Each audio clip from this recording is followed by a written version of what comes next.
cleansing power of Selsun Blue. Don't trust me, don't trust who? Selsun Blue. Don't trust who? Don't trust me, don't trust who? Selsun Blue. Fuck you. Don't trust me, don't trust who? Selsun Blue. More than I can do. Don't trust me, don't trust who? Selsun Blue. Don't trust who? Who fucking knows who to trust at this point? Oh shit. Another time warp. Going back in time. Back in time. Going back. Going back in. Going back. Going back in time.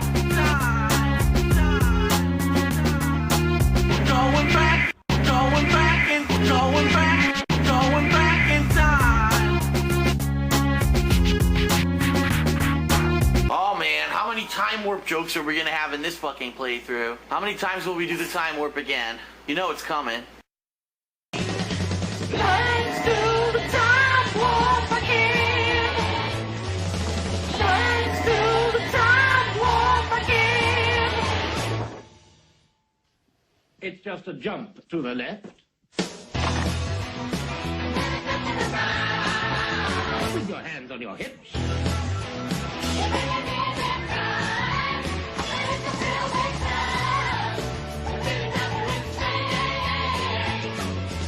Let's do the time warp again.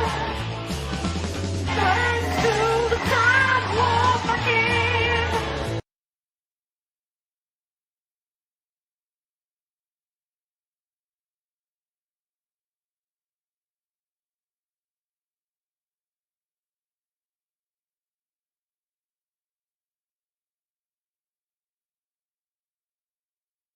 Well, hello everyone, and welcome to the stream.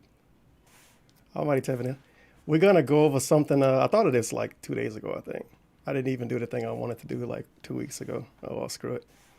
But we're gonna go over, I guess the origins. The fun times, the good times, and the eventual ending of KO Gaming 1, one of the best channels on YouTube, owned by the one and only Dog Surfer Phil. How fucking far? Like, did I even have a tab for this shit? I don't think I did. It's easy to find anyway. But I got 2 pre-streams when he was one when he was talking about it, hyping it up a little bit. I wish I could have found the pre-streams where he basically said that the average YouTube viewer is dumb and he wanted to appeal to him.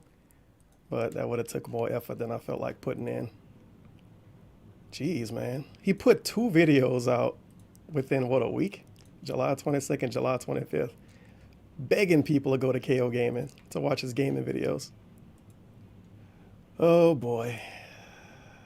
But let's start off with the pre-stream. I pretty much found the point where he talked about it, so it's not that bad. It could be worse. It's a DSP pre-stream. I hope you get some snorts at least. It's in work. Love It's in the process. snorts. And what I mean by that is right now I am working on a few different things. Number one, obviously, like I just mentioned, trying to get a few videos ready for the launch of the channel. Okay. Number 2, partnership. As you know, I've talked about this many times. Unless I could get this channel under a managed partnership, right? It wouldn't make any sense. I do love the level of fucking greed. I talked about this when this was relevant. I love the level of greed. This dude don't even have 1 sub, and he pretty much saying he won't do anything now unless he can get money from day one. From day one. And Machinima still helped him out.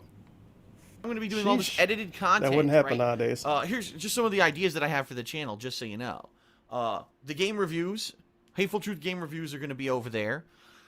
Like best of the week montages where every weekend-ish I'll take some time off, or not time off, but time away from streaming to edit a video where I'll take the best things or funniest things, whatever the highlights are of the week of raw gameplay from DSP Gaming, and I'll do a highlight video for the new channel. So unfortunately, for those who cannot watch the raw gameplay, they can, oh, wow, this is what happened, this is awesome. And then maybe if they say, oh, I really liked what happened in this game, I'll go check out the raw playthrough, then they could do that if they'd like, okay? In addition to that, there will be game-specific videos. So here's a perfect example, coming up with Street Fighter V, right? Typically, the main complaint I get about when I play fighting games is that I record a ton of matches, and I upload the raw matches, and a lot of people don't want to see 100 raw matches. So what I'll be doing is what most typical YouTubers now do with their fighting game footage. I'll be taking the raw footage that I'll upload to DSP Gaming, which will be live earlier in the week, and I'll be doing montages. So let's say, for example, I do a session of Zangief, only Zangief. I'll do the best of Zangief madness from this week, and I'll make a montage of the best moments from the different matches when I played with Zangief. And so there'll be matches that I lost, highlights there, matches that I won, and I'll kind of edit together maybe like a 5 to 10 minute video of the best moments and, you know, interactions and things that happen with me playing with Zangief. Or it could be, after playing with a character several sessions, oh, here's what I learned about Ken in Street Fighter V, and I'll do an edited video of that with voiceovers explaining what I learned about the properties of Ken. Kind of what I was doing with the launch of Street Fighter 4. Yeah, this never happened because he got lazy. In 2009. He did do a weird Overwatch video, though. I think he uploaded that to KO Gaming, and he had some hot tips. I might watch that. That's kind of exactly what I want to do with Street Fighter V. And that's what the new channel's going to be for, the edited content. Okay? That's the kind of stuff that I want to do. And I think it's going to do pretty well. I do. I think that people would really enjoy it. Okay? Okay. And it should be good. It should be interesting. And I think that it'll do well. But people have to get used to that because they haven't seen that kind of stuff from me in a long time, right? I've been so focused on raw gameplay, that I haven't taken the time out to really do that kind of stuff. But I want to. I want to start getting into that again because that's where the YouTube viewership has gone. People don't want to just sit there and watch the raw gameplay all day anymore. A lot of people don't have time for it. They want to watch a highly edited, abbreviated, concentrated video of entertainment. So that's what I'm going to be trying with this new channel, okay? So that's the idea I have. That's the kind of stuff I'm going to be doing on the new channel. And there'll be other stuff too, countdowns and stuff that maybe isn't specifically related to my content, that I can apply, my favorite games of the past console generation, the best grapplers in fighting games, that kind of stuff. I could do that kind of stuff. Absolutely, I could do that kind of stuff because I have the knowledge base to do it. The good news is, the new channel has officially been partnered with Machinima as a managed partnership. It is official as of yesterday. Imagine that. Machinima liked this dude so much, or he begged so much, he got a channel with a managed partnership before uploading one video. Holy cow, man. He could have just went there and started uploading Chief Keef songs or some shit and got a bunch of free views and money off it. They really had a lot of faith in him, which is weird because when he left, he shitted on him. Oh, well. This new channel is protected. I'll have all the same protections that I have on DSP Gaming, meaning no bullshit content ID matches or anything like that. And if anything happens with the channel, Machinima will help me to clear it up. So I'm feeling pretty positive about that. That was an awesome accomplishment. I didn't know if they were going to want to do it. Most people cannot get a new channel under a managed partnership. If you have an established channel with tons of viewership, then they'll make it a managed partnership. Very rarely will you find a partnership network that's willing to, right off the bat, take a new channel and make it a managed partnership. But Machinima trusts me enough and says, no, we trust you. We love that you're still with us after all these years. Machinima totally said all of this. We trust you, So it's official. You're great. We love you, So Dave. that's one hurdle overcome. Very nice. Right now, I'm in talks to get some artwork for the new channel. And obviously, I can't really talk to too many people about that because if I reveal the plans for the new channel and, spill the beans per se early, then what'll happen. I'm not even going to get into it because you know exactly what would happen. You know what'll happen. The Sons of Kojima was going to make a podcast talking about it. Oh, no. They gave him free promotion. Come on. And I think Snar Burnell was just starting off back then. Yeah. They got videos about this that don't even have 1,000 views. That was it's like the old days compared to nowadays, dude. Those of you who have been around the block, man. You know what I'm talking about, right? He's yelling in his video for some reason. I don't know why. I've got some people working on artwork right now for the channel. What I mean by that is an icon and a channel banner, the general stuff you need to start a channel. And then my hope is possibly in about a week's time. So maybe next weekend. Best case scenario, next weekend. But worst case scenario, maybe like midweek. That all works. Suck So dick, about by the way. Let me see if I can look it up easy. No, you dumb bitch. It KO wasn't Gaming fraudulent. 1. I don't know. Sarnoff they might tipped $1. YouTube, not Cogaming YouTube. was my Google favorite might be channel, nice to me. dude. The one place The on fuck? YouTube where you What can edit images? together quality videos and then DSP will take I feel about those that. videos to upload and monetize for himself. That's it right there. His little boxing gloves. Oh, that's terrible. And what make it even worse, I never noticed this, the gloves are just stolen from another image and pasted over where his fist should be. So they didn't even draw boxing gloves. Holy crap. And that logo. KO Gaming with a crown. But apparently KO Gaming could have any meaning. Because crowns mean anything, I guess. Frank's tipped we have anything else? $4.21. Finished work early today just in time for some top quality edited Damn, that's content. kinda it, isn't it? Praying gesture. Praying Thank you, gesture. Hashtag Agarmy, hashtag Kid is Bay. And it was another channel named KO Gaming Lounge. I think they was straight up fighting game dudes. What made this even better, DSP pretty much blackballed everybody that tried to be named KO Gaming on YouTube. Because, I mean, day one, managed partner, he was looking better in the YouTube search, and he probably had the shit copyrighted, I don't know. So that's hot. Yeah, KO Gaming Lounge. I think these dudes did Twitch streams. They kind of gave up, though, as far as I know. Yeah, Street Fighter 4 tournaments and shit. Oh, no, never mind. This was a fucking Avaye project? KO Gaming Lounge. Yeah, I guess so. Maybe it still exists. I mean, if it do, this channel is completely dead. And I think that Twitch account is dead. But maybe the thing itself still exists. I don't know. Week and a half KO time. Gaming Lounge. I can launch the new channel. It'll have banners. It'll have everything. It'll hopefully be able to get a custom URL within a day or two. And what I mean by that is apparently the way it works now with YouTube. Fantastic snort. Is that you I need love to- when he said excuse me for the snorts in these videos for some reason. Is apparently the way it works now with YouTube. Excuse me. Is that you need to have a bunch of criteria that you hit in order to get an address for your channel. If you make a new channel now on YouTube, you can't just pick what it is anymore. You give it a name, but then YouTube assigns it a random fucking web address. So it's like youtube.com/ a bunch of gibberish, like numbers and shit. And you're like, how the fuck would anyone ever find this channel? It's not like, my channel right now is youtube.com/ DSP Gaming. They don't do that anymore. They don't let you get a channel name like that. I believe you have to have 100 subscribers. Is this it for this video? You have Because he to be in really good state. goes on and on about I this. don't know. I think there might be like one other piece of criteria. Like the channel has to exist for 30 days or something like that. So An in even about a better week's thing time- about this, he barely did research on the name because he had to name his channel KO Gaming 1 because KO Gaming itself was already taken. So he put all of this time in and did all of these weird pre-streams, and it was like, man, I got this cool idea. It's going to be a great fucking channel, man. It's going to be the best thing ever. The casuals are going to love it. And then he can't even have the original name. It's a KO Gaming Lounge. It was some black kid. I think his channel name was KO Gaming. It was multiple KO Gaming channels. So his had to be named KO Gaming 1.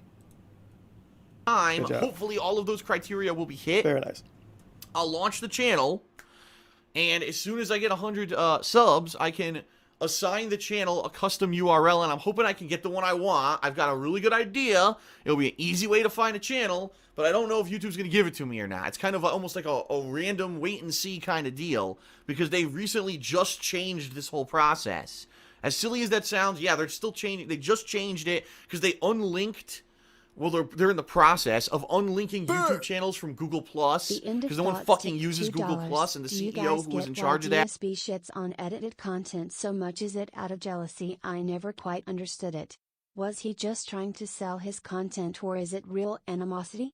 Either way, it's gross. TBH. The hard shit is sitting here playing the raw games. That's the hard part. Streaming is way harder than just editing videos for YouTube. Okay, it is. Real talk. Yeah, he pretty much, that's pretty much how we feel about edited videos. When he did KO Gaming 1, he didn't have any love for it, any feelings for it. He did that channel strictly to try to get casuals to watch him.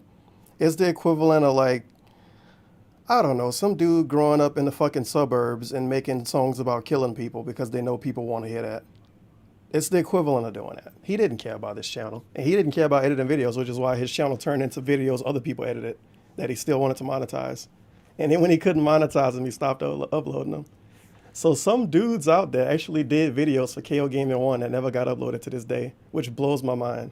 Multiple hour-long videos that probably took dozens of hours to make, never got uploaded. But thank you for $2. And then the thoughts before that, Branks for 421. Finished work early today, just in time for some top quality edited content. Oh yeah. Thank you, Tev. Hashtag egg on me. Hashtag cat is bay with the drooling face and all cost for $1. KO Gaming was my favorite channel, dude. The one place on YouTube when you can edit together quality videos and then DSP will take those videos to upload and monetize for himself. It was fantastic. And another thing about it was when he started uploading This Is How You Don't Play videos, straight up call This Is How You Don't Play videos. Before that, for years, he told people the videos were illegal. He even told us those videos almost got him killed. He uploaded videos that he told people almost got him killed. He got swatted because he was bad at Metal Gear Solid, dude. And then he uploaded This Is How You Don't Plays. And now he calls those same videos illegal videos. So they was legal when he could upload them. KO Gaming Community Creations, KOCC. Quality. He's been relieved of his fucking duties because he's an idiot. Duties? So all that who was in charge of that, he's been relieved of his fucking duties because he's an idiot. So all that's being unlinked. And so, you know, I'm hoping I can get a quick and easy URL.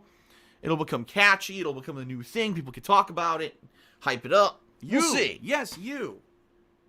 So the good news is this. Things are in process with this new channel. I'm about to make new content for it this coming week. So that's enough of that. We can kill that one. But that's pre-stream January 9th, 2016. Pretty much all of his pre-streams from January 2016. He was talking about KO Gaming a bunch. Matter of fact, I should have played this video first. Whoops. We got to go back in time a little bit more then. December 8th, 2015. Big news. With hardship/challenge comes change. Support needed. Very nice. Nice classic begging video back when those used to get good views. So ultimately, I got to look at what's successful, what people are asking for, and I have to this is listen a to all three-prong this feedback video. and take it in. I'm also looking at other YouTube trends and what is popular on YouTube right now, and I need to factor that into ultimately what I'm going to be doing on YouTube in the long term versus what I've been doing all this year, which kind of was just kind of business as usual, keep doing raw playthroughs of video games, and every once in a while do a special event like a marathon or something that's outside my comfort zone, but for the most part, just focus on the same thing I've always done. It's not working anymore, all right? I'll openly admit it. It's not working anymore. And I know that, and I cannot continue to just sit here. Also, you like his chain on in this video that he claims he's never wore? He never wore a chain. Except Panda Lee gave him a chain and then went away when Panda Lee went away. Every day and just play a game like this and do commentary. That's all I'm putting out. And expect to have this business succeed for any more significant amount of time. And I fully 100% acknowledge and understand that at this point, especially with this big change now coming with Machinima and me taking a pay cut. Yeah, it's not going to happen anymore. I need to basically do something to change things up. So here's my three-pronged plan. Something to change things up. So here's my three-pronged plan. Let me fucking I don't know why I unleash the keep saying beast. three-pronged, but it's a catchphrase, so I'm going to keep saying it. Glow Gang. Get them out of here. Basically, I'm going to be doing 3 completely different things on YouTube. Alright? And I don't want everyone to say, oh god, the sky is falling, panic, that Phil is abandoning all his fans who've been with him all this time and he's going to start immediately doing other crazy different things. No. Here's what's going to happen. Number 1, DSP Gaming, whether it stays with Machinima or it goes with another partnership company, is going to be focused on exactly what it is today. Oh yeah, by the way, his 3-prong plan, I think all 3 prongs don't exist anymore. Because one was KO Gaming, one was the vlogs, and one was DSP Gaming. DSP Gaming is in the trash.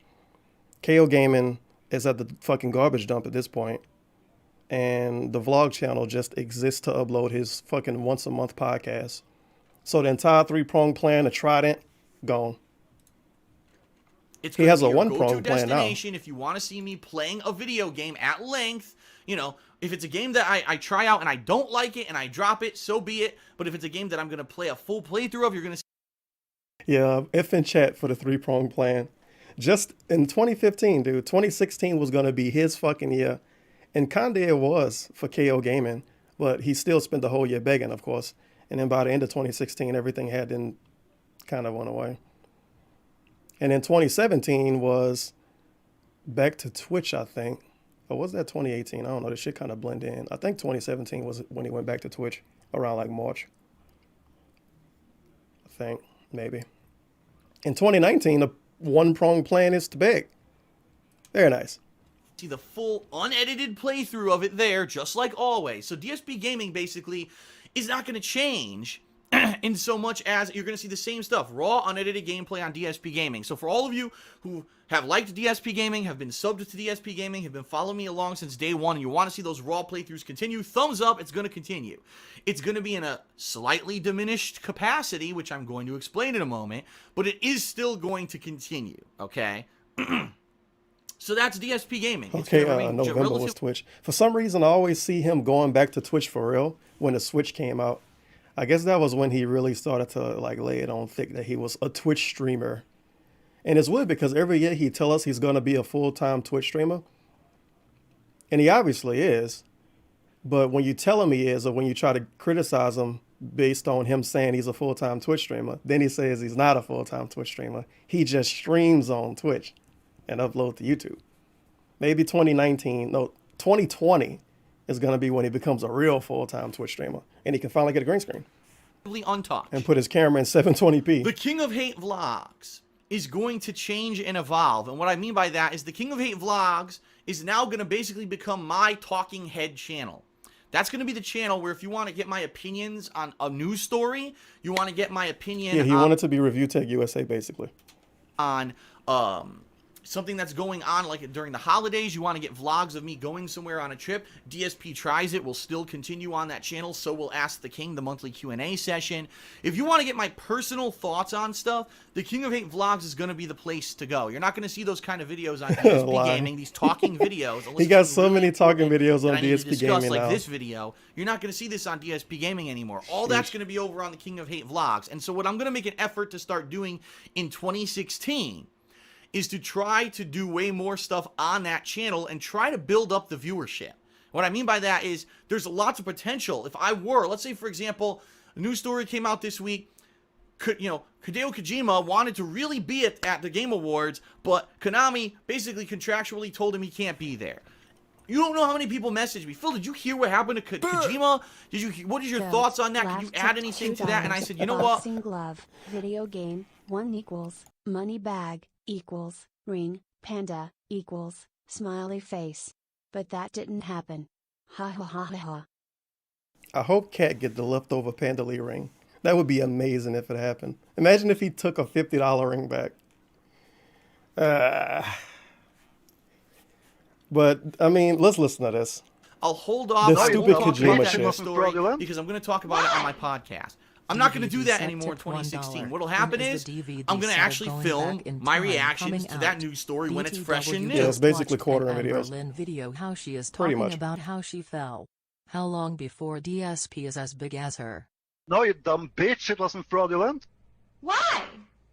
Double side KY tipped $1. I just realized on my way from work that with me moving and shelving shit on my shift, I managed to get more exercise than Dave will in a week.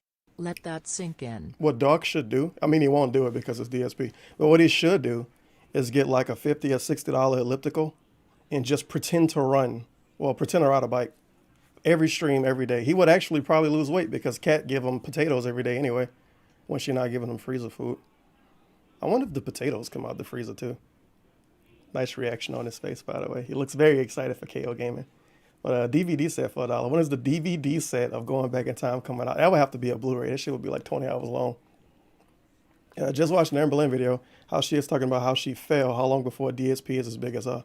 Well, as long as he got a girlfriend, he won't gain weight, for real. But if you lose Cat, he gonna be fucked again. He can't feed himself, dude. So that day, I'll power up the camera just like I'm doing now. I'll sit down. I'll let you know my opinions, and that video will go live on the King of Hate vlog. So you're going to have pertinent reactions to things going on in the world. And it might not just be about gaming. For the first time ever, I'm going to try to branch out, and I'm going to try to cover different kinds of stories, whether it's pro wrestling, whether it's politics, To some Yo, extent, I'm gonna be careful. Politics. Whether it's pro. He was planning on possibly uploading political commentary videos on a channel called KO Gaming, but this is before he named it KO Gaming though. Unless he thought of that name a month ahead of time and it was that fucking dumb. Politics. Wow. Wrestling, Very whether nice. it's politics. To some extent, I'm going to be careful because you realize when you start talking about things like religion and, stuff like that. Now, oh my God. And I understand how important that stuff is to people, and I have a perspective that's kind of unique in regards to certain issues and stuff that I think I could add. If I think I can add to a subject and I can... Of course, DSP, the snowflake, would have pertinent, unique opinions on everything that exists in the world. Politics, food, wrestling, video games, social media, memes, everything.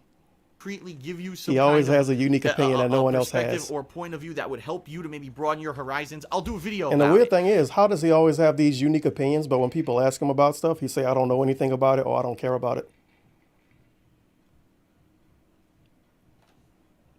Fair enough indeed. But I'm not, and I want to emphasize this, I'm not going to be one of these YouTube commentators who every day puts out a video for drama purposes. This guy fucking said this, and now, what a fucking me. No, that's because that's garbage. That's garbage fluff content. And there's tons of YouTubers who do it. They put out fluff content every day for the sake of trying to stir up drama. I've seen YouTubers, it's a positive story. Oh, this game company is going to put out a collection of games.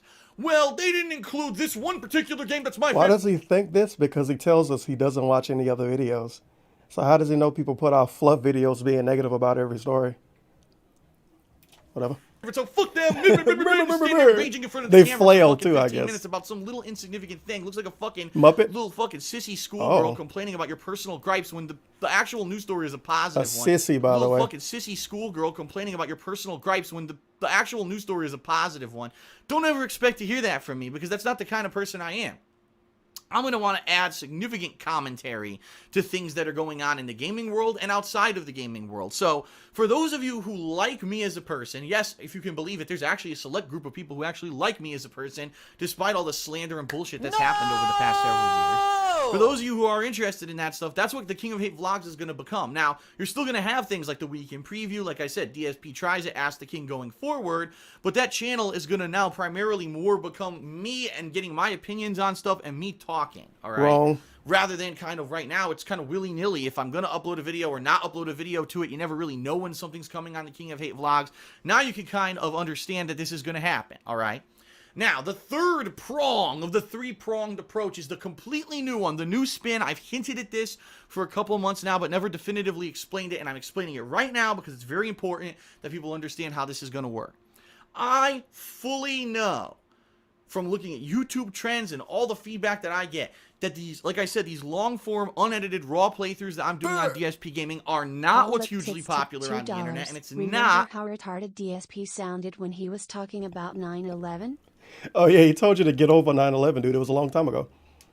DSP told people to get over 9/11 and to stop harping about it every year.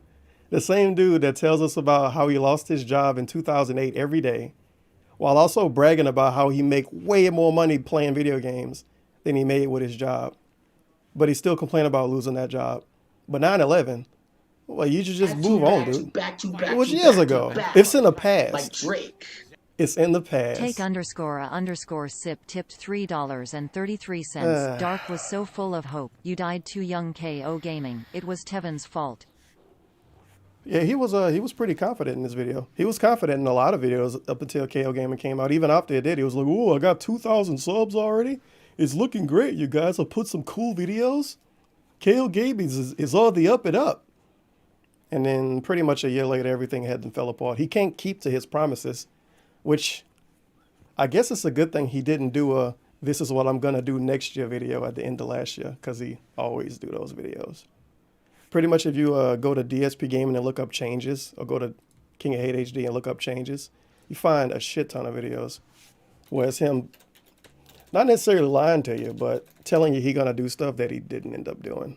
You could do a whole back in time video on those videos. Huge announcement, important streaming changes. No, you dumb bitch, it wasn't Big fraudulent. Twitch changes. Why? New Booty changes. Inspector tipped $1. Vacation I video? remember thinking to myself, if DSP Hey, did Panda Lee, I mean, politics this lady, videos, who is he would this? have been torn to shreds by the skeptic community. Who was that lady? I never seen her before. Is that his sister? Must be. Because he got a beautiful girlfriend now. He don't, who the fuck is that thought? Big news with hardship. Challenge comes change. Channel update. Health update. YouTube changes. No, you dumb YouTube bitch, it wasn't changes. fraudulent. And that's just on the gaming channel. Drawn Multiple tip talking $1. videos about changes. Is Sissy too offensive now? Oh lord, what a bunch of nigger faggots. Nah, he used the word sissy still. What the common YouTube think. viewer wants to see anymore. What does the common Thing with YouTube a viewer dollar. like? Trunk and booty inspector. I remember thinking to myself, if DSP did politics videos, he would have been torn to shreds by the skeptic community. He would have been torn to shreds by everybody. I mean, come on. Look at this dude. It's a talking potato. Feels bad. To see. They like to see countdowns, the top 10 of this, the top 10 of that, the best and the worst. They want to see montages, the best and funniest moments of playing this particular game. The 10 biggest fails when I was playing this game, that kind of stuff. They want to see edited game reviews, which I actually did implement this year with the Hateful Truth. I've got game footage implemented with me talking and these cuts and text and everything. And a lot of people don't even know that because those game reviews go on Yo, King of Hate vlogs. what was where the a lot of random it and thumb? everything- and a lot of people don't even know that because those game reviews Are the videos next door?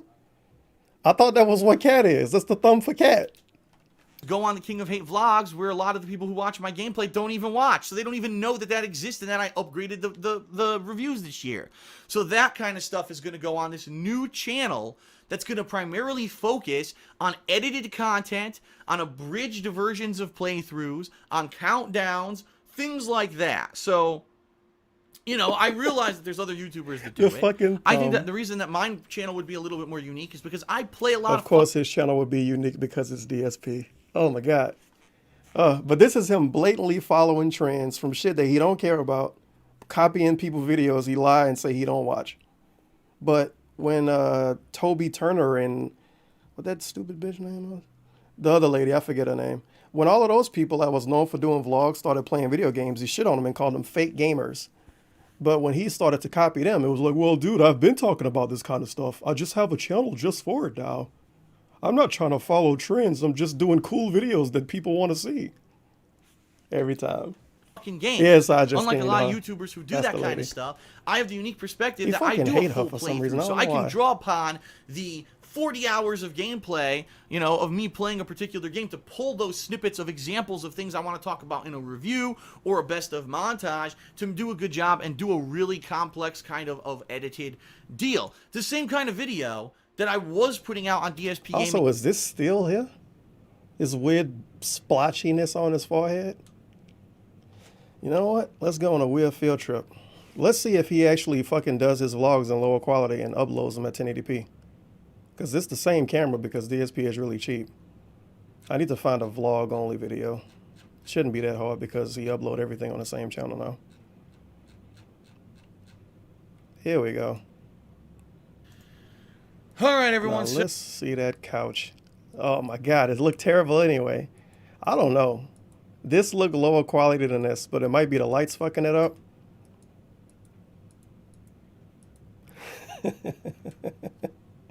Yo, is he fucking doing his camera at 480p and stretching it out? I don't know. He might be. I definitely don't see that splotch on his forehead anymore. earlier this year. Remember, I did the best and worst of Dying Light, the best and worst of the Order 1886. I did the best of January, February, March, April. I was doing a good job I with think these this mods. dude putting his camera at 480p and stretching the shit out. And if you bring up his camera quality, it's a detractor meme now. But this look way worse. I don't know how I feel about it.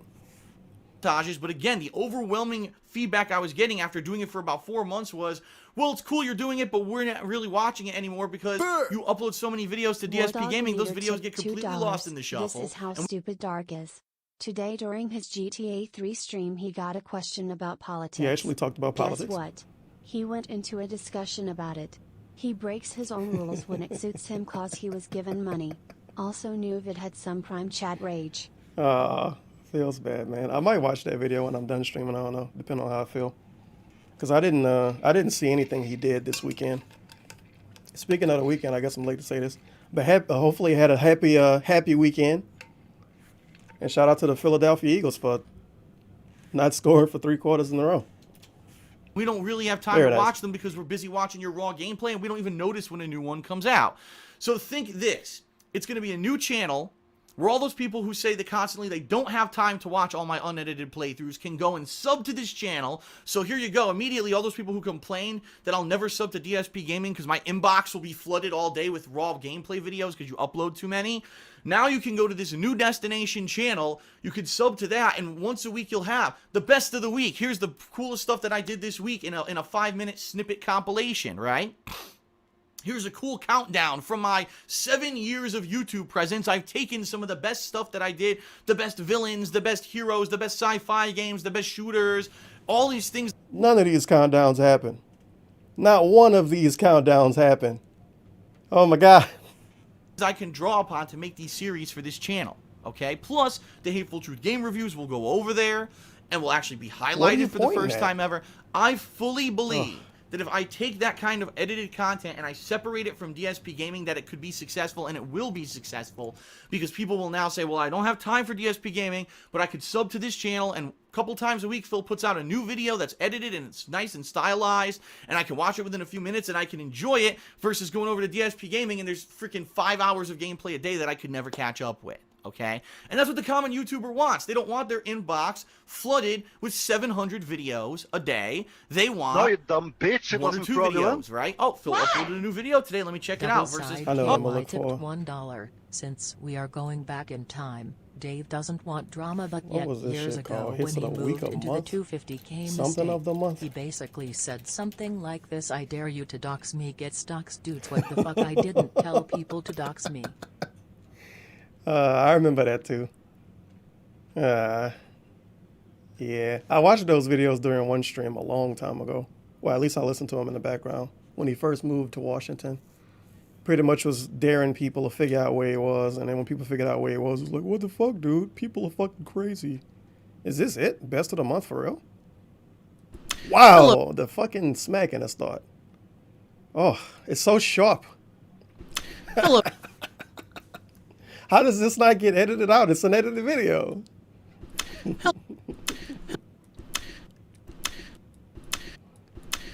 This dude is the worst. Hello, everyone. Darkside No, Phil you dumb here, bitch. It and wasn't welcome to fraudulent. something a little different. In the year of 2015, I have decided that on a monthly basis, I'm going to do a montage-style video of some of the funniest, most interesting, most entertaining, unique, rage-filled, and overall enjoyable moments from all of the gameplay and video game playthroughs that I put out. Thank you for the $1. Mattress Mick. The obviously Polish man, because DSP can tell a Polish person from a mile away. The Polish man that put together his bed. During Kingdom the course Hearts. of that month. January is the You very played Kingdom first Hearts in month that I'm January? doing this, and admittedly, this was a little bit Apparently so. difficult because I had to try But to this is sift through- basically the prequel of KO Game. In the beginning of 2015, he started doing these weird best of the month videos. And then by the end of 2015, he wanted a whole fucking channel. So he didn't even do one for the entire year, by the way. He stopped doing them in June. And I think these was Patreon goals. Maybe. Either these was Patreon goals or it was like best of Alan Wake or best of a playthrough that was a Patreon goal. Might be both, I don't remember. But he couldn't even keep to this for free, in quotes. He couldn't even keep to this for a year by himself without deciding to make a new channel because these videos are so great and he wanted to push them. I mean, they got 800 likes and 286 dislikes, so people was happy he at least did something different. all of the gameplay that I had done myself. You like his little newsman voice, by the way? What I'd definitely like is for Hello, you, the everyone. viewers, Phil here. Make a Here's note a of the fucking best video. moments Hope that you like saw it. in my gameplay, and please nominate them utilizing my website, Oh, thekingofhate.com. use his website, by the I've way, actually to give him already- ideas. Alright, on to a playthrough that's present on DSP Gaming right now. So thanks a lot, everyone, and here we go. Alright, on to Atlantica, I don't know what it is. I think my Splash favorite part Island. about this was this shit was so out of context. I don't even think he did like, hey, this part happens because of this, and I don't even think he gave us a lead up. It just was there. Island, okay. I was completely Random wrong. fucking Kingdom Splash Hearts. Island. Hello everyone, Darkside Phil Nice here, little and music, welcome by the to way. another month-end best and worst montage. Now you may be saying to yourself, geez, I don't remember seeing one of these after June, I wonder what happened. Well, bottom line is I was caught up with my Batman Arkham Knight playthrough, had a lot of stuff going on, and really didn't have the time to spare to put one together, but super special thanks to those of you who nominated your favorite moments on thekingofhate.com, because I use that as a huge resource when putting together this massive 2-month-long best and worst compilation. Now understand, because this spans 2 months, there's a lot of things that'll be missing from it, and undoubtedly there's going to be things that you probably liked and are remembering that are not in it, simply because I didn't want How you doing this? Ness gets special free shout-outs because they're a special boy. to make this too long for time purposes, but I hope that you will nominate your favorite moments moving forward this year, and I thank those who have in the past. Without further ado, let's get started with the best and worst of June and July.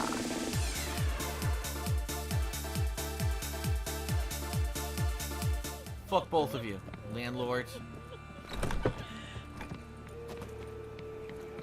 Man, I love out the of hell? She's context stuck clips on the with no door. Are you commentary. serious? It's so funny. Follow Triss. Triss is glitched. Don't the late No, you night dumb TV bitch, shows it do wasn't stuff like fraudulent. this? Why? But with social Anonymous media tipped shit? $1. Is this going up on YouTube? so. My girlfriend is being a detractor dude and wants me to spend time with her. He should have did the thumb. DBG Oh, I know tip how much people like ice $5.01. sounds. Lip smack. Forgot to Going mute back myself, in, dude. going back in, going back in time, Feels going bad, back man. in, going back in, going back in time, going back in, going back in, going back in time, going back in, going back in, going back in time, belch. And thank you for the $5.01, DBG. Isn't DBG a YouTuber? And before that, $1 from Anonymous. Yeah, all of these go on YouTube. I might just let the archive stay up for this, because I didn't have like a 30-minute pre-stream or some shit. And I'm extremely lazy, obviously. But don't the late night shows do shit like this, where they watch funny videos from Instagram or something? But they at least give a lead up to the video. It's not, hey, you guys, I'm fucking fat dude that does late night show. Watch these clips. And then like 10 videos play, and they're supposed to be funny. But they're not telling you why it's supposed to be funny. Go out the door, you idiot. They're really weird She won't videos. go out the door. And they're too long, too. 20 minutes.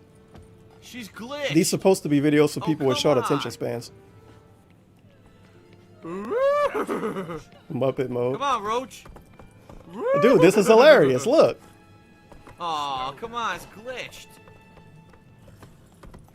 This is pretty funny. Oh, you don't mean God damn it. I need a laugh track. I don't even know if I have one. What the shit? I glitched. I glitched through There the we side go. of the block. No. Dude, look at this glitchy shit. Look. Very nice. What the? Dude, it's hilarious. Look at this cool clip. Completely glitched. Whoa, man. Passing through walls. He was glitched. What the hell? What the hell? This doesn't exist. Whoa. What on earth? What on earth? Wow, that Wow. was fucking glitched to hell, man. One thing that was super noticeable too, once he started doing these types of videos, when he came across something that might be clip worthy, he really fucking exaggerated. You can tell during this clip, be like, dude, what? Oh man, look at this. What the hell? That's pretty much his playthroughs turned into that. You could pretty much watch his stream. I say pretty much twice. That's hot. You could pretty much, I'm Jonathan Ross now. You could watch his stream and catch him in the stream being extra when something happened. And you would know immediately it's probably going to be in a video. It's really weird. Maybe it was teasing people or try to get them to clip stuff out. I don't know. It was awkward to be honest. Which one had? I forget the name of that game. What It's was that Darkside shitty Phil's game? Best of February 2015 montage. I know it's a where lot of run shitty through games. the I can't most even think of the name of awesome, it. Evolve. rage-filled, One of and these fun had Evolve in moments it, I from think. all the gameplay this month. that might have been the It was best a of the busy week. one with tons of new games and playthroughs, so let's get started. Nice video clip, by the way. Whoa. Now, before I assign you homework with Juicy. this lecture, Wow. will you Really? It's Darkside Phil's Best of February 2015 montage, where I run through the most awesome, rage-filled, and funny moments from all the gameplay this month. It was a busy one with tons of new games and playthroughs, so let's get What started. the fuck? That's the second video. Whoa. Okay. before I Whatever. These videos are on 60 frames, which is very exciting. So the games that didn't run at 60 look kind of funny. But to be fair, all of my streams are at 60 FPS for the most part, so I can't shit on it. Did he do weekly videos? I think he did weekly ones too, maybe. I don't know. Unless Hits of the Week was for just KO Gaming. Yeah, that was just KO Gaming. He knew he would. I mean, he couldn't even do it once a month. How is he going to do this once a week? Come on. So the second video barely got anything in the start. It's 30-second talking. It's DSP's Best Oh my of God, the March song. 2015 montage. The funniest, most epic, and most rage-filled moments of the month. Check it out. That's the intro. 10 seconds. It's DSP's Best of March 2015 montage. The funniest, most epic, and most rage-filled moments of the month. Check it out. I think he did outros to these too to tell you to go to his Patreon and shit. Kidding. What? In real life stuff? Oh no, Panda Lee was there. Well, that's going to Nice wrap it up smack, for the by month the of way. March. Right here. Quick. Before they lock the doors and we're stuck in here with these freaks. No, I'm kidding. I'm kidding. All right. Delicious. Well, that's going to wrap it up for the month of March. Special thanks to Oh, everyone who that's the outro, and that's what happened in the month of March. Give me money. posted up on the kingofhate.com forums and nominated their favorite moments of the month. I hope that you'll continue to do so in the month of April and also for the rest of the year. If you like this video, please give it a you like like, this out of spread the word context about bullshit, it, and consider spread the pledging to my word Patreon so and that we give can money. keep this going. Thanks a lot, everyone, and I'll see you next time. All right, what was the last one? Hello everyone, Darkside Phil Same here, and song. welcome to another month-end best and worst montage. Now you may be saying to yourself, geez, I don't remember seeing one of these after I'm June, tripping. I wonder already what watched part of that one. What was the outro? Well, let's check out my Patreon account where for a very Man, small that pledge, voice. you can not only allow me to continue to do this in the long term, but also get some really cool perks and get some awesome interactivity, power over playthroughs that I'm going to be doing in the future, and you can even vote on other montage series that I'll be working on. Thanks a lot, everyone. Yes, I want interactivity. What is up, everyone? Oh my Darkside God! Phil here, and the month of May 2015 has come to a close. Although there wasn't too much in the realm of high-profile game releases I this can't time handle this around. fucking song. Ongoing playthroughs, continued coverage of existing games, episodic releases, DLC expansions, as well as events thanks to the patrons, all kept this month an exciting and fun one. What I'm about to do is run through some of my favorite moments as well as those nominated by you, the viewers, for the best events of the month. So without further ado, let's take it away. I love how Dark Mega claimed this shitty fucking artwork. It's not phenomenal. I mean, he got some fonts probably from dafont.com. He made this. I mean, he should use this. This DSP gaming logo pretty good. But, I mean, come on. This is okay, but I don't think it's good enough to put art by Dark Maggot in your fucking DeviantArt logo. Whatever. I want to hit the ending. Maybe we should. Hope you enjoyed the video. Oh shit, Persona 4. Sure, why not? I'll continue fishing. Why not? Now I got it already. Now I can just fuck around. Oh wow, he put a little song on it. That's some pretty cool editing. I'm coming for Very you, I mean. I'm interactive. coming for you, Guardian. You're my fish. Get this fucking Guardian fish. Get this motherfucker. Yes! Catch it. This has got to be it. Very nice. Yeah! He even put the stupid fishing song, so Fred probably hated this video. Yes! I got it. Holy shit. Sure, why not? I'll continue fishing. Why not? Now I got it already. Now I can just fuck around. That is it for the month of May. I don't know everyone. about you, I but sure that was an epic gamer moment. hope that you enjoyed the video.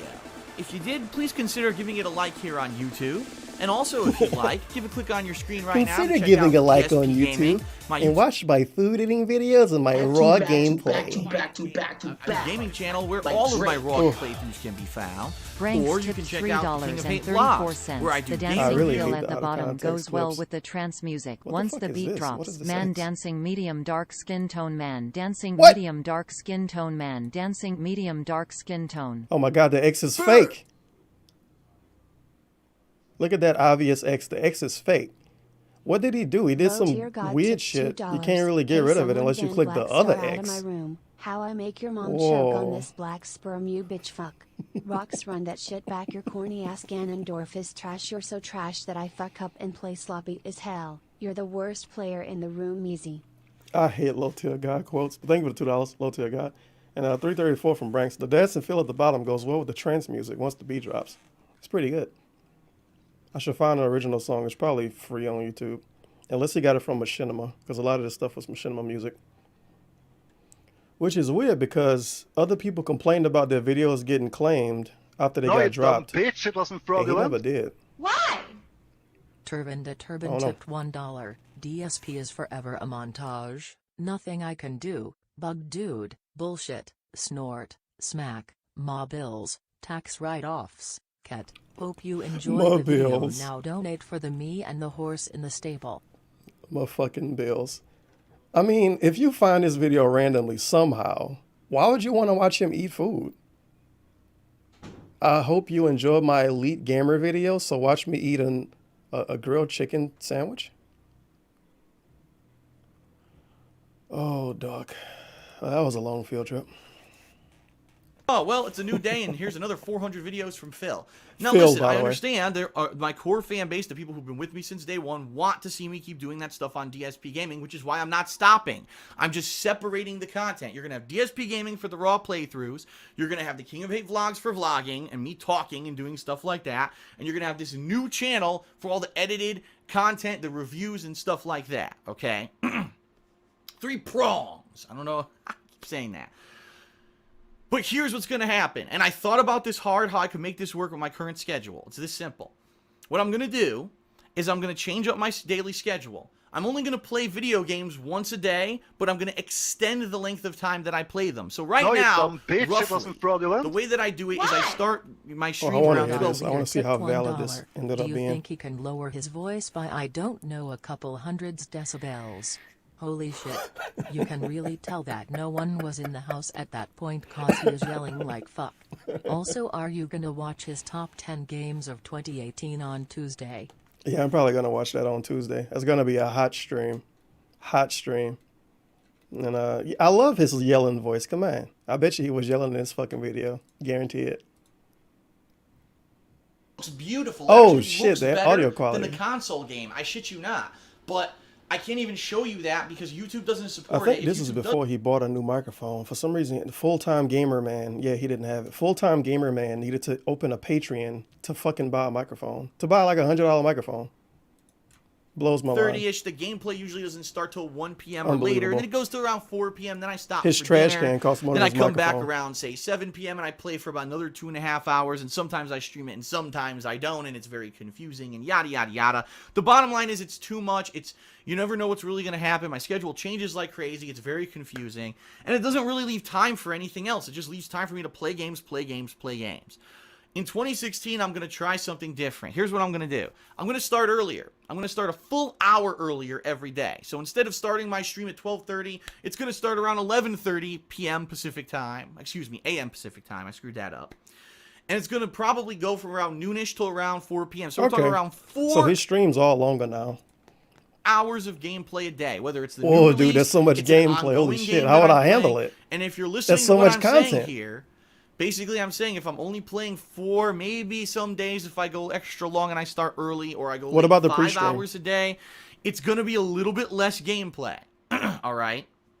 But what that's going to allow me to do is later in the day, I'll take my break for dinner or whatever. I'm going to be able to come back and I'm going to be able to focus on, oh, was there a news No, you story dumb today about bitch, it something I wasn't need to talk about? fraudulent. I can do a vlog about it. Or, oh, it's time for me to Raver work tipped on that. $1. Hey Turbine, come join me in the Blue Oyster, me and my hot tub soy boys. Ket and Panda finally helped me come out of the closet through Gateway Cookery. Be sure to bring your anaconda, Cookery? cause I want some. Don't wear your furry suit, the aircon's not working. Cookery? Cookery and air cons. Cookery. Don't I have a clip about that? It's somewhere. High cookery. High cookery. Cookery. Thank you for the dollar. Gay raver. Fucking cookery. Make sure it's girls there. That way I can tell the truth when I tell a story years later. Montage for the week or, the best of the week or that new game review or whatever it is. Right now, I could have put out 3 game reviews in the past month, and I have no time to do it because I'm still playing new games. I want to not have that happen, so I have a dedicated part of my day to work on these things that aren't just raw gameplay. Because the raw gameplay, the bottom line, is not going to pay the bills anymore. Even though it has in the past. Eats the LTG quotes because he knows Eel will never have Diluin Sparrow's delicious peanut butter complexion, and vacuous of that he will never have his sexy delicious humus complexion Syrian thonglicious goddess that is Elena. Bitch fuck. I do like that she said Elena the right way, but what the fuck did she say? Diluin?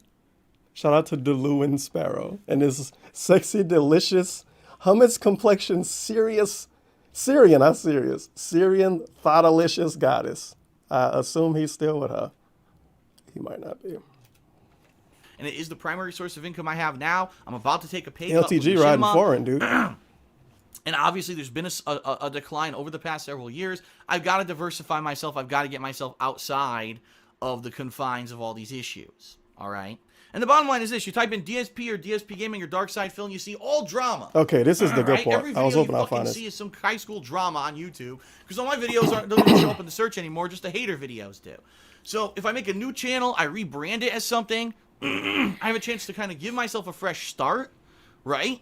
And a chance to actually start from people who maybe don't give a shit about the drama. Well, I don't care what this guy says about Phil did 10 years ago because he just put out a great montage that was hilarious. And I watched the montage. That's all I care about. Yeah, sure. And that's what my goal is, to try to rebrand and have a channel that's separate from all the ongoing bullshit of the other 2 channels and see how it does. All right? So, yeah, it's going to mean a major change to my schedule. It is. It's going to be me doing gameplay maybe 4 hours a day, sometimes less, sometimes more. By the way, I just want to make it abundantly clear. If there's a brand new game that I'm really hyped for, I'm not against doing gameplay all day like I used to. It's just that it's going to be the exception rather than the norm, okay? Very nice. And the thing is, if I'm only playing games once a day, then it makes sense. Okay, I'm going to live stream that one time rather than, oh, am I going to live stream twice today? And what are the times I'm going to live stream and all that? It would clear up all the confusion with all that. You know what I mean? And we finished with a sip. Delicious. Oh, we get the fucking swishing in the mouth bullshit too, don't we? Yep. Listen to this. Just listen to this. Why does he do this so much? So that's the... So, yeah, that's the other thing. I knew I was forgetting something. That was another reason why he did KO Gaming 1. Because he wanted to separate himself from being DSP. His first video on the KO Gaming 1 channel had the DSP watermark in the video. This dude is not very smart. Not very smart. And then he tried to finesse it like, well, the people that like Phil, they're going to want to watch that channel and sub to that channel because they don't sub to DSP Gaming because I upload too many videos. You can just change how you do DSP Gaming then. And then by the time he changed it, it was too late. If he would have changed it back then to maybe start doing hour-long videos or something, I don't know. Maybe he could have turned his channel around. Oh, well.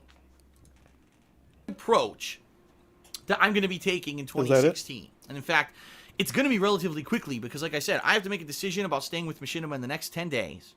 We know how that's worked out. Once that decision is made, then I have to start working immediately on this new channel. I have to try to think of a name for it, how to brand it, and I have to figure out, do I want to partner that channel with Machinima as well, or do I want to go with another company? And the bottom line is I have to go with whoever's going to make it a managed partnership, because if I have a new channel and 90% of the content I put on the channel gets flagged for content ID and I can't monetize any of it, then there was no point in having the new channel anyway. You know what I mean?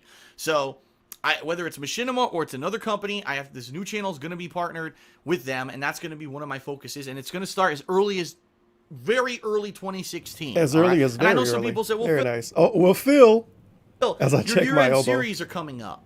Why don't you just do it now? Well, see, I think that would be jumping the gun. Because how can you do year-end series when there was nothing before it? All of a sudden, there's a new channel. Oh, here's the funniest moments of the year. But of what? You know, you have to do that on DSP Gaming. You know what I mean? So as soon as we get through all the year-ends... What was his first uploads on that channel? It's been so long since I for real looked at it. I don't even know. I love the little fists, little boxing gloves. You got to scroll a good bit now because he fucking dumped so much gaming footage over there. It's kind of a dumpster now. All right, we got the weird Pokemon video. Oh boy, these are going to be super hot to watch. So his first real video was a review of Fallout 4. Now, if you are normally finding this channel for the first time, First of all, you watch this video and you say, what the fuck is DSP? I don't want to watch this channel anymore. Then the next video is a Fallout 4 dick sucking review. Because he really, really slurped that game up big time. Big time. He was just straight up fanboy review. Oh well. Fallout 4 is the best Fallout ever, obviously. And if you disagree, you're a hater. Very nice. To deflect all criticism and blame every detractor for basically getting him swatted. Hashtag going back in time. No, you dumb bitch, it wasn't fraudulent. Why? Chaos 56 Muffin tipped $1. Hey black dude, will you give us a full playthrough of Honeycomb Studio? We need those dope-astic trophies, dude. You brought it up. You. Yes, you.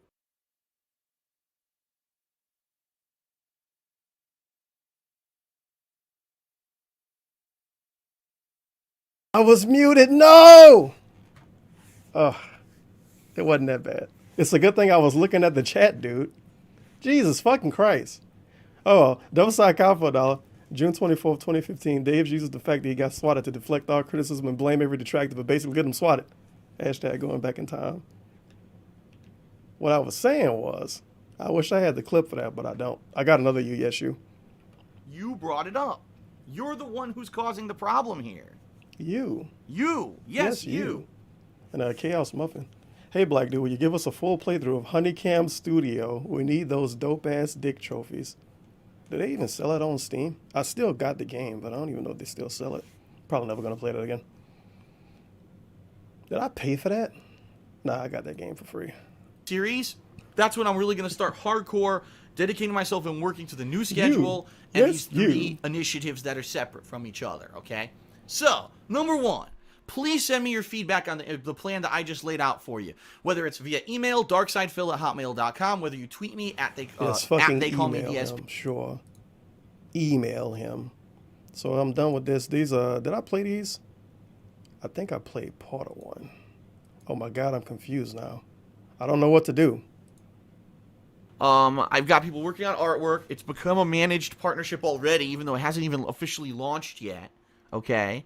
And I'm pretty excited. I'm feeling pretty good. I think that if I hit the ground running with this channel, if I strongly stick to my guns and I say every day I'm going to do one gameplay stream and the second half of the day is either going to be working on content for this channel or doing vlogging, I think things are going to work out well. I think I can get more attention on the vlogging stuff than I've ever had before. $4.20. Ever wonder what the voice is in the back of your head?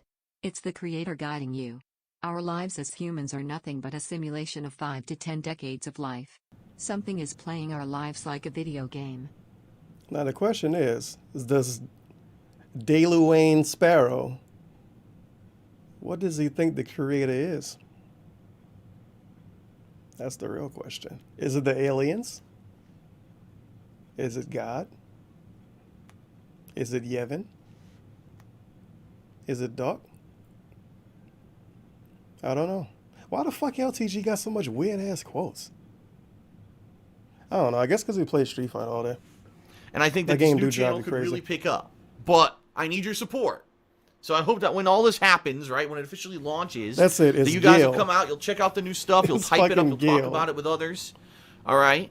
I'm hoping there's going to be a positive vibe around it. You know what's going to happen. The same negative element are going to come around, and there's nothing I can do about that. But I'm really hoping that there could be a new positive vibe about all the new stuff. Okay? So, fingers crossed that everything works out well. And if best case scenario, next weekend, that everything works out well. And if best case scenario. Best case scenario? Next weekend, this new channel might be launching. And I'm pretty excited. I am. Pretty excited. Very nice. And this is when the channel got leaked. Pre-stream January. Did I dislike this when it came out? Pre-stream January 16, 2016. More good news. Full story on KO Gaming's leak. It's going to take a while. Let us talk, everyone. Let us talk. About KO Gaming, my new channel, because I've got some great news and I've got some explanation to reveal to you. Yesterday, I could not give you the whole explanation yet, but now I can, okay? So maybe for those of you who have not been in the loop, who have not been paying attention, my new channel, KO Gaming, has launched. It launched yesterday. Early, because originally I wasn't going to launch it till maybe Sunday, Monday, because I wanted to get some content up on there before I actually officially launched the channel. However, things don't always work out the way that we plan. What actually happened was, I had to, for reasons that I'm about to explain, I had to make the channel public. And I'm about to explain, I had to make the channel public. And I actually had to put a video up on the channel. And make it kind of live. And when I did that, it showed up, the channel showed up in related videos and related channels to my other channels, DSP Gaming and the King of Hate Vlogs. And because of that, I'm gonna guess why it showed up in related. Probably because he tagged the fuck out of the video. It was probably Phil, DSP, DSP Gaming, Darkside Phil, Leanna, Panda Lee, Seattle, Washington, Renton, Washington, Connecticut, Rambo, Howard, Detractors, Trolling, KO Gaming 1, New Channel, DSP Gaming, King of Hate Vlogs. You probably tagged the fuck out of it. I want my channel to be separate from DSP Gaming, dude. Too many trolls make videos about DSP Gaming. First video got DSP Gaming fucking watermarks in it. And he tags himself all in video. This dude is special. People caught on to it and ran over there and started talking about it publicly and revealing it.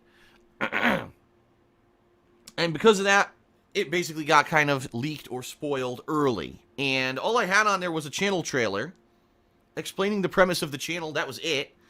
And people kind of said, oh, it's live, blah, blah, blah. And it was going all over the internet. So I said, well, I guess, you know, the cat's out of the bag. Let's go ahead and reveal it. So I did reveal it in the middle of the freaking night, which originally, obviously, I did not want to do.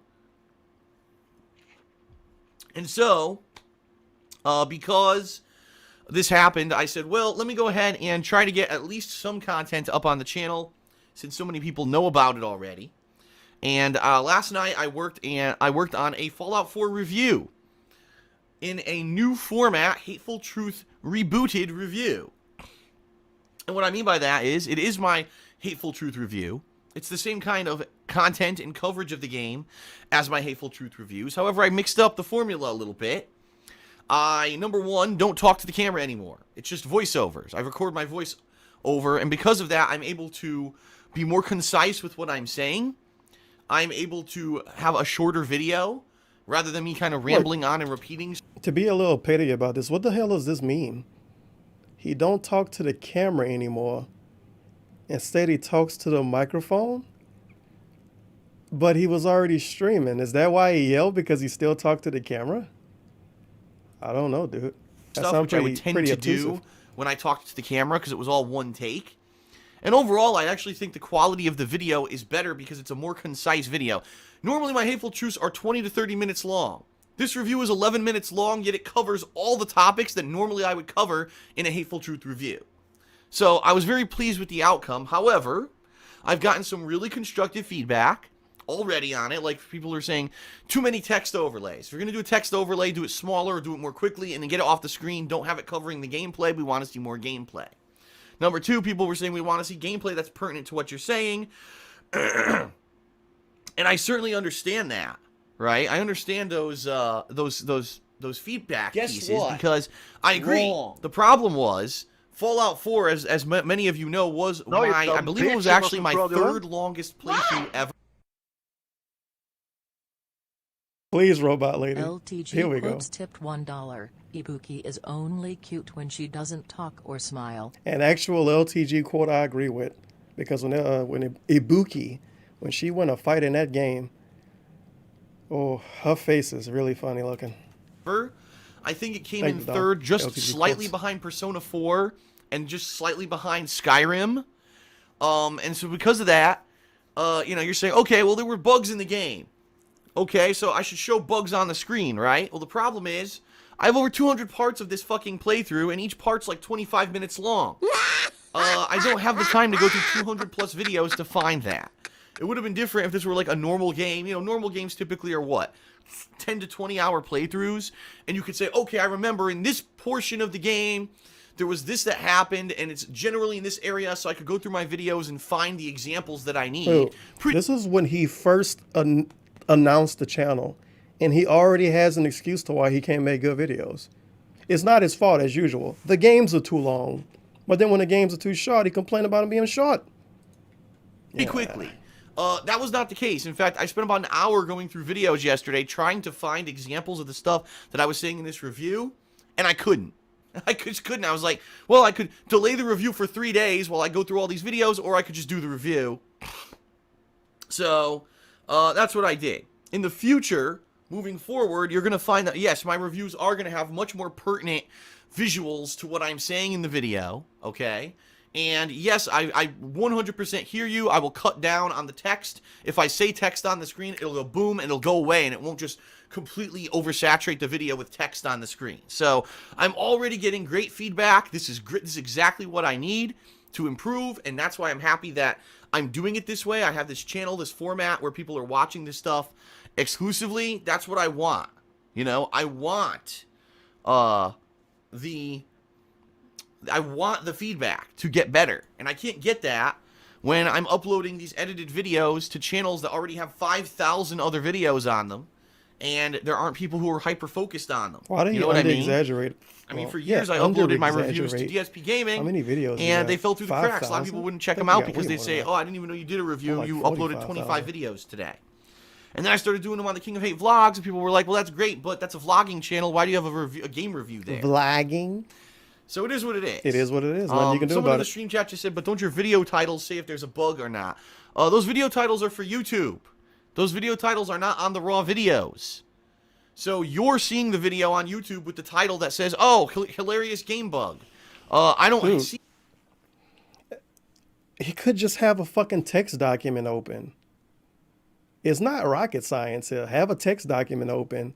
Hey, this thing happened to me. Quick type, tappy tap. He check his fucking phone so much, he could be just typing shit down instead of checking his phone.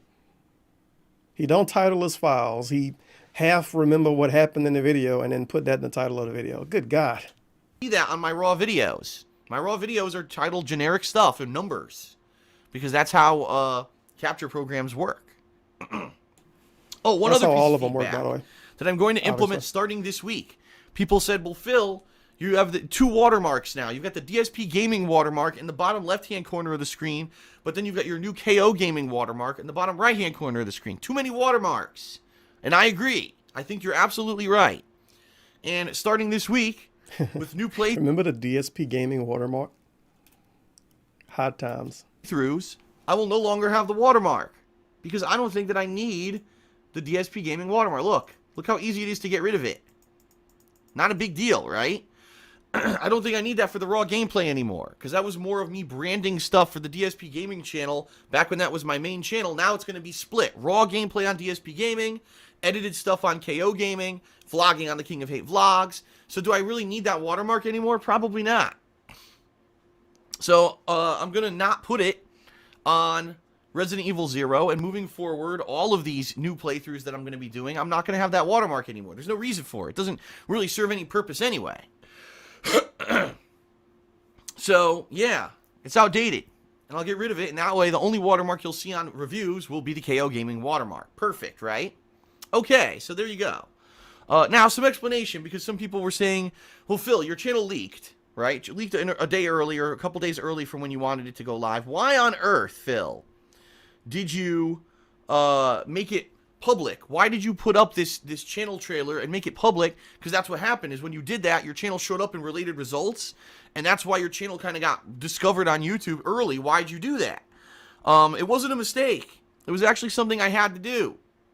Because here's the thing, ladies and gentlemen, I have great news for you. I announced this on Twitter this morning. All right. KO Gaming now has a custom URL on YouTube.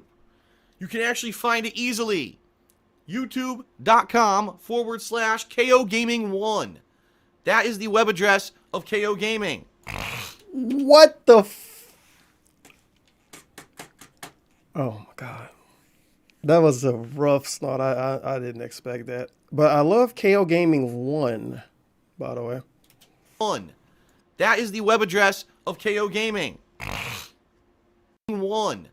That is the web address of KO Gaming. Very simple, right? Very basic, very simple. KO Gaming 1. So, much better because originally the channel was like ULZ5X fucking gibberish kanji fucking ASCII code or whatever, and it was impossible to find it. Now you can find it super simply. Boom. And the thing is, the reason that I had to make the channel public was so that I could get that custom URL.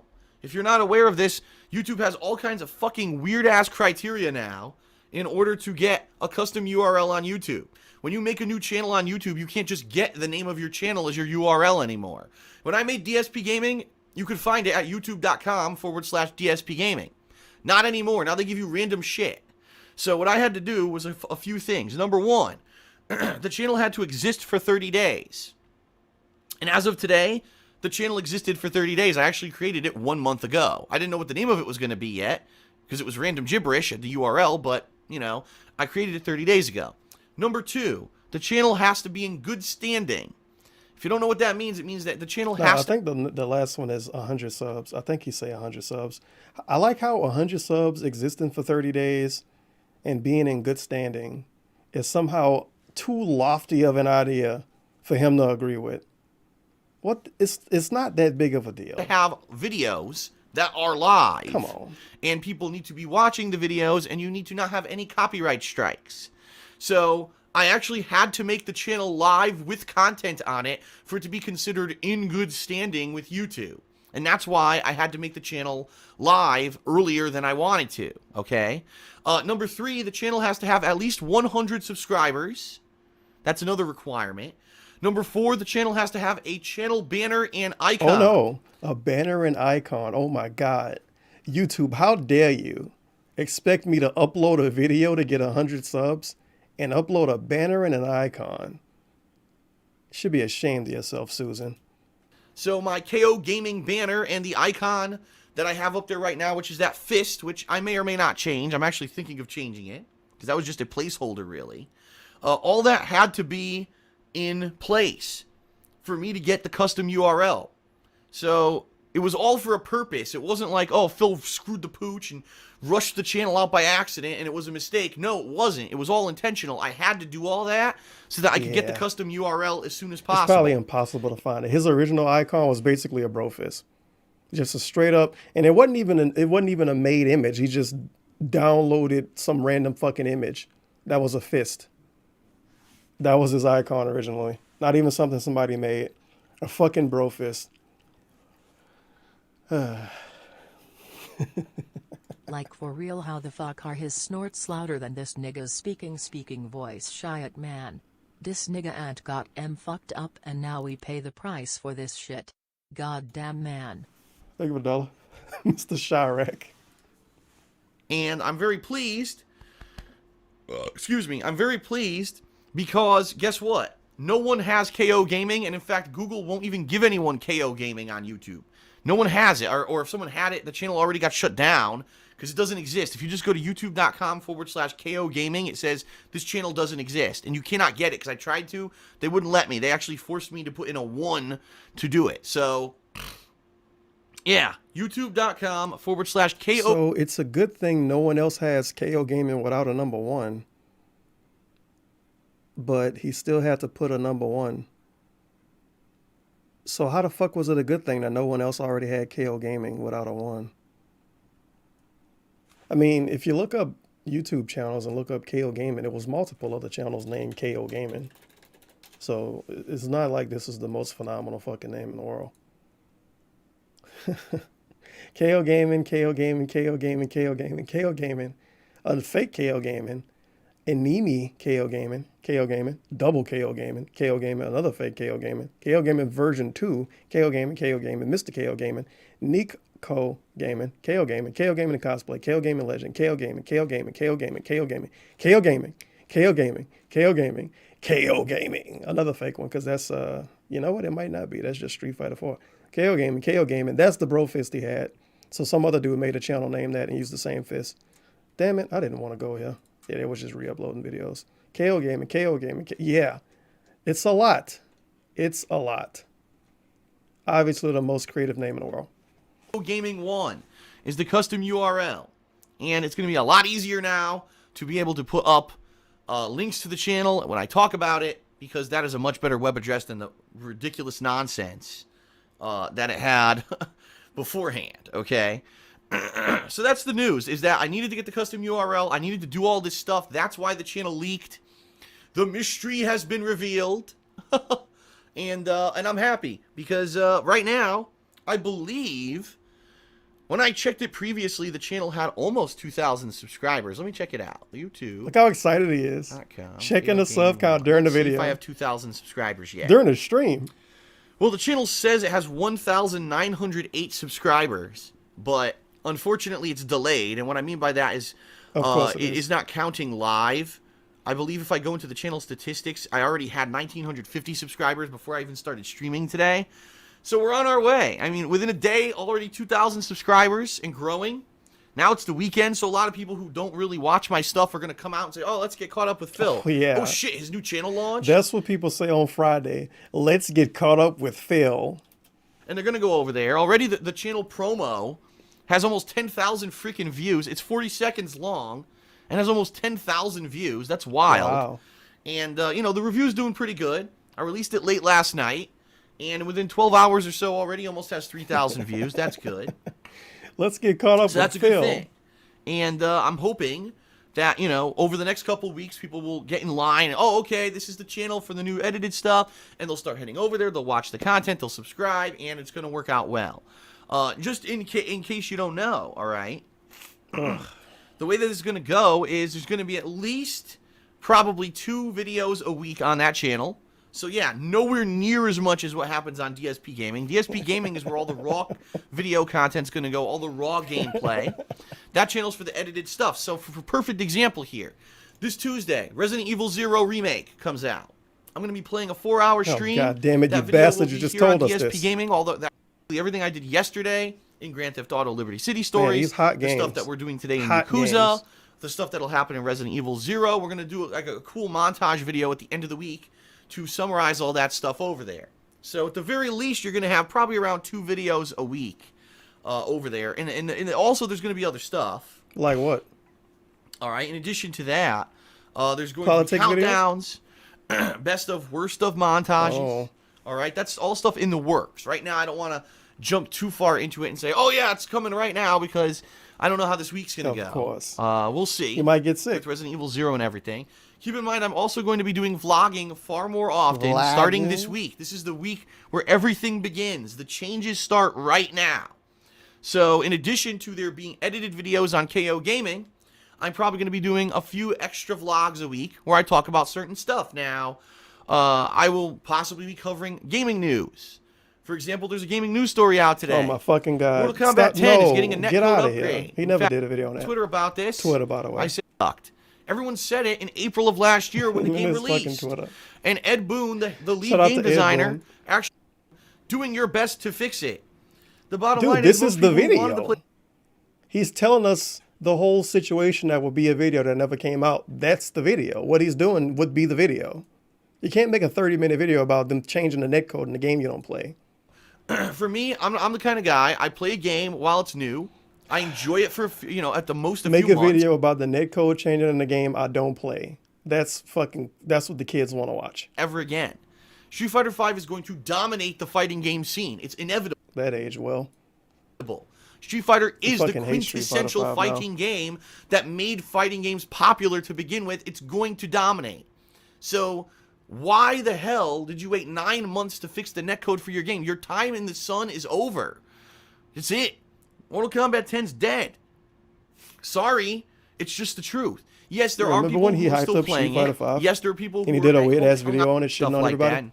I'm going to start with this week, basically. During the week, if a new story like that pops up, I'll do a vlog on it, a reactionary vlog, right? And that'd be perfect. I can spend like 5-10 minutes talking 5 about it, to giving you my 10 minutes. opinion. That's a And I think pre-stream people will now. enjoy it. It stirs up discussion. That vlog that I did last week about the Oculus Rift's $600 price tag got huge response. Lots of views, lots of discussion in the video, and that's what I want with my vlogging. That's the kind of stuff that I want to do. I want to put out maybe 2 videos a week Okay, like we're that. talking about vlogging now. That's enough of that. All right, so I guess we get to go to KO Game, and I gotta go to the bathroom, so you can listen to this hot song again. The best song. I'll be back. What the fuck? I went back in time. We're going back in time. Back in time. Back in time. Going back. Going back in. Going back. Going back in time. Time. Time. Going back. Going back in. Going back. Going back in time. Time. Time zombie. Oh yeah. Zombie, zombie time. It's time for zombie, zombie. Time zombie. Oh good. Turn into a zombie, zombie.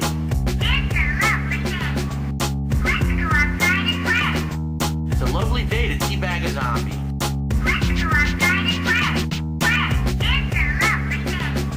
It's a lovely day to teabag a zombie. We're going back in time. Back in time. Back in time. Going back. Going back in. Going back. Going back in time. Time. These poor unfortunate souls. They got raped. Too fucking bad. That dark and brutal flashback brought to you by the amazing cleansing power of Selsun Blue. Don't trust me. Don't trust who? Selsun Blue. Don't trust who? Don't trust me. Don't trust who? Selsun Blue. Fuck you. Don't trust me. Don't trust who? Selsun Blue. that I can do. Don't trust me. Don't trust who? Selsun Blue. Don't trust who? Who fucking knows who to trust at this point? Oh shit. Another time warp. Going back in time. Back in time. Back in time. Going back. Going back in. Going back. Going back in time. Going back. Going back in. Going back. Going back in time. Oh man, how many time warp jokes are we gonna have in this fucking playthrough? How many times will we do the time warp again? You know it's coming. Let's do the time warp again. Let's do the time warp again. It's just a jump to the left. Really don't like the time warp part. Really don't like it. I don't know why I don't pull up the version without the fucking time warp. I hate the time warp. It's the worst thing ever. The worst thing ever. All right, first video. Welcome to KO Gaming Channel Promo 2016. And we have the DSP Gaming watermark. Very nice. I even like the video. Look at this good content. He also disabled the comments way after he uploaded this. I definitely remember reading comments under this video that was like, hey, it's DSP, it's Dark Side Phil. And they're not there anymore. Good gameplay, by the way. That's one of my favorite parts about his montage videos. When he talking and it's not a clip you're supposed to really watch, it's just background footage. It's such basic fucking clips. What the hell is this? Delivering gaming's greatest hits. It's like Here you'll Cammy find Footsies for a montages of second, the and latest video game Yakuza dude releases, running. Countdowns of games from both the This modern isn't day elite and gamer footage at yesteryear, all. I as don't know well how I as feel about it. detailed game reviews called the Hateful Nice Truth, review. by which you can judge whether or not you should put down your hard-earned money to buy a new game release. In addition, the Hits of the Week series will feature the best and worst of all the games that I've played over the course of the past 7 days. If you'd like to see some raw, unedited gameplay footage, you can check out my older gaming channel, DSP Gaming, or for some vlogging content for multiple different subjects, check out the King of Hate vlogs. Thanks a lot I love how he just screen grabbed shit that was on YouTube. He didn't even have the original picture probably. He just screen grabbed it. Good God. checking out KO Gaming, Sonic and Cat, I by the hope way. you enjoy your stay. Also, why does the Street Fighter footage look so altered? It's got these weird colors going on. It didn't look like that when he played it. But the Bloodborne footage, Gaming, and I hope I you think different looked, subjects. yeah, the Bloodborne footage looked normal. So he did this weird thing to the Street Fighter footage Out KO for some Gaming, reason. and I don't know hope you why. Enjoy your stay. You know what? No, it's the same logo. I thought this logo added something to it. I don't know why he did that. It looks weird, dude. Hot video. Best video in the world. I really can't wait to subscribe to KO Gaming 1. Whoa, 11-minute review? Nice. He couldn't get a new logo, by the way. A new Hateful Truth logo for his brand new channel. he couldn't get a new logo. But he has this cool, this sweet KO Gaming logo. Some dude made that for free. Probably didn't get credit. Oh, Rad. People know that name. Decent and thorough review. But in the future, you should definitely try to find examples to match your bullet points. Yo, he talked about that in his other video. I think that video is from January 19th. Maybe. I forgot. I'm not going to look it up. I could look it up. Did DSP look into Rad's suggestion? Oh, man, I got screwed on this, didn't I? Yeah, I did. They giving me all kind of weird shit. Everything is all out of order. Because I found some of these before I watched other stuff. Well, fuck it. I can pretend he listened to Rad. Nice music.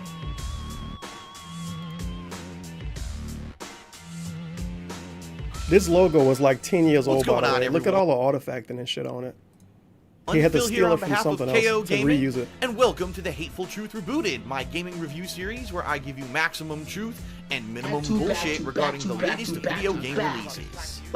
Today I'm going to be talking about Metler tipped $3.33. Do you think anyone at DSP's grocery store recognizes him and says anything to him, since that's the only time he leaves the house? Yeah, that's the same Rad.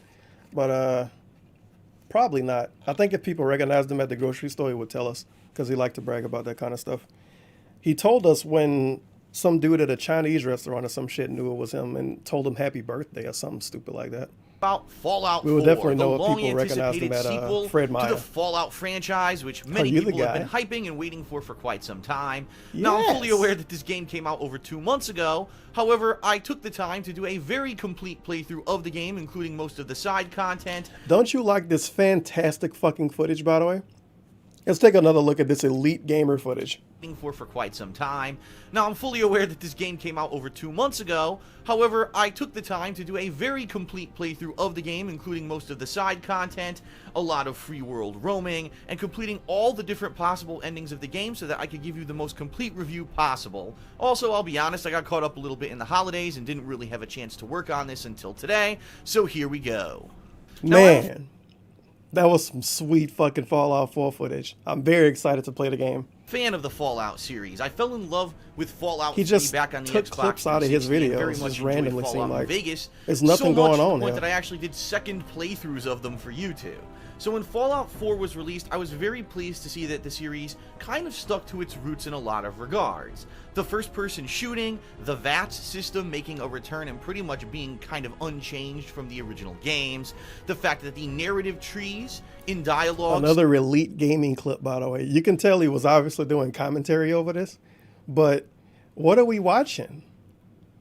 It's Fallout 4. You could at least show you shooting at a rad roach or some shit. I don't know. Not this. This is interacting with stuff. You can say different dialogue choices to control situations. You can also use your different abilities through RPG-style leveling, such as speech skills, to unlock different conversation trees and such. There's looting. There's a ton of content. There's open-world exploration. Again, a lot of the cool conventions from the original Fallout games are very much present in Fallout 4. For the people that don't know, when DSP say original Fallout games, he literally means Fallout 3. No, you dumb bitch, it wasn't fraudulent. Which is mind-boggling. He never played the original games. I mean, you don't have to. I fucking didn't. But Fallout 3 isn't the original Fallout. It's just not. Back to back. Like the original Fallout, which is Fred Fallout Meyer 3. Tipped Come on. $3.33. Hey Fi, it's me Fred Meyer. Fi. Love the content. Really grateful for the positivity you bring to the store. Good luck on your pre-stream. Well, technically DSP does promote Fred Meyer. I don't think one exists where I live, but somebody might go to one because of him. Doubtful. Can you buy like a PlayStation 4 at Fred Meyer? I don't know, because he used to go to Target a lot too. You probably still do. Think of the 333 Fred Meyer and $1 from Anonymous. The intro sounds like an unused Dr. Dre beat. And that's it is a good pretty thing, hot in my beat. opinion. Among those returning factors are a lot of improvements that I feel really helped the game. First of all, the improvement in graphics. And, you know, a lot of people complained about Fallout 3 and New Vegas, stating that those 30 games kind of FPS, had dude, it looks outdated great. graphics when they were new. Fallout 4 certainly isn't the cutting edge of next-gen visuals, but at the same time, it definitely improves upon the formula of the previous games and brings it into the modern era. Bruh, what the fuck is this gameplay? certainly isn't Vegas, stating, first of This all, is showing us the graphical upgrade, him walking up to an NPC. the improvement in graphics. Slowly, a lot too. of people complained about Fallout 3 and New Vegas, stating that those games kind of had outdated graphics when they were new. Fallout 4 certainly isn't the cutting edge of next-gen visuals, but at the same time, it definitely improves upon the formula of the previous games and brings it into the modern era. I definitely like the improvement in the gunplay, in particular, using the first-person shooter gameplay outside of VATS. In the previous Fallout games, this felt really clunky, but in Fallout 4, it almost feels like you're playing any other can't even first-person watch the shooter, game. no matter what weapon you're using. It's very much welcomed, and it makes the game a lot more uncumbersome. When it comes to it, very much welcomed, and it makes the game a lot more uncumbersome. Mr. Talent Man didn't even edit out when he fucked up during his talking. He edited out snorts, basically. That's pretty much what he edited out. Oh my goodness, these videos, man. It's not that bad because it's 11 minutes long, but holy shit, dude. When it comes to using weapons really quickly and not having to constantly go in and out of VATS in order to actually score kills against difficult enemies. In addition, Fallout 4 has the largest number of followers for your cause than any of the previous Fallout games, although quite honestly, I don't really think they improved the AI of these followers too much, where constantly they're kind of getting stuck on walls and they don't seem to be following you all the time, only to kind of magically teleport to your... I've talked so much on microphone for the last 10 freaking years that I've pretty much mastered it. Position once you enter a doorway or a new instance, but the fact that there are more of them, they have their own personalized stories, many of them have their own companion missions to unlock, adds to the amount of content in the game, and is very well welcomed. In addition to that, a huge open world with insane amounts of side content, and this is one thing that I definitely have to emphasize about Fallout 4. If you want to get the most out of the game, I strongly recommend that you either use an online wiki or you buy the strategy guide, Yes, either or. a review telling us to look up a fucking guide. You can't even watch the footage. The whole video was black text. And he couldn't even steal a font from somewhere. He using like a default font that's in fucking Premiere. Come on, Doc. You could use thefont.com. It's the best website ever. Because there are so many missions in this game that are unique and interesting, you're gonna want to be sure to get them all. And during my playthrough of the game that spans some 40-some hours of gameplay, I did my best to hit upon every single mission that either gave you a trophy or achievement and really felt like it had its own narrative storyline to be sure that I was doing a semi-completionist run of the game. In addition to even all of those improvements, the game sports new legendary level enemies, which will drop loot, and this is a cool addition. In previous Fallout games, really you either had to just craft your own unique items at a bench, or you had to find the best weapons in the game. In Fallout 4... Did he make this video for blind people? Well, no, for deaf people, because all of the text on screen? I guess. But Super Blind Man technically couldn't watch this because... it's not really, I don't know. I don't know. I guess it's a video for deaf people and not blind people. What are the blind people supposed to do? They just got, I don't know. I guess you listen to them, but I fuck it. I'm confused. Certain the black font, man, will actually it's so thick. Really good weapons, armor, and things. It's it feels so a lot thick. more like almost a Diablo-like yes, experience, Diablo. where fighting okay. these high-level enemies is going to pay off and actually give you a reward for your hard-earned win. And of course, in addition to all of that, there's a brand new settlement and crafting system by which you can set up settlements all across the Commonwealth, which is what they now call Boston.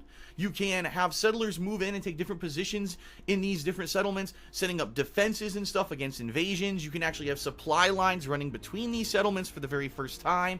And then you can actually gather resources and supplies to craft your own weapons and armor. Yet the final major addition to the Fallout 4 game and franchise. By actually customizing your armor, you can add different attributes, strengths, weaknesses, and basically great cool improvements, even visual things like making your headlamp look a different color, or have actually the Pit Boy, Vault Boy on it. It's pretty cool, the amount of customization that's possible in the game, and this is all... I love hearing stutters in an edited video that's 11 minutes long, by the way. Very professional. New stuff added to the franchise with Fallout 4. Now, despite all of those noted improvements, The game pretty much does kind of play very similarly to Fallout 3 in New Vegas. You're going to be wandering through the Commonwealth. You're going to be trying to solve a mystery. In this case, what happened to your son? Where did he go? You're going to be helping out various people that you run into along the way. There's going to be different factions that are going to be seeking to recruit you for their own cause. You're going to have different moral choices and dilemmas that you're going to be faced with along the way. You're going to find some followers who'll follow along with you on your quest. They're going to do a lot of shit. I didn't even notice that until now. The double watermarks are fantastic. And that looks amazing. Looting. You're going to kill hundreds and hundreds of generic enemies. And for some reason, the KO Gaming watermark got this little bit of artifact. The rare level spawns that drop so rare items, probably and yada yada yada. It is pretty much kind of the same formula. He has to cut it out himself. And if anything, one of the major complaints that I've heard from many people is Fallout 4 just feels like Fallout 3 with a few modernizations, and honestly, that's kind of a very accurate way to describe the game. Does it really go outside of its way to break the mold? No. What it does is it goes down that common and very well-known road that Fallout 3 and New Vegas went down, but it adds in different factors for those who want to expand upon that experience. You can very well play this game. God damn it. Did he actually say your wife's son is the main character in Fallout or Cuck? Oh.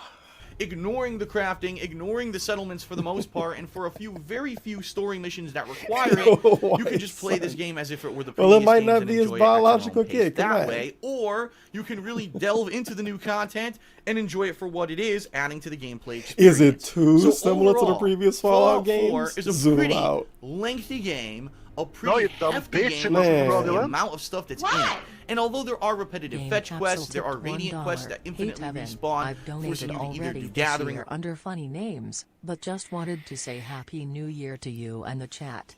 Best to you all. Also remember when DSP skipped Diana's brother's wedding to play Fallout 4?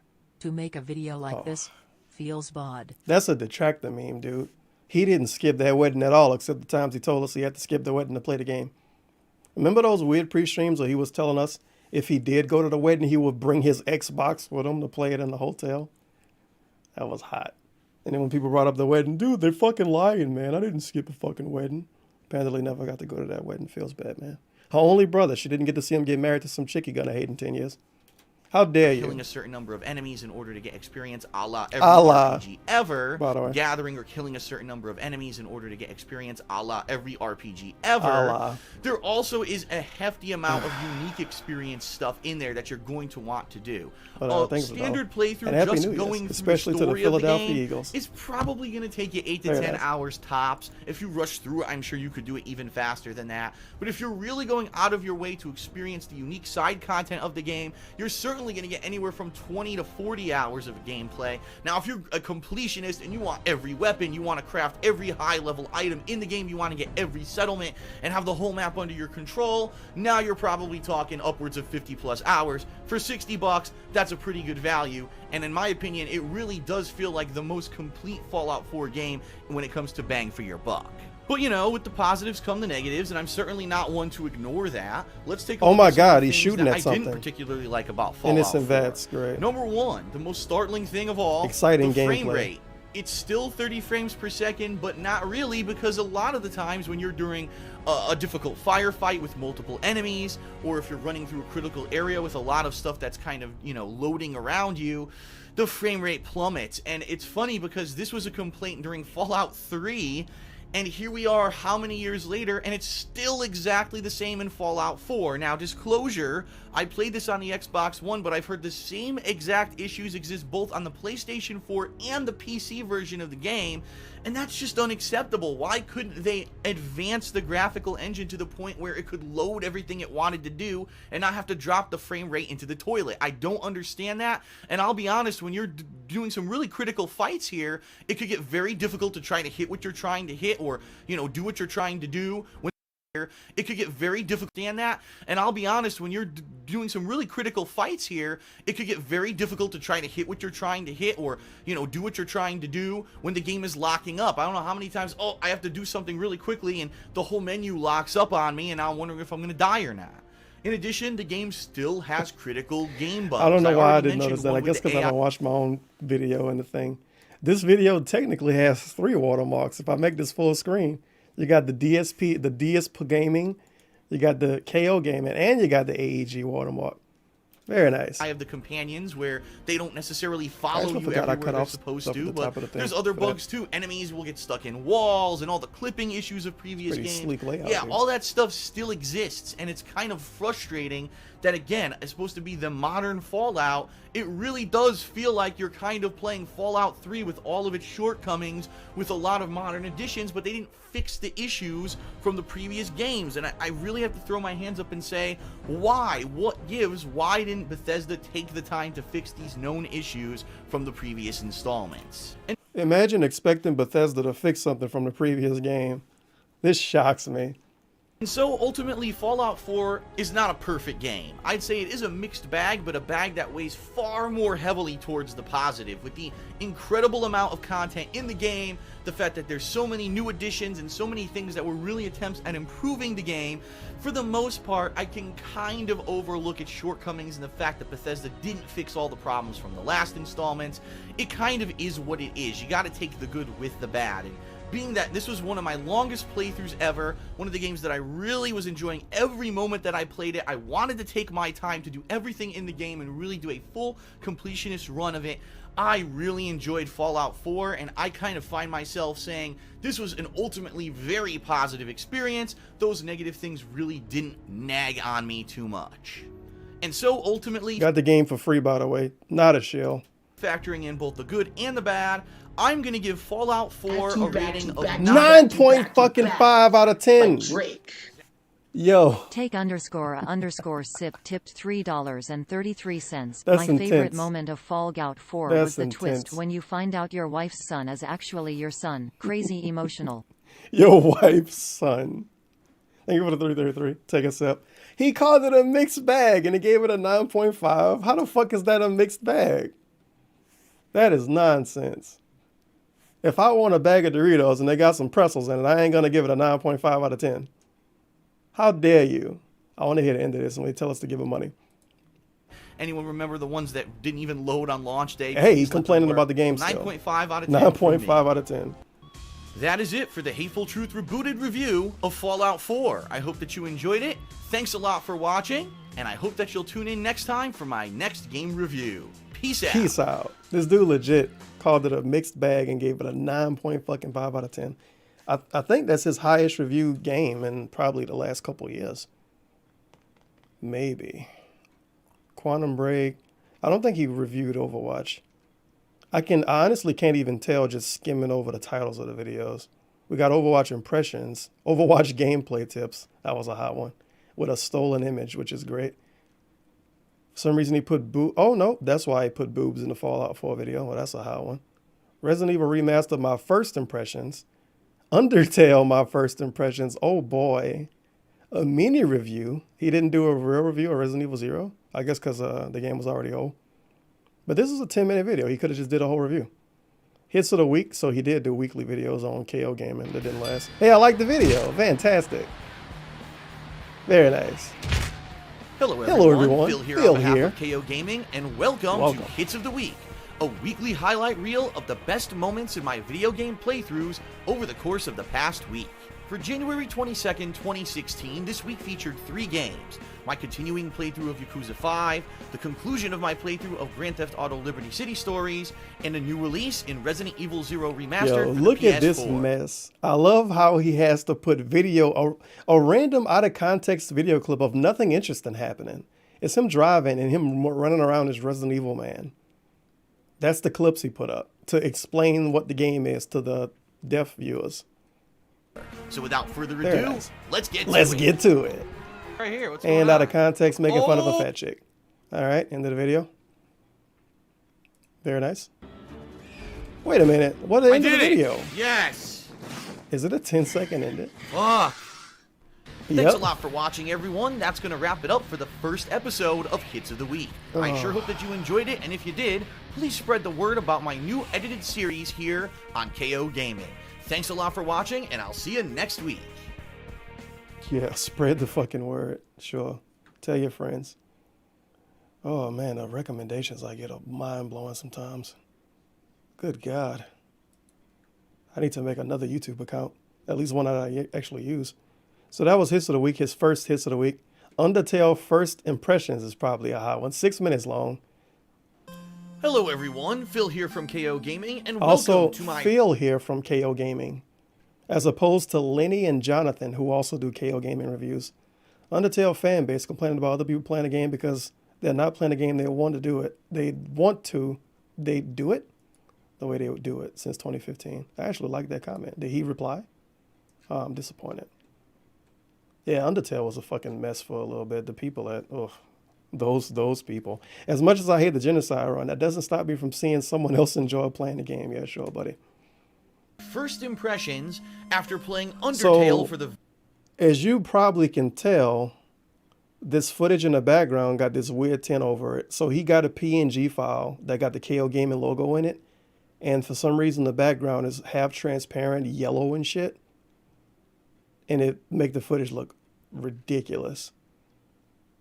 I don't know why that was a thing, but that was a thing. Very first time earlier because today. Why not? 2015 was a really packed year for games, and one of the sleeper hits that no one really saw coming was Undertale, the crowd-funded retro RPG that allows you to play the game in multiple different ways. KO Gaming tipped $1. Fallout 4 was a free game I got from Bethesda. I didn't miss a wedding to play this first-person shooter, so fuck the trolls. Fallout 4 really isn't a good game. It actually fucking sucks. Not as good as Panda Reflickin' My Bean. 9.5 out of 10. Mixed bag. So many complaints about so many things. 9.5 out of 10. Very Really nice. Changing the storyline and plot and leading to a lot of additional content. Now, I actually did not have the pleasure of playing Undertale last year because I was so busy with other releases, and quite honestly, until the game was released and became a viral hit, it wasn't even really on my gaming radar. So I was very pleased that I had people was begging him to play Undertale for so long, and he waited till the game completely blew up, and he waited until the game turned into just toxic people shitting on people for not playing the game the correct way. That's when he decided to play it. If you would have played it the day it came out, it could have blew up, dude. Like, everybody and their grandma had a successful Undertale playthrough. Downtime but he was too January busy to finally check out the game. Too busy. Today I played it for around 3.5 hours, and here are my initial thoughts. First off, it's pretty obvious that this game is an homage to Earthbound. A lot of things about the game, including the graphical... I do like that he took Earthbound footage from his own playthrough, as you can see with this weird logo he used. This, what did this even say? Because you gotta wait for it to rotate. Dialogue. A lot Here of we things go. just look Summer like of Retro. That hot logo. Stuff that emulated, was by the way. Emulated Earthbound.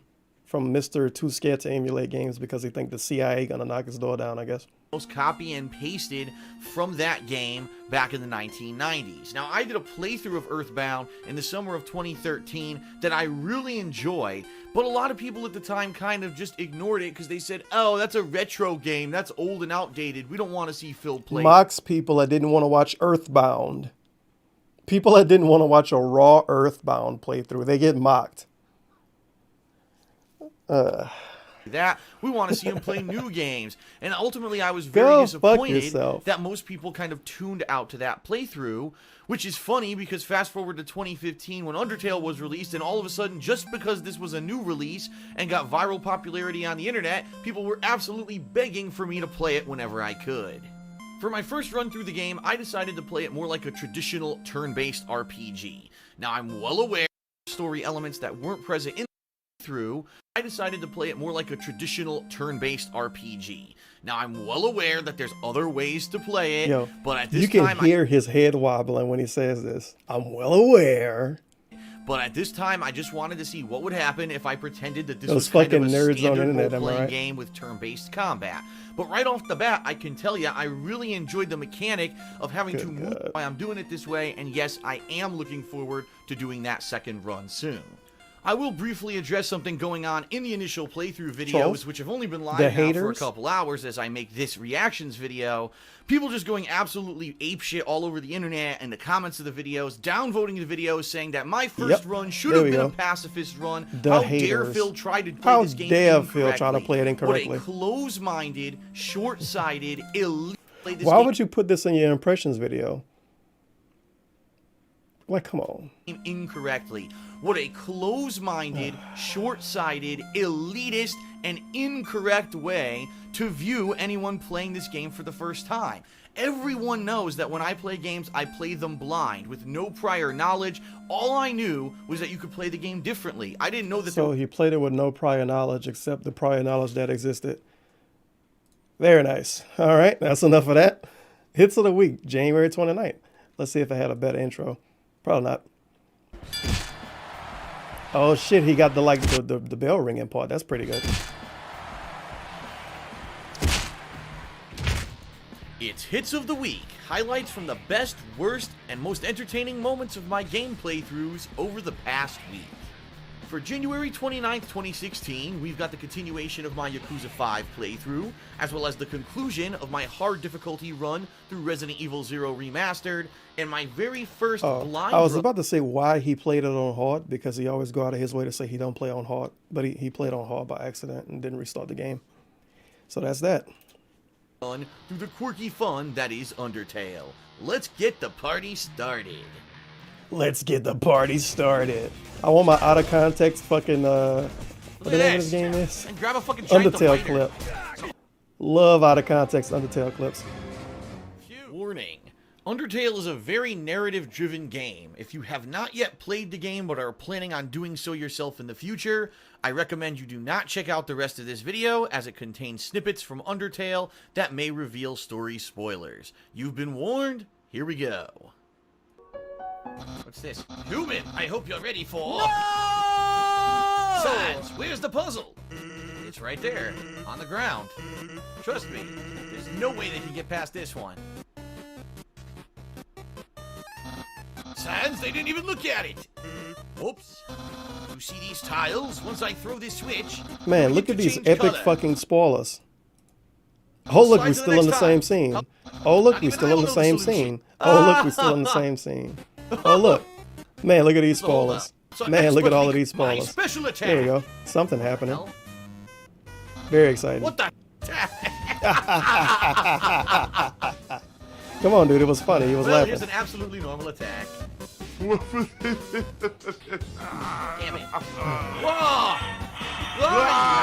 Hold him up! Muppet mode, by the way. You dick! Stop this! The dog hit me! What the hell is that? Cool. It says, cool, dude. What is this shit? What the hell? Look, I can cheat. Look at this. All right. Yeah, compare him playing this to playing Deltarune. He didn't even do voice acting for that. Very nice. It's a legendary artifact. Will you take it? Yes. You're carrying too many dogs. Dogs? What the?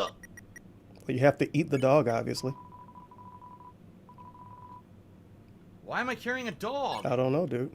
What? Question mark, question mark. How did I get a dog in my inventory? An annoying dog. An annoying Vance dog. tipped $4.20. A dog, Play a this little next white dog. for the full It's fast experience. asleep. Can I drop it? Why is this in the Dog on the video? ground. Oh, it's Oh, hilarious. no. Here we go. The dog absorbs the artifact. What the fuck? What was that? There we go. That was funny. Do you want to play a game? Very nice. This snail is not fucking- spoilers at all. All that pressure to succeed. I mean, I Really guess got it to could her. be a spoiler if you Oh. consider everything ever a spoiler. But What it's the just fuck? hilarious moments. Hoi, I'm Timmy. And this is Oh my god, I friend. don't want to see these fucking characters. Get them out of here. I'm getting Vietnam flashbacks looking at this fucking game. That's the same voice sound effect from Final Fantasy VI. Did you just flip my switch? Oh my god, the laugh. The laugh. What the? What was that noise? What was that noise? What the hell? Whoa, What the look at hell? this dude. Oh my! If you flip my switch, that can only mean one thing. You're desperate for the premiere of my new body. How rude. Lucky for you, I've Nice been voice acting, aching by the to way. show this off for a long Pretty good. time. Better than So, Deltarune, as I thanks, guess. I'll give you a handsome just talked during reward. that. I'll make your last living moments absolutely beautiful. He turned into the David Bowie robot. Big ups to David wow. It's David It's Bowie. David Bowie. Mettaton EX. All the kids know David Oh Bowie. my god, can I hit him? Let's see. And cut to are an fucking idiot. Flower. Or Flowey, Wow, or whatever his talk about name breaking the was. That fourth was wall, fun. dude. Oh, this is the spoiler part. Wow, that's the rest of the video too. How the fuck am I gonna do this? Stop. Oh my Oh, that's god! the spoiler. Look at What is this. the laugh? Nothing's funny What happening the right now. flaming fuck is this? This is an epic final boss. Yeah, he really hammed it up. During his regular Let's Play videos, he hammed it up big time. Because he knew he would put this in his dumb fucking videos. Oh my god. Mini review, Call of Duty Black Ops 3 Awakening DLC. And he What's up, starts everyone? with the Phil smack. here from He starts with the fucking smack. Why does that What's not get it out?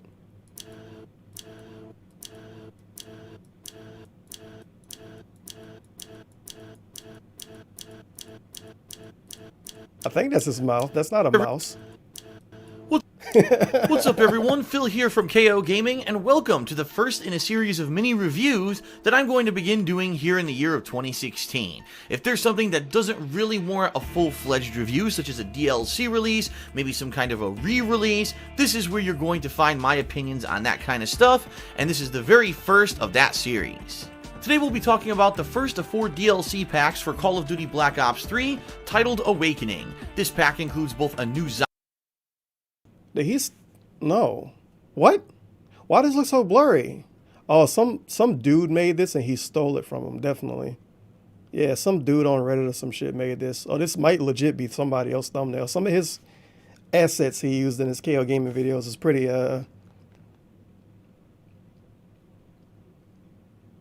special. But this is obviously something some other dude made with the really blurry pictures of shit. You can't even read this. Zombie map called Der Skyjack, Eisenrocken, as well as 4 new Flash, multiplayer maps for competitive Zombies, play. right. For those who aren't familiar, Treyarch has really made a name for themselves in the first-person shooter community by releasing really great zombie survival co-op maps for the previous iterations of the Black Ops franchise. Well, Der Eisendrachen is no exception, being an actual throwback to the original zombie survival maps from Call of Duty World at War. That's right, you actually reprise the roles of the original 4 protagonists from that series and are thrown into a new modernized version of that same kind of old school zombie survival map. It's really cool to see the original 4 cast members back and to be playing in a more old school Look style. at this elite fucking zombies gameplay, by the way. Walking and picking stuff up. And shout out to P-Dog. Very nice. Setting is cool as well, especially because the Shadows of Evil map from the release of Black Ops 3 really was a departure from the previous ones in this series. Much like the other Treyarch zombie maps, there's continuity here with all of the previous ones. Even though you are playing as the original 4 protagonists from the zombie co-op adventures, you're from an alternate dimension where you're actually trying to stop your own selves from going through with some of the things you've done in previous Treyarch zombie maps, including going to the moon, nuking the planet Earth, and stopping the widespread destruction as seen in Black Ops 2 Transit map. So it's a pretty interesting take on trying to fix the mistakes from the past and the previous characters who you've controlled in these zombie co-ops before, and being able to play in this old school setting is really neat. You'll be facing off against endless rounds of zombies, devil dogs, and even the returning Big Daddy-like creatures that were seen in the Black Ops 2 zombie map Origins. So there's a lot of returning stuff that combines to be pretty awesome, and you're going to find this very similar to the giant remake map from back when Black Ops 3 was released on purpose, because it's the same characters and they're trying to continue on with that storyline. But much like the Treyarch zombie maps of the past, it's not just about the plain vanilla survival aspect, but it's all about the Easter eggs. Oh, And this one is chock Easter eggs. The music in the background kind of remind me of The Sims. top notch. It's great stuff. Being a throwback to the original cast from these zombie maps is an awesome It's touch. kind of weird too, him praising zombies, and Black Ops 4 came out and he didn't play 1 second of zombies. Not even 1 fucking second. Because he don't have anybody to play with, because he don't have any friends, or he throw everybody under the bus, and he don't want to play with strangers because it's DSP. Somebody gonna say, "Are you the guy?" or some shit. and to basically be continuing on with this continuity saga of the zombie survival is an awesome thing. Getting together with 4 of your friends and playing this cooperatively, you're gonna have a blast. Just like all the previous zombie maps, it's quality stuff. The multiplayer maps, I really have a hard time justifying the price tag if you're really only buying this expansion for them, especially because the Skyjack map is just a redo of a previous map. It's nice to get variety every few months from Treyarch when you add on these... Great opening gameplay to talk about the multiplayer, by the way. It's nice to get really only buying this expansion it's him missing for them, every shot. Trying to throw a concussion grenade at, I think. Because the Skyjack map is just a redo of a previous Quality map. gameplay. It's nice to get variety every few months from Treyarch when you add on these new multiplayer maps, but at the same time, do you really want to be playing $3 to $4 running per into map? a wall, being confused? I don't know. I leave it into your own judgment if you think that it's worth it. But definitely, if you're into the zombie survival stuff, you're not going to want to miss the Awakening pack just for that one map. It's definitely worth the price tag. So I hope you enjoyed this very first of my mini video. Tell us to give you money. Reviews. I hope that now you have a better idea of what the Awakening DLC pack is, and if you'll be interested in checking it out yourself. I'll be covering the future DLC packs for Black Ops 3 as well, because I did purchase the Season Pass back in November, and I'm looking forward to the ongoing zombie saga. Thanks a lot for watching, everyone, and I'll see you next time for another you didn't tell us to review. give you money. Come on. Good God, man. So that's Call of Duty. Hits of the week. I'm not doing hits of the week again. Hateful Truth review rebooted. Naruto. This is exciting. Tell us how you're a fan of the series. What is up, everyone? Phil here for KO Gaming, and welcome to the Hateful Truth Rebooted, where I give you maximum truth and minimum bullshit regarding the latest video game releases in this ongoing review series. Today we're going to be talking about my very first new game review for the year of 2016, Naruto Shippuden Ultimate Ninja Storm 4. Ultimate Ninja Storm 4 picks up where 3 left off back in 2013 by continuing and concluding the major plot line of the Naruto Shippuden manga, as well as adding in a pretty lengthy and interesting RPG-esque adventure mode, and of course your online battles are there as well. Major warning for anyone who has not seen the conclusion of the... Interested in buying the game? Get it for PlayStation 4 here. Remember when he had Amazon affiliate links? And people reported the fuck out of him for basically telling people to not buy the game. I remember. And telling us that people bought diapers and shit using his Amazon affiliate link. Naruto Shippuden storyline yet. This video review will obviously feature gameplay of characters from the game that are present in the story, so if you do not want to be spoiled in any way, shape, or form, do not watch this review. However, I will be doing my best to stay away from story spoilers so that if you do want to read the manga, watch the anime, or play this game, you'll still be able to experience the story and not feel spoiled. As always, the core of the Naruto Shippuden series is the combat, and all the fun game mechanics from Ninja Storm 3 make a return in 4. You've got your melee attacks leading into deluxe combos, whether you hold up and down on the thumbstick while you do them. You've got your ranged kunai attacks that can be powered up with chakra. You've got your ninjutsu attacks. You've got your assists that can come in and help you during a fight. Of course, during the fight, God damn it. Well, I guess I can't say YouTube chat lied to me. DSP did put out a tweet longer. And it's long as fuck. Why? He put out a tweet longer about what games he's gonna play? I'm gonna let this play for a little bit. I'll be back. You can rejuvenate your chakra, you can dodge around, you can use your substitutions to replace your body with a piece of wood so you can escape a combo, you've got throws, and yes, you've got your super-powered ultimate and link attacks, just like in Ninja Storm 3. So all those game mechanics make a return. I'll be honest, it's a little bit cluttered at this point with the amount of stuff that they've jammed into the Ninja Storm series, with multiple bars and meters and assist gauges and things going crazy up on the screen at all times. But once you play the game for a little bit, you start to get used to it, and it's pretty much just as fun, if not a little bit too similar to the gameplay of Ninja Storm 3. Now, the story of Ultimate Ninja Storm 4 is way more abridged than the one of 3, and does a good job of cutting out a lot of the filler. I remember 3 years ago being very drawn out and having a lot of heavy dialogue and over-dramatized scenes in Ninja Storm 3, as well as having a lot of wandering around and a lot of stuff that really I felt could have been cut out and made it a little bit more faster paced.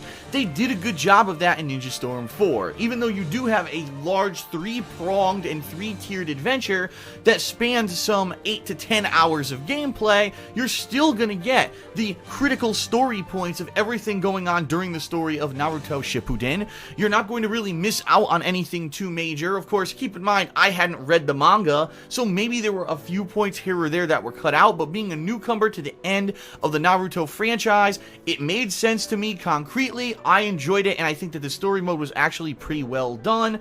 The only complaint I really have is that they don't do a good job of explaining how to do the more advanced mechanics of the game. I felt near the end of the game I was having a lot of issues fighting off and winning against the final bosses. Another complaint I have is that unfortunately when you lose in the story mode, the game doesn't give you the option to just retry from the start. Instead, you get auto-revived and get a choice of either having higher defense or doing more damage. I would have liked it if I could have just reset it and started it from the beginning. The game does not give you that option, and that did kind of irk me. More fucking stuttering, by the way, so he didn't fix that, I guess. All right, Twitlonger. They call me DSP. Phil, and they call me DSP. Because, I mean, Twilonger's about what games he's going to play. He definitely doesn't, he never talks about this stuff during his pre-stream. An update, as I drop my phone. This phone is so fucking slippery. An update regarding the upcoming game schedule. I've been listening to your feedback over today, and I've weighed my options. Please respond to this tweet with what you think. It seems there are 3 different things people are interested in. More/longer/earlier streams of Minecraft. Oh yeah, based on how much donations they get. Ace Combat 7 based off one dude asking for it. And Dark Souls Remastered Magic Run, which is bullshit. DSP wanted to play Dark Souls again. Other people always want him to play Dark Souls because they're horrible people, I guess. I don't think anybody asked for a Magic Run particularly, but I don't know. Admittedly, everyone is torn. No shit. You mean to tell me multiple people want different things on the internet? It shocks me. I guess the robot's not agreeing for once. And there's no consensus? I can't even read that. Consensus on what is the right thing to do with next week until Resident Evil 2 comes out. Once Resident Evil 2 and Kingdom Hearts 3 release, those games will be the balance of main streams, with maybe a stream of something else mixed in for variety, for the foreseeable future until new games release on February 15th. Nice fucking business letter right here. Here's what I've decided based on many factors. Monday and Tuesday are already booked with streams of Black Ops 4 multiplayer, Smash multiplayer. Wait, Tuesday was supposed to be another thing though. The conclusion of Final Fantasy IV and the latest episode of Walking Dead. You piece of shit, what? Tuesday was supposed to be a stupid thing. Did he change it? Yeah, Tuesday says most disappointing game. So what the hell is he talking about? Did he change his schedule again? Yikes. Guess so. At least based on this. All right. Okay. As much as I'm interested in a new game, I cannot justify paying $6 for Ace Combat 7, so donate it to him. A game that I may not enjoy and or may not resonate with my audience. Sadly, I have very little funds. He's begging in a Twitlonger. I have very little funds to go around on risky gambles like this. If the game was $30, then I may have been strongly for trying it. That sounds weird. But sadly, I think it's just out of the question. Dark Souls Remastered is currently on sale for $30, Star David price, on the PlayStation Network. Considering I'm going to eventually play it anyway, I've purchased it today for the discounted price. This dude is insane. That means Wednesday could either, nice typo, that means Wednesday could either be, oh no, never mind, I read it wrong. Could either be a long stream of Minecraft, or I can begin my playthrough of Dark Souls Remastered. Keep in mind, I'll have Thursday off. It's not even Monday yet. He's telling us he got Thursday off. But we'll then have Friday through Monday to play whatever I want. Really? Tuesday the 22nd will more than likely be my special. Oh, now he don't even know. So Tuesday might be his event. He don't know anymore. And then Wednesday will be Ask the King. Are you kidding me? Oh, God. Wrestling questions again. And anime questions. Oh, no. Thursday I'll be off, tell us twice. And Friday, Resident Evil 2. Very nice. I'm thinking the best thing to do now is balance Minecraft with Dark Souls Remastered as the main streams for the next week or so once Wednesday arrives. Then use the night streams for sessions of Black Ops 4 Blackout. Black Ops 4 multiplayer, and Smash Ultimate. Oh, he loves these games so much. Once Resident Evil 2 releases, that will be the main feature game until the release of Kingdom Hearts 3, which will then take over. Oh, that's going to totally work out. You're going to make so much money. I'm thinking I'll alternate between Kingdom Hearts 3, Dark Souls Remastered, and Minecraft / Black Ops 4. That sounds like ass. As mainstreams until I finish up something and or February 15th arrives, with tons of new releases. I think this makes the most sense. Sadly, Ace Combat 7 doesn't seem to fit anywhere in there because of the cost and risk involved. Thoughts? Question mark. So he did a tour longer to tell us that he don't have $60. Pretty much. Everything else is kind of worthless. Tour longer to say he don't have money. He used the tour longer to beg. But he bought Dark Souls, though. It's cool. He bought the Dark Souls Remastered because it's on sale. Parentheses. Hey, Phil, I think you should dedicate oh my fucking God, dedicate a day a week to Minecraft. You have to pay $0 to play Birth by Sleep. You own Kingdom Hearts 2.5 already, and the game is relatively short. Yeah, that ain't gonna happen. Is there no easily accessible red boxes in your area for simply renting games? Or there's always a game fly. Too much effort, dude. Cat uses car every day. This fucking dude, bruh. Oh, this dude.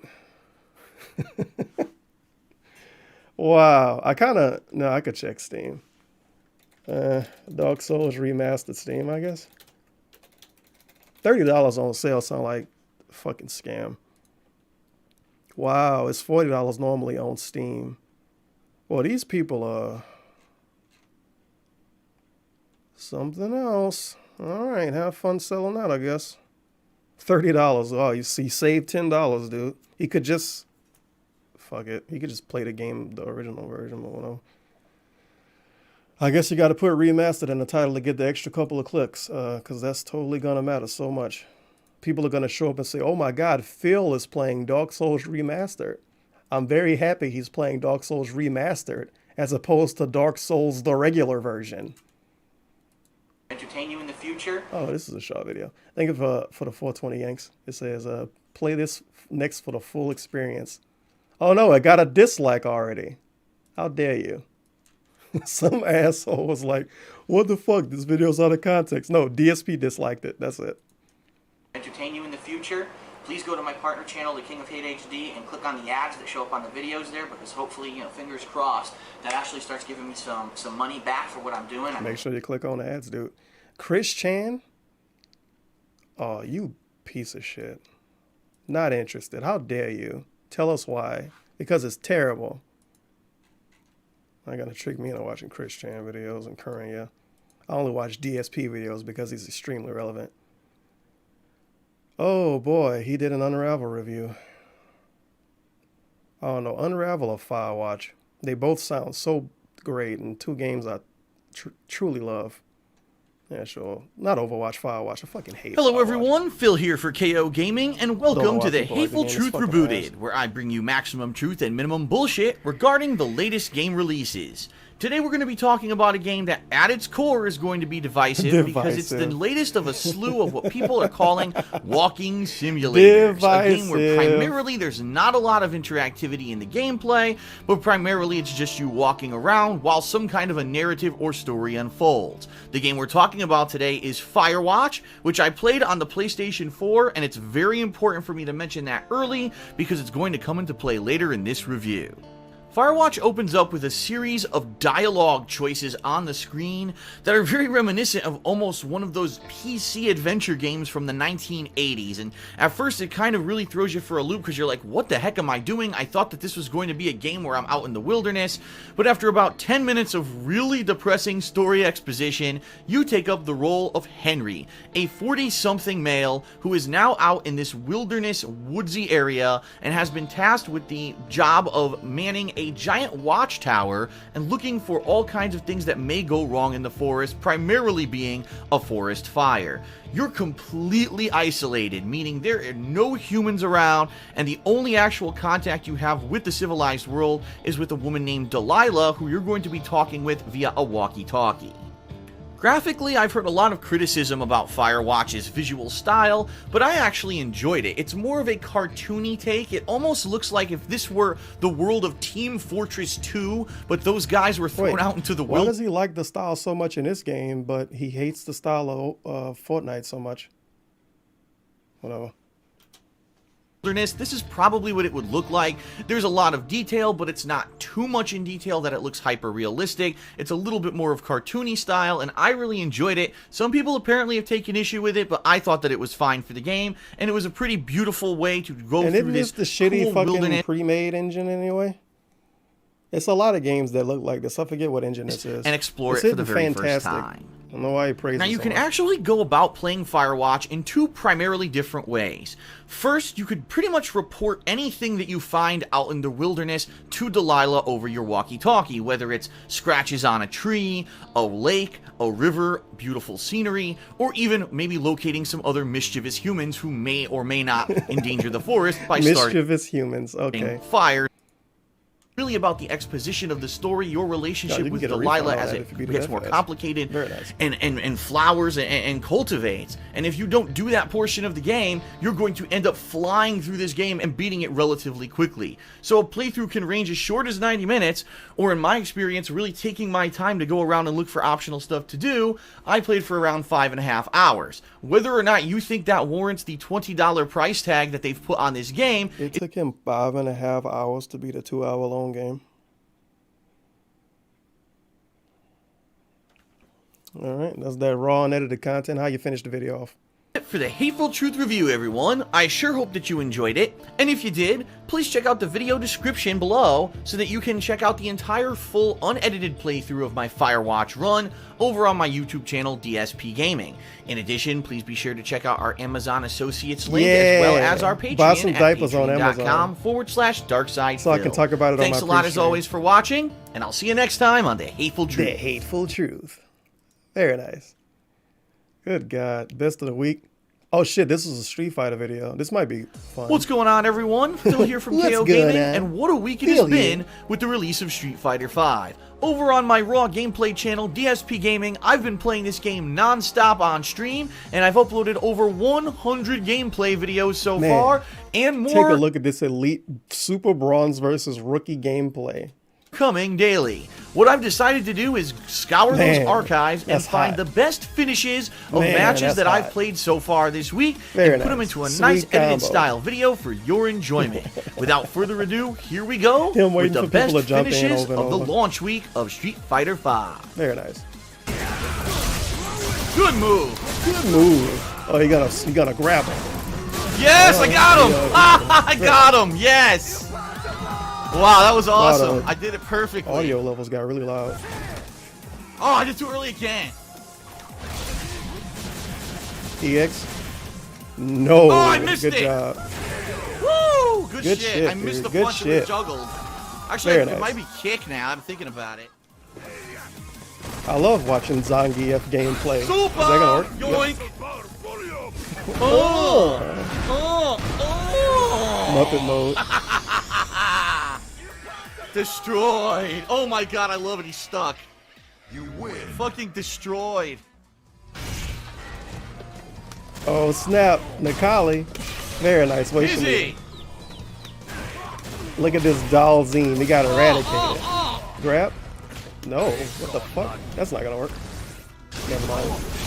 Why would this be in a video? This isn't an epic finish. No damage over time, thanks. Good Got job. him! Full screen dash. I can see he only knows one combo with Nikali, of course. Oh, it's my God. Black dude Oh. he's playing against. But he Oh got no! fucking creamed. He really uploaded this shit, him shitting on this dude he's supposed to be friends with? Oh, come on! Oh, he fucking put him on blast. He don't even know how to play as Vega. He obviously was screwing around and DSP used the character he tried to actually learn how to play. What an asshole. He should be ashamed of himself. Pretty good commentary, by the way. No words at all. Zero commentary, just to show he got a perfect time. against a literal rookie Goodbye. Ryu. All he says is goodbye. Perfect. The whole round. The whole fucking round. Oh, this dude is known for his elite commentary, obviously. Very nice. I kind of feel bad for this dude because he lost the DSP. That's, I mean, it could happen. But then he got put in a fucking show-off video. So we got double shit on. Goodbye. Goodbye. Perfect. Sheesh. Well, he Good did. night. Yoink. Yoink. Oh. Yeah, that's a good point. No salt in this video, just his epic finishes. And I'm pretty sure at least one person beat him in a really fancy way, but he probably didn't put that in his video because he can only show himself do good. Absorb that power. Oh, what? I tried to do my super. I wanted to beat hers. Wake up. Yep. Chip damage. Jeez. Holy shit! Look what happened, dude. Whoops, she did, Dizzy. Oh no, that's fucking Tiger Powered again. This dude suck. Him using his fucking main characters against him. Insane combo. I don't know what is he gonna do. Grab. Ah, good stuff. His little month one strategy. Perfect KO. Oh, it's another brag clip. Here we go. Jump in again. Come on, do the jump in. There we go. And it's over with. Very nice. Jump in again. Not even a combo, and he finishes it off. Good job, blocking. Oh yes. Perfect. Oh, perfect KO. Holy shit. What a fun video. Didn't do that. Uh-oh. Whoa. Whoops. Well, that's over with. Nice dragon punch. Saw that coming a mile Of away. course he did. That's the end of the round. Boom, boom, boom. Very nice. That's such bullshit. He's the There's so slowest many rolling clips of him can I've beating ever this dude seen. in lobbies. Get him out of here. Stupid Tiger Power. That dude is free as hell. Get out of here. Well, that's it, and thanks for watching, everyone. I sure hope you enjoyed the best finishes of the week. Just so you know, I will be playing lots more Street Fighter V and doing more montage-style videos for it in the future.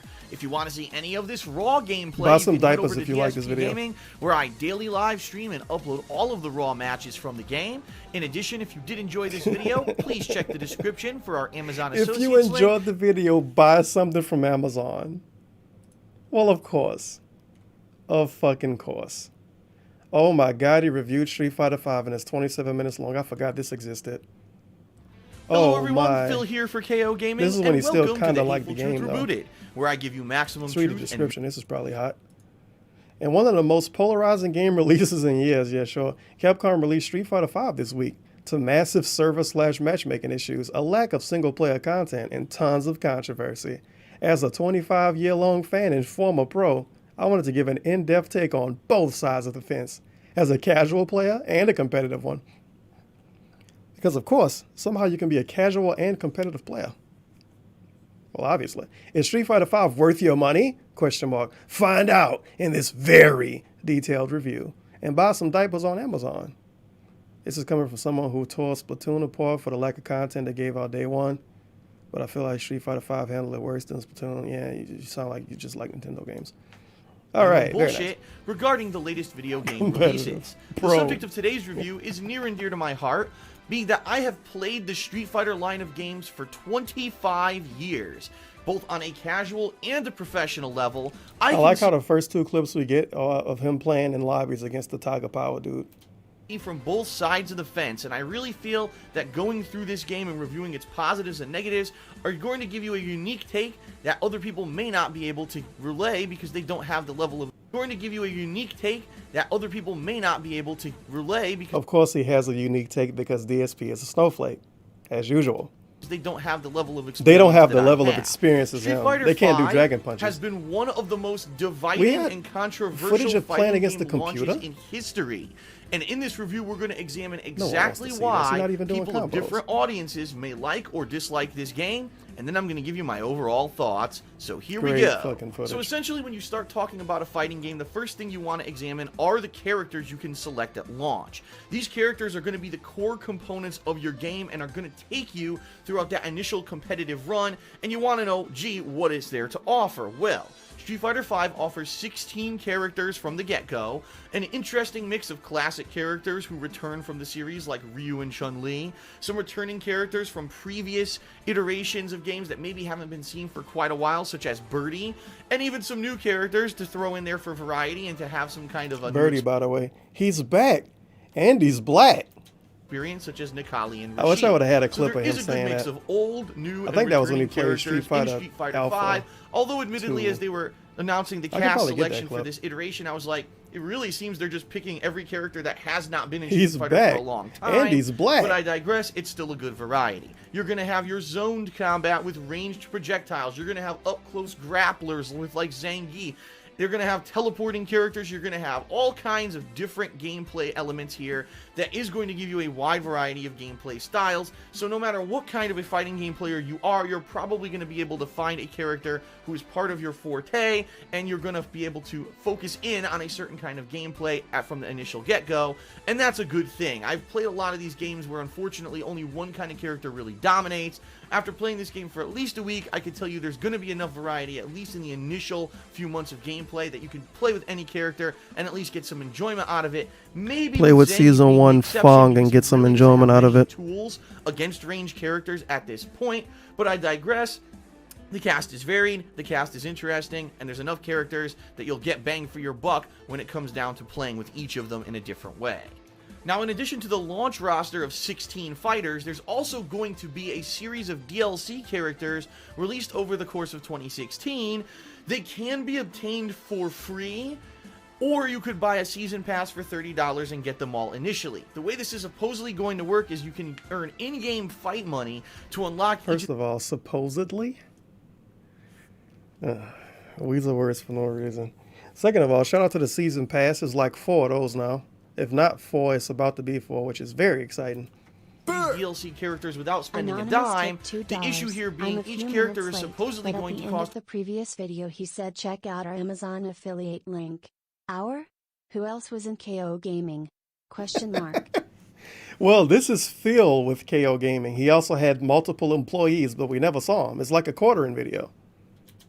Multiple employees, dude. But, thank you for $2. 100,000 fight points. Now you can earn fight Phil points here through with KO various Gaming. methods, such as Check out our defeating the affiliate link. survivor mode He on got different employees. levels of difficulty, or completing the story mode for each character. What the hell is this Beating the gameplay? story mode of the game CPU? will earn you about Oh 100,000 my God. total fight points, which means you can get one character for free. Survival mode will earn you various Sharap different tipped points depending on $2. what Our difficulty boy level. Loon is streaming RE5 that hot niggly bear coon spook crispy charcoal complexion Zimbabwe gut having porch monkey ass He liked simulator my Resident son. Evil 5 And too? he's that Kim Price at the delicious 30 to see that GIF complexion. I knew he liked Resident Evil 4. I didn't know he liked 5 too. De Wayne got some unique, he likes some unique games. I think he liked Mega Man too. It's really weird to see him play other stuff. Feels bad, man. You complete it, but essentially the Can only core assume gameplay he's of the game still is gonna streaming on be YouTube. He should go to online stream.me. play, which you only earn around Yeah, it's not 50 like a fight points per fight. first So of just all. do You the could probably math. make good money over there, 100,000 fight maybe. points divided by 50. It's going to take you quite a lot of matches in order to earn each character. For most people, unless you're constantly Yeah, unlocking the playing characters game are free as online, ass now because they got too many characters in the game. Thanks, You've got Capcom. many kind of options right from the get-go that really allow this to be a robust mode where you can try to learn game essentials if you have tons of time to put into it, to just sit there and test, gee, does this move beat this move? Does the timing of this meaty beat He never this? learned any of And this. really, He never learned essentially, meaties. it's almost like a He train never learned yourself what kind of moves deal beat what when it comes moves. to the game. DSP never The really learned how to play online Street gameplay Fighter component 5. is also All the pretty time he good. put into it. With consistent matches, To this day, he's never done a netcode real that I crush kind of have to combo on admit purpose. It's phenomenal. is better than Street Fighter 4's. I know What? a lot of people wanted to Hold on. have to admit is better than wait, Street what? Fighter matches. The online gameplay component is also pretty good, with consistent Okay. matches of netcode that I have to admit Yo! is better than Street Fighter. Well, I guess he would pretend he never said that before. Apparently, this game got better online than Street Fighter 4. All right. 4s. I know a lot of people wanted to know my opinion on the online connectivity of Street Fighter V. The bottom line is, yes, overall on launch week, the experience I had with most online matches in Street Fighter V were far better than the overall experience that I had with the years of Street Fighter 4. It's almost like he made his opinion too fast. Netcode that they have Launch implemented, week. for the most part, is working. The game and halfway although worked maybe the 1 launch out of week. 10 matches, you'll get a frustrating one where you see things jumping around or you strike your opponent, then the game takes it back. He said For the Street Fighter most 4 was part, better than this it's now. a lot And better. that's You after don't get years any of them those putting out slow-motion content. matches, any of those matches where you do a move and it's literally 2 seconds later that things happen on the screen. And this kind of online environment is one in which you are going to learn a lot better for a competitive style of gameplay than that one from Street Fighter 4 was. So Wow. ultimately, all of if this you shit, are a all of competitive these opinions went out the fucking window. 1-round matches against almost Yeah, shitty insane survival mode. through it just to get to the Still final talking guy, about and survival mode. Bison. This is a very in-depth For review. health, so if you get Why hit the once, fuck is the the whole review for thing's Street Fighter 5 thicker than the review for Fallout 4? I guess because he's a competitive fighting game player. Over. That one's pretty risky, and I wouldn't recommend that one for anyone. But the fact that between rounds you get these options to select different things, and that depending on, gee, am I coming into a harder fight? Am I coming into an easier fight so I can maybe do a double down and try to earn more points?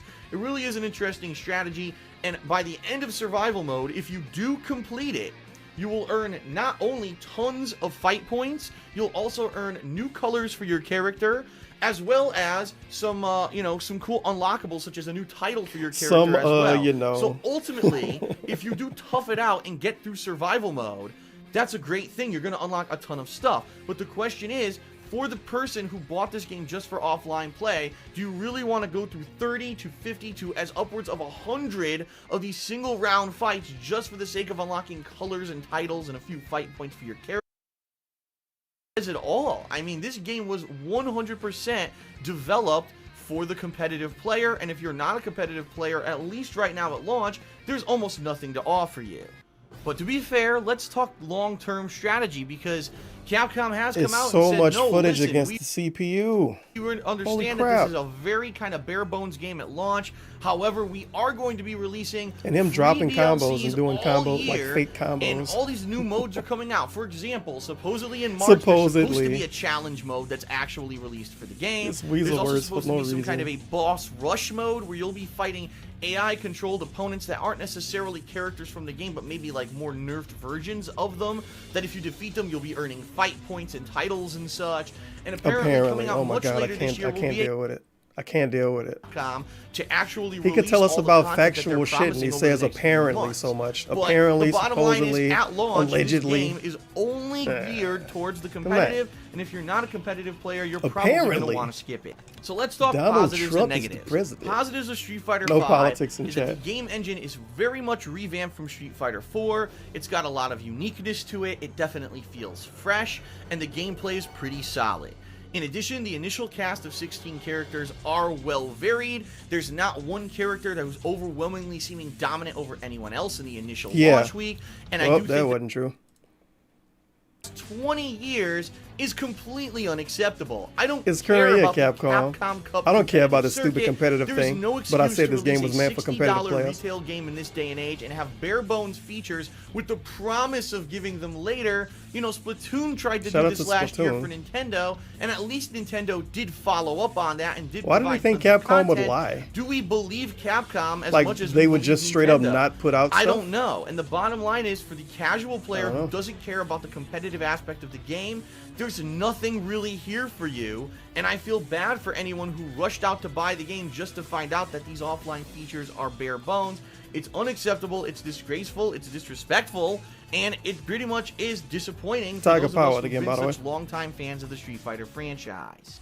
The next negative is actually very much affecting everyone playing the game, whether you're a casual or you're a competitive player. Netcode? The online matchmaking of Street Fighter V is incredibly inconsistent. Oh Here's yeah, what I mean. this was true. That shit was a mess. Even know what the work was of the Wait, previous what? dev team. Been completely tight-lipped about the whole sub. Why Capcom cannot get the servers for this game to be more consistent? Remember when he told Why us the online was good? Capcom servers are feeling. So in that regard, incredibly inconsistent and really annoying.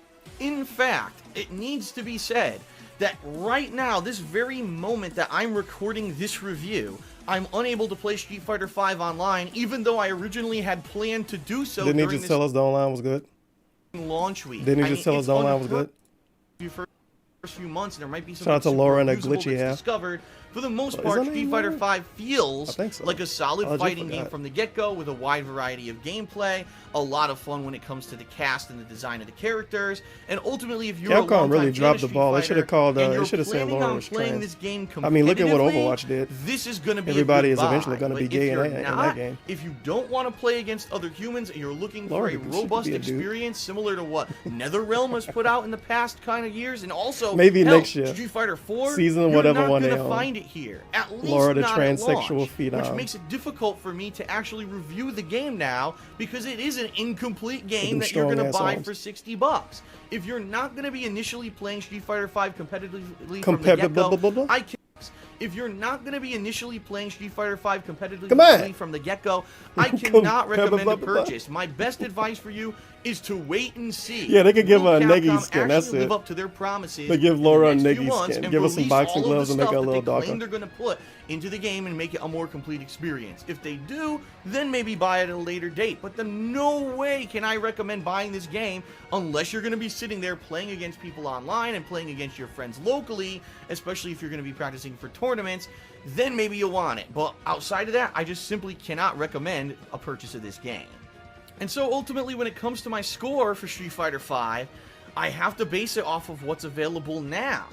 I can't say, oh, well, they may do this, or they may fix the servers, or they may give you this game mode in the future. I have to review it based off of what is available at launch, which is sad because I love Street Fighter, but I have to be honest. Now, what I'm going to do is give you a review score as of right now, and then in several months' time, let's say maybe May or June, when Did he do supposedly this? all the game modes have finally been released for Street Fighter V, I think he I'm actually going to did. re-examine the game I'll see it after this. I and think give he you actually an did do that. updated opinion on it, similar to what I did with Splatoon last year. But for now, at launch, with the features available, with the issues with the online connectivity, the best possible score I could give Street Fighter V is a 6 out of 10. Yikes. It And got let me bodied. tell you, I actually have a hard time giving it a 6 'Cause out I'm a of 10. fan. The only reason that's the only reason I'm even giving it that high of a score. Wait, why? Because the core. and such, Yo, and I really? DSP thought the core gameplay of Street Fighter V was the saving grace.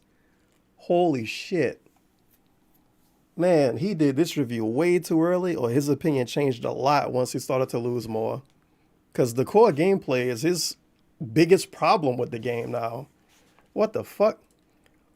really like the feel of the All game. right. That's the only reason He said this I'm game even is made giving for it scrubs that high now. of a score. Because He the reviewed this bottom way line too is early. with the no content of offline players that's available This here at aged launch, terribly. the fact the online matchmaking Tell us to buy barely some works, diapers. including matchups, story mode, survival, and everything, so you can see for yourself what exactly it has to offer. In addition, if you did enjoy this review, I hope you'll check out the description of the video where you can find our Oh, Amazon he was really Associates link. shilling that Amazon link. Holy crap. Man. So that's Street Fighter V. Hateful Truth game review rebooted. Street Fighter V best of the week. Street Fighter V The Walking Dead. That's a no for me. Plants vs. Zombies 2. Nope. Far Cry. Nope. Hitman. Nope. The 1 month retrospective. Well, this sounds exciting. What's up, everyone? Phil here for KO Gaming, and welcome to my 1 So this month is his re-review retrospective video. on Street Fighter V. Did he give it a was number actually score is the 1 month question. ago today that Street Fighter V was officially released for sale. Stay and after playing free, the game Pro really Fighter. These people hardcore for the being very negative in first week, comments. but then taking time away to do other stuff, but still returning to it once a week in an online capacity, I'd like to give you my follow-up thoughts on how I feel the game has progressed. When I officially reviewed Street Fighter V a few weeks ago, I had some pretty less than favorable things to say about it. At this point, now that I have returned at least once a week to see what's up with the game, to keep with it in a competitive capacity, and to also see if Capcom has done any kind of improvements, I'd like to outline everything that I've discovered in this video. First off, before we even get into any of the major things, it has to be mentioned that there is no DLC available for Street Fighter V yet. Now, we've been promised by Capcom that by the end of March, we're going to have the first DLC character, Alex, as well as the Challenges/Trials mode, a full game tutorial about the different... Remember when Capcom didn't put out the Alex trailer? mechanics of the game, including The whole chat. Where's the counters, Alex as well trailer? as Where's the online Alex lobbies that will trailer? support up to 8 We players got instead of Gugats. the only measly 2 that exist God damn it, right now. Capcom. Now, if Capcom fulfills that promise, awesome. But with no actual promised release date and only 2 weeks left in the month, things are starting to become uncertain, but let's hope that they do live up to expectations. But now on to something that does currently exist in the game. Let's talk about the online play, which was a huge piece of controversy when the game released a month ago. I still hold by my statement that the online connectivity and netcode released a month ago. Look at this fucking lag. I still hold by my statement that the Look online at that connectivity lag. and Why did you tell me this was better online than Street Fighter 4, game dog? You released a lied month to me. ago. How dare I you? still hold by my statement that the Holy online shit. connectivity and At least it's found netcode is a clip of lot it. better than that of Street Fighter 4, with I would probably say 75 to 80% of matches being considered passable, while about 20% are just god-awful waste of time. Unlike Street Fighter 4, when there's lag, the game would slow down to a crawl or your inputs would be massively delayed. In Street Fighter 5, more often than not, you're going to see teleporting characters, massive drop frames of animation, and rollback, meaning the game shows something happen, then takes it back on the screen almost as if it hit the rewind button and then a fast forward to show you what actually happened. It's annoying, especially in a competitive capacity if you're trying to learn the game Man, and say, well, yet this again, move it's has almost like you put out his first video too early to try to cash in on it. He told us that was a good system, the rollback bullshit. He told us it was good, and his video is terrible. priority over this move. Why would but then you the review a takes fighting back game so stuff, and then you fast? end up What the fuck having was a he thinking? difficult time trying to actually learn the game because you don't really know This what is to some do in buns-ass situations. gameplay. He still complained The about the day I'm matchmaking. making Huh? this video, the matchmaking was incredibly inconsistent. You would just sit there and wait upwards of 10 minutes sometimes to even get a single match because the matchmaking had some kind of an issue. But as of today, I played for 4 straight hours and had instant matches all day long. So I don't know if there was some kind of a tweak or an improvement to the netcode, but I have to say 2 thumbs up for Capcom for that because it was unbearable trying to get matches in the previous setting. However, not all of the changes to matchmaking have been improvements. Right in the middle of launch weekend, Capcom announced on Twitter that they were tweaking the netcode so that you would be facing harder opponents than you had previously been just a couple of days before, when mostly you were facing newcomers who had never played the game. A lot of people were complaining that it was far too easy because every match was against a brand new player who had never played, and they were just getting non-stop wins. So Capcom actually flipped that on People its complained head about and made non-stop wins and not the people being higher ranked losing to random scrubs and complaining about losing a bunch of points. Yep. It's against someone, you don't necessarily want to get bodied by someone who's been playing someone who's their main character from day one and has 5,000 more league points than you.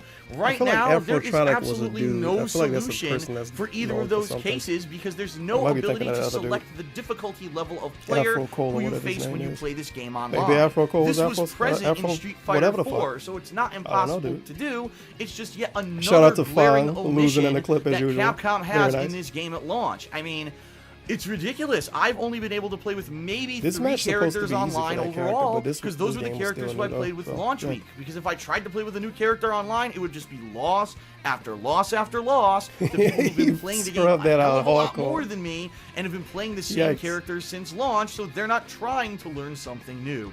I think it's ridiculous.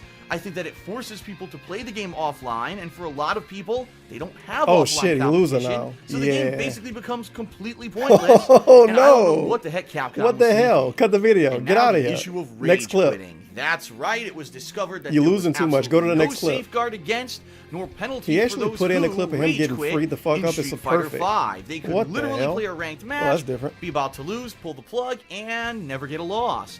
Some of the people at the top of the leaderboards are still infamous rage quitters. Now, Capcom's remember when everybody at the solution is a top of the complete leaderboard was cop-out. rage quitting a They bunch? want players to record matches and send them I video remember. evidence of rage quitting. That completely takes the responsibility Feels off bad, of man. their Like, shoulders. he was really lazy and with puts it this, on the a shoulders whole of the matches in consumer. here. That's not acceptable for someone who paid $60 to now be expected to police the online community by yourself. The common person does not want to record every match they ever play to try to get rid of rage quitting. So it's absolutely Is he ever unacceptable. gonna cut Capcom away from this claims match? they're going to fix it, but it's still done absolutely nothing. It still remains a very large issue, and I cannot believe that in 2016 a modern fighting game was released for an issue that's existed for over a decade, and Capcom didn't have the forethought to think that this would be a problem. There we go. Now, outside of the online he was gonna gameplay, let's lose just probably. talk about He probably the general lost. combat and the engine of Street Fighter V and what I've discovered about it in the month that I've played the game. The gameplay can range from fast-moving, fun, and dynamic to absolutely god-awful lockdown, dependent on what kind of character you're using and what the matchup is. Some matchups can be free-flowing and fun, dependent on, if you have a zoning character, if you have a fast-moving character. It's actually been discovered that characters like Dalzim are incredibly hard to play with, but are high-ass tournament-level winners if you can actually get great execution. And that's pretty damned awesome. But there are some matchups and some characters in Street Fighter V that are just god-awful. I mean, let's just face it. Zangief is terrible. Remember the first video he did about it when he said it had a good roster? Which used to and that was also the be very complaint good about for combo ability Zangief as an section.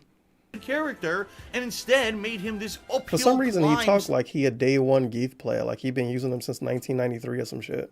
He's not the only character. He used to There's call one or two Geef players others who pussy really are in just Street right now Fighter having a 4, and he tough randomly time started to use them against a the bunch rest of because the he like cast, using big and dudes I that don't can know grab what people. the hell. Character in the game is M. Bison. Here's Oh, a shit, character remember when who has Bison was frame real good? advantage on nearly every single move in his repertoire. He Yikes, can lock the dashing down certain grabs. characters with hit strings that you Feels can bad, never man. reverse or break out of unless you have Doc, what are you gonna do? incredibly Oh, good no. execution, which again online is not Feels going to bad, happen. man. He don't know what to do. He's not hard to play with. He's got high combo ability. He's safe in He's not hard to everything play he with, does. by the way. I actually started Scrub calling him character, Mr. obviously. Safe. Mr. At Safe. least in a game, there needs to be risk reward. Yes, if the character is overpowered, that's great, but make it so that he's very execution heavy or very difficult to play with to play on that level. They did the complete opposite in Street Fighter V and made Bison one of the easiest characters ever in the franchise to play. The character he never learned how to use is easy to play. And he just told us in the same video that Dalzim was a really good character, but also hard to use, so that made him okay. God damn it. And it gave him everything safe. It Safe. baffles the mind what they did with him. Now, keep in mind, these observations are only based on a month's worth of gameplay, and Street Fighter V is relatively early into its life cycle. I mean, Street Fighter IV lasted some 7+ years in a competitive circuit and had several rebalances during that time, which already we're kind of getting wind of. I really get the feeling that Zangief's probably going to get some tweaks, and M. Bison's going to get some nerfs when they actually start patching the game, which is supposed to happen in early 2017, according to Capcom. That worked out. So don't get too discouraged when you hear these things. You're like, damn, I don't want to play an unbalanced wait a game. few This is months. Hey, always Alex in the happening background. in Street Fighter. In fact, Street Fighter 4 Vanilla, Yeah, sure. Sagat, Sagat, we know. and We you know the only story. like to play fighting games for fun on your own time. Sagat. This probably We got is a not the fucking game pussy for you right Sagat. now. Change with all the DLC releases were promised, Right but hand right now Kobe the game tipped is online. $4.20. Dude, Dark I Side miss still when he gets called shit him matchmaking Sagat. because Konami knows that he is too good for any puny Americans, so they place him only with the elites. The Koreans, Chinese, Japanese, and Italians. So he lags OFC. Those elite Still best Italian gamer of players. all time, wheelchair simple. Love you, Dark. Gang. The elite Italian Oriented, mafia very for Street hard Fighter to learn. You're V. going to be playing opponents who are much better than you most of the time, and if you don't have the time to practice offline and you don't have anyone to play with, you're probably never going to learn or get Didn't he any say the better. matchmaking So, got fixed, so why are Street you Fighter playing V against in people that are way competitive better than capacity, you? Thumbs up, and in And he casual lost. capacity, way thumbs down until that changes. Congratulations. Well, that's it for my 1 month retrospective on Street Fighter V. I hope you enjoyed it. But what did you think? Leave a comment Buy on the some video diapers and let off me know. Amazon. If you want to check out any of my raw gameplay of Street Fighter V from the past month, you can head over to my YouTube Yeah, channel. he had DSP. way too many Street Fighter V videos. So many 3-minute videos. So many 3-minute videos. Walking Dead, I already looked over those. Best of... I was about to say Ultra Street Fighter 2. UFC 2 knockouts. That's a no. Pokken. Dark Souls 3 first impressions. Oh my god. Battleborn. Wow. Oh.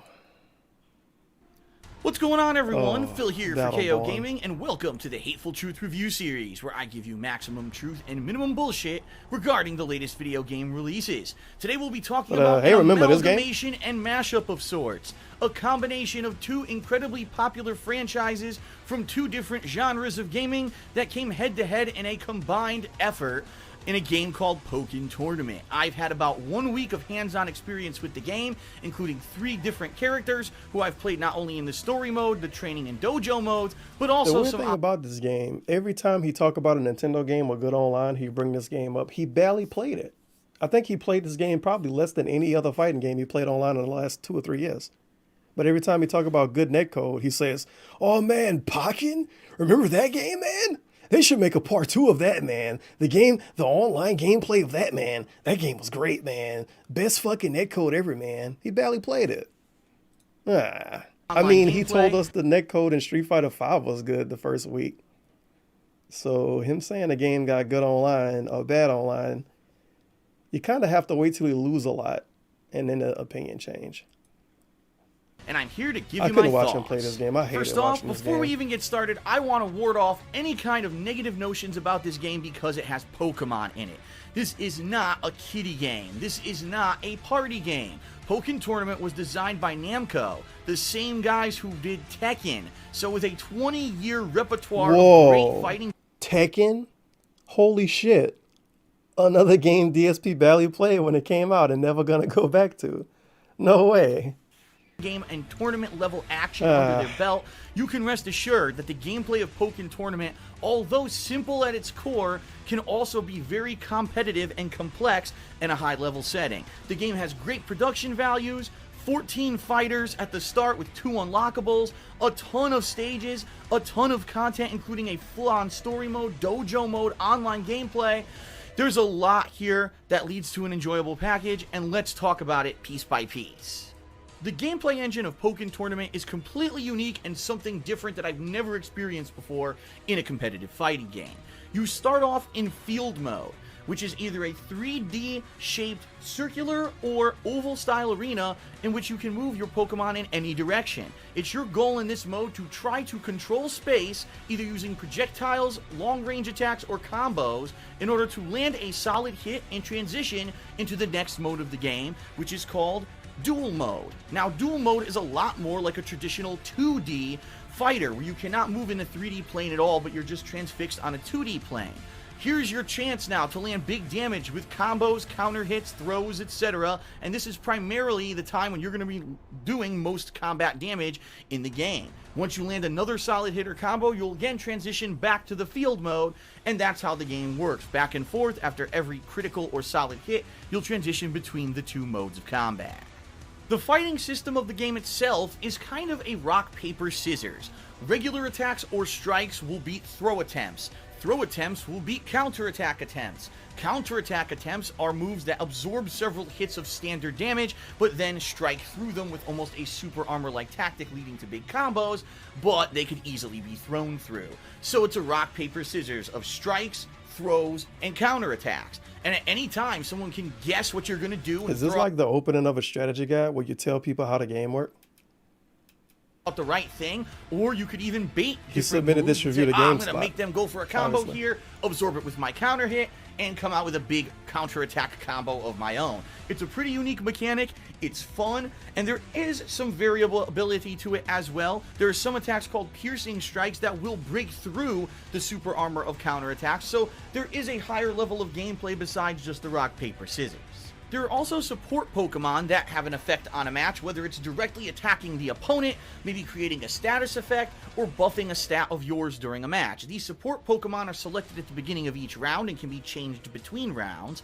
In addition, they are various different kinds of charge, meaning some of them you'll get almost right away during a match, and others take significantly longer to charge up. So if you're a character that focuses in on fast and furious combat, you probably don't want to select a support Pokemon that takes so much explanation. So burst meter in this Oh game my god, very, half the video is telling us how the game works. Mode is terrible. I don't know here we what go, happened here, if they didn't hire professional voice actors, but everyone just They seems got like they fake voice actors. don't know what they're even reading off of a sheet of Yeah, paper. DSP is a way Some better of them voice don't actor. even sound like native English speakers, and it's kind They got a of bunch of silly. Korean If you people get to past redo. the cringe-worthy voice acting, League Mode can be pretty interesting. The way it works is that you are a newbie in the Farron League. You're going to start off with a Fucking very low Christ. ranking, control, and he's stealing synergy energy from all the interesting that it's in there, but it does seem kind of This out could of have place. been But like- hey, at least you get a couple of This could have been unlockables. two separate If you videos. beat the League mode, you're going to unlock both Mewtwo and the This Shadow could have definitely Mewtwo been two character separate videos. will Left play in hand any Gino Billy tipped $5. Watch out, dude. You keep putting mature rated Pokken gameplay on your stream and YouTube will Monkey Jones you right off of the site. And don't you dare call it childish. Gang gang. 2 tips too furious. Monaco. What the fuck? MC Monaco? Is it MC an emoji? I don't know. But thank you for the $5. Left hand Ginobili. Yeah, this game is for adults. mode of your DSP loved it, choice. so that means it's for adults. Now, quite honestly, this League mode really essentially serves as a way for you to try out new man. characters and kind of beat up on hapless AI that isn't really doing anything to fight back. It isn't even until you're in the 3rd or 4th leagues where the AI will actually Single start player to have some discussion. Get out of here. to throw and blows through it because I can read your inputs. It's completely unfair. It's basically Yes, mind it's reading. unfair. Well, there you go. I've got to give it a huge thumbs up in that regard. Oh, something get a thumbs But up. the though. meat of any fighting game is the competitive play. So allow me to explain what I think about All Pokemon right, Tournament in competitive its 2 play. competitive modes, offline and online. Let's talk about online first because that's what I experienced the most. Online play in Pokemon Tournament is almost flawless. I mean, it's very few and far between when I have a match that's laggy or is kind of just not easily controllable. And that's crazy considering the fact that it tells you the locations of the people I've played. And I've played people all over the United States, across the country, and had no lag in my matches. In addition, the matchmaking is the best matchmaking I have ever experienced in a fighting Dude. game, period. If the I don't- game was this fucking good online, why did he barely play it? Never mind. Nintendo. That's why he barely played it. His think ad I revenue. ever waited more than 5 seconds after starting a search for a match and didn't find one. It's that good. It's consistently great, fast connections, good quality online gameplay. And by the way, the online gameplay, as well as all of the tutorial modes and the league mode, all run at a silky smooth 60 frames per second. So it's beautiful, it executes well. I don't know what Nintendo did. I wish that other fighting game companies could take a clue from them because this Good is some of the God. best netcode I've ever. One of his recent opinions he gave about this game is that he wished they would make a sequel. And when they put it on the Switch, quote unquote, no one cared. And the Switch version is damn near a sequel because they put so much like new shit in it. But they also gave it a season pass, which I don't know how I feel about that. But I guess you can pretend it's a sequel. It kind of is, I guess. But he Ruined wants the them to make game. a Pokken too. Then that way he can play it again for real. And he'll get extra views because it's a new game. Very nice. Decent 60 frame per second visuals, a lot of positives to be said about the game. The negatives, well, unfortunately, offline gameplay only runs at 30 frames per second. You can't do split screen. It's kind of a letdown and is almost completely pointless. In addition, I have to bring this up as a negative. The graphics of the game are pixelated. If you take a look at any of these videos, you're gonna see they are not silky smooth 1080p graphics like you would expect from a current generation console. If you don't know, Yeah, man. this game It's so many PS4 and Xbox One games that run at 1080 60 and they look flawless. So many games.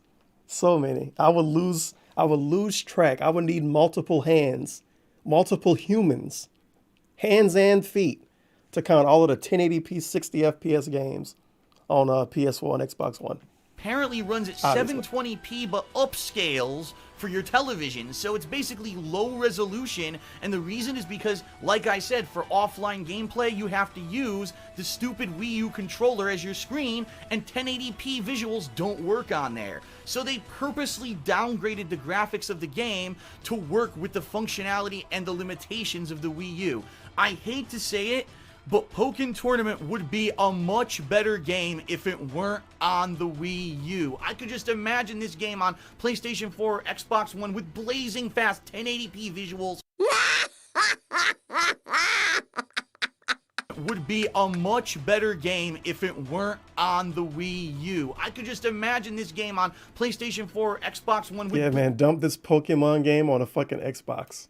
blazing fast 1080p visuals, Blazing silky fast, smooth by the way. backgrounds, incredibly interactive things going on, and unfortunately you don't get that. You get kind of a watered down, pixelated version. I even mentioned on launch day, I was like, I almost feel like I'm playing a Nintendo 3DS game when I play this, because it does look pixelated. You can see all kinds of little things. This looks like a 3DS game now, all apparently. in the graphics, and you're like, man, if only this looked good as like a modern fighter, and it just doesn't, because it's Well, there you on go. the Wii U. If anything, this proves the Wii U's life cycle is pretty much at its limits. This thing cannot pump out modern day visuals, and it's a shame that this game suffers because it's on this console.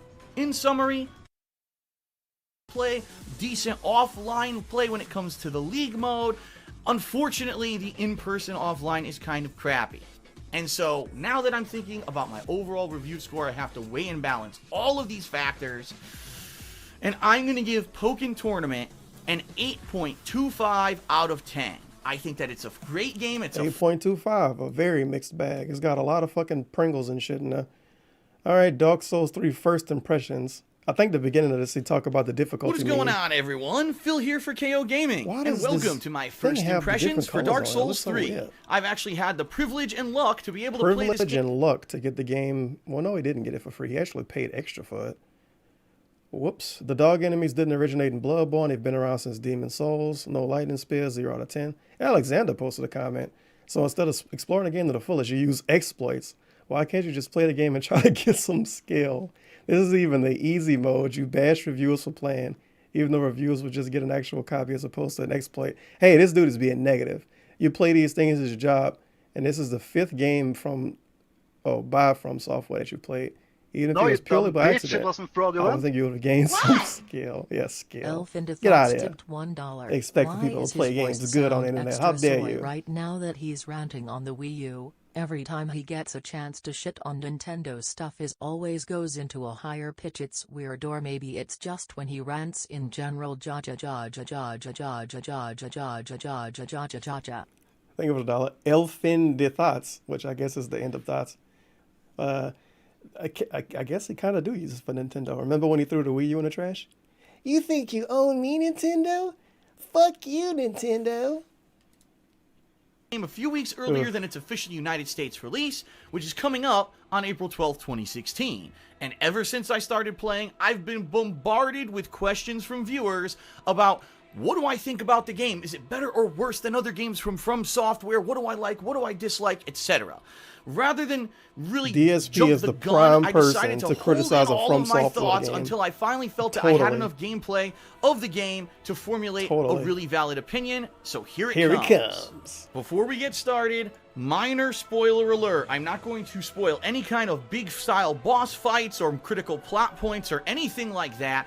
But in these videos, you're going to see references to returning characters. You're going to see some of the enemy types. So if you absolutely don't want to be spoiled whatsoever on Dark Souls 3, obviously don't watch this first impressions video.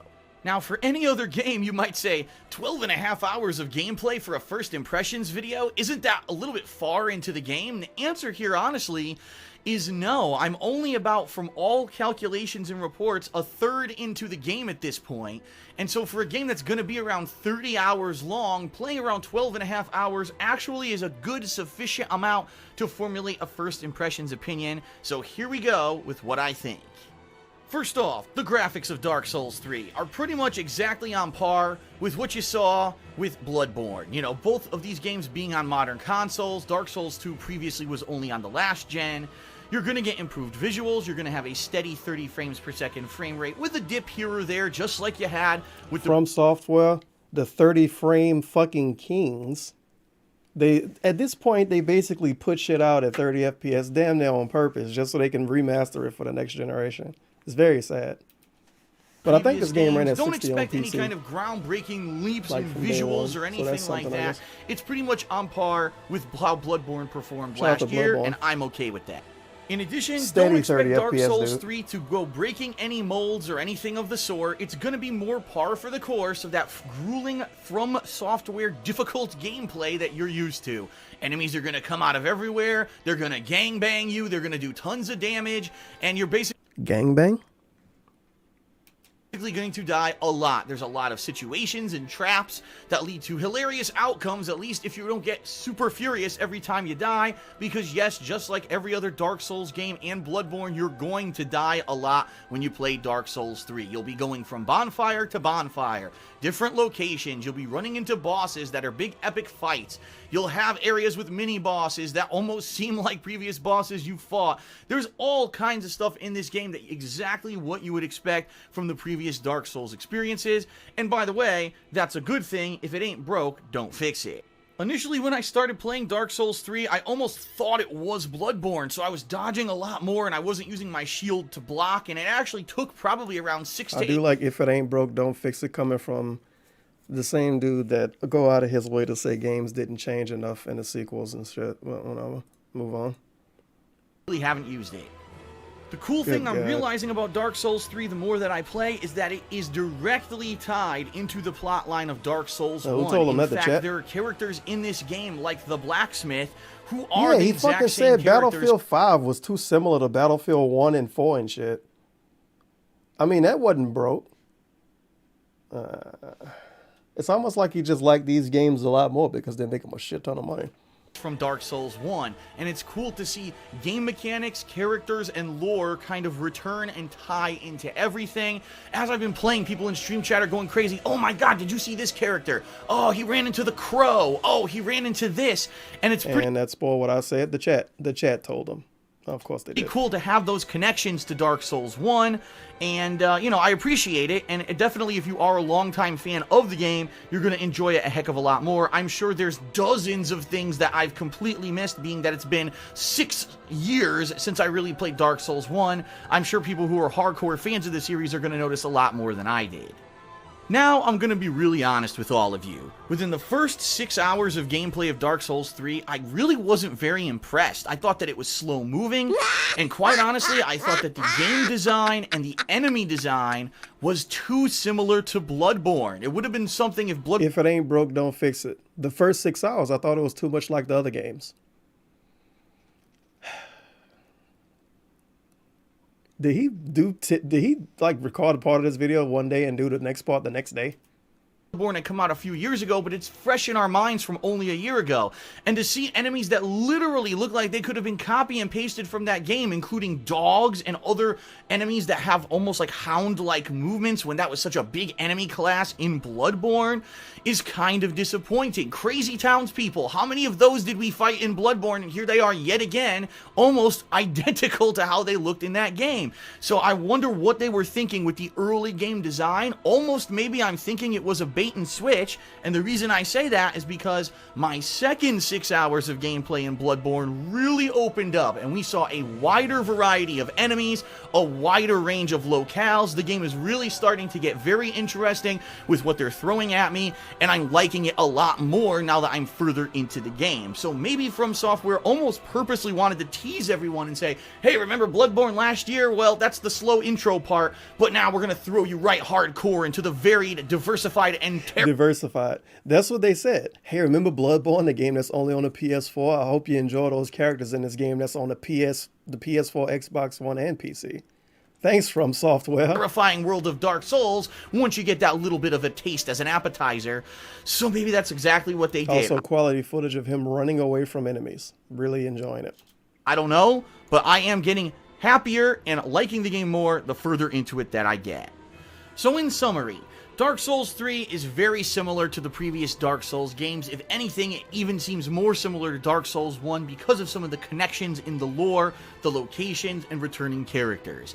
The first few hours of the game, quite honestly, were slow-moving and a little boring. After that, the game got a lot more varied, has opened up, has picked up. There's now various different ways that I can go to complete it, and I'm actually liking it a heck of a lot more. Just like the previous Souls games and Bloodborne last year, the more I play Dark Souls 3, the more it grows on me, and I want to keep playing it, even though I'm dying to cheap traps and tricky situations that From Software has set up. I'm not getting sour about it. I'm enjoying every minute of it, and by the way, bonfires seem to be plentiful enough that you don't really have to replay a ridiculous amount of gameplay if you do happen to die after an extended run. Let's look at this sweet fucking clip of gameplay. Look at this ladder in front of him. Look at that gamer face he got on. He's very concentrated. I wonder what's going to happen in this clip. Every minute of it, and by the way, bonfires seem to be plentiful enough that you don't really have to replay a ridiculous amount of up the ladder and look at the chat. There it is. Gameplay if you do happen to die after an extended run, and that's a good thing. So for now, I'm really enjoying Dark Souls 3. I know that many of you have stayed away from watching my playthrough because you don't want the game spoiled for you until you get to play it on April 12th, and that's perfectly fine. But I will be playing it more over the next couple of weeks, and I certainly hope that you'll join me for my streams and my on-demand videos over on DSP Gaming, and I'm looking forward to finishing the game and giving you a full-fledged review somewhere down the line. It's kind of weird because, yeah, this is first impressions video, but the Street Fighter V video kind of was a first impressions too. But he listed it as a review, and then he did a follow-up video that should have been the review. The month-end video should have been a review. You can't play a fighting game for a week in review. What the fuck is wrong with you? Oh, Quantum Break, that's a no from me. But let's watch this Hot Battleborn video. What's going on, Beta everyone? Phil impressions, here, by the and way. you're watching KO Gaming.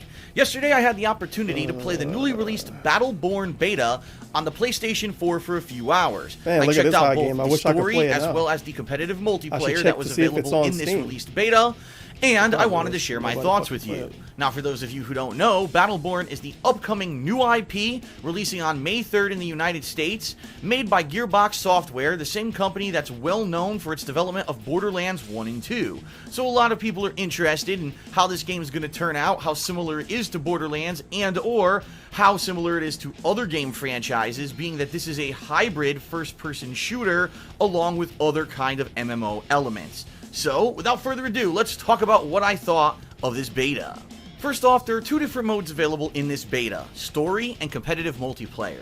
The story will allow you to play through 2 story-based missions with up to 5 people cooperatively playing over the internet, while the multiplayer has 10-person lobbies, 5-on-5, 2 different teams, playing on 2 different game modes. One is called Meltdown, where you escort your own minions who actually randomly... It's so sad. Almost every piece of footage you see of this game is basically a complete copy of the fucking gameplay in Overwatch. Like the way the weapons move, the way the characters look. Oh my god. What happened here? Spawn in the map. You have to escort them and protect them across the map so they can get to point A to point B and be destroyed and fill up your completion meter. Whichever team has their meter fill up first is the winner. Jeez There's Louise. also Incursion. Now this is the really unique mode to the multiplayer of Battleborn. In this mode, the game This basically game. turns into a MOBA.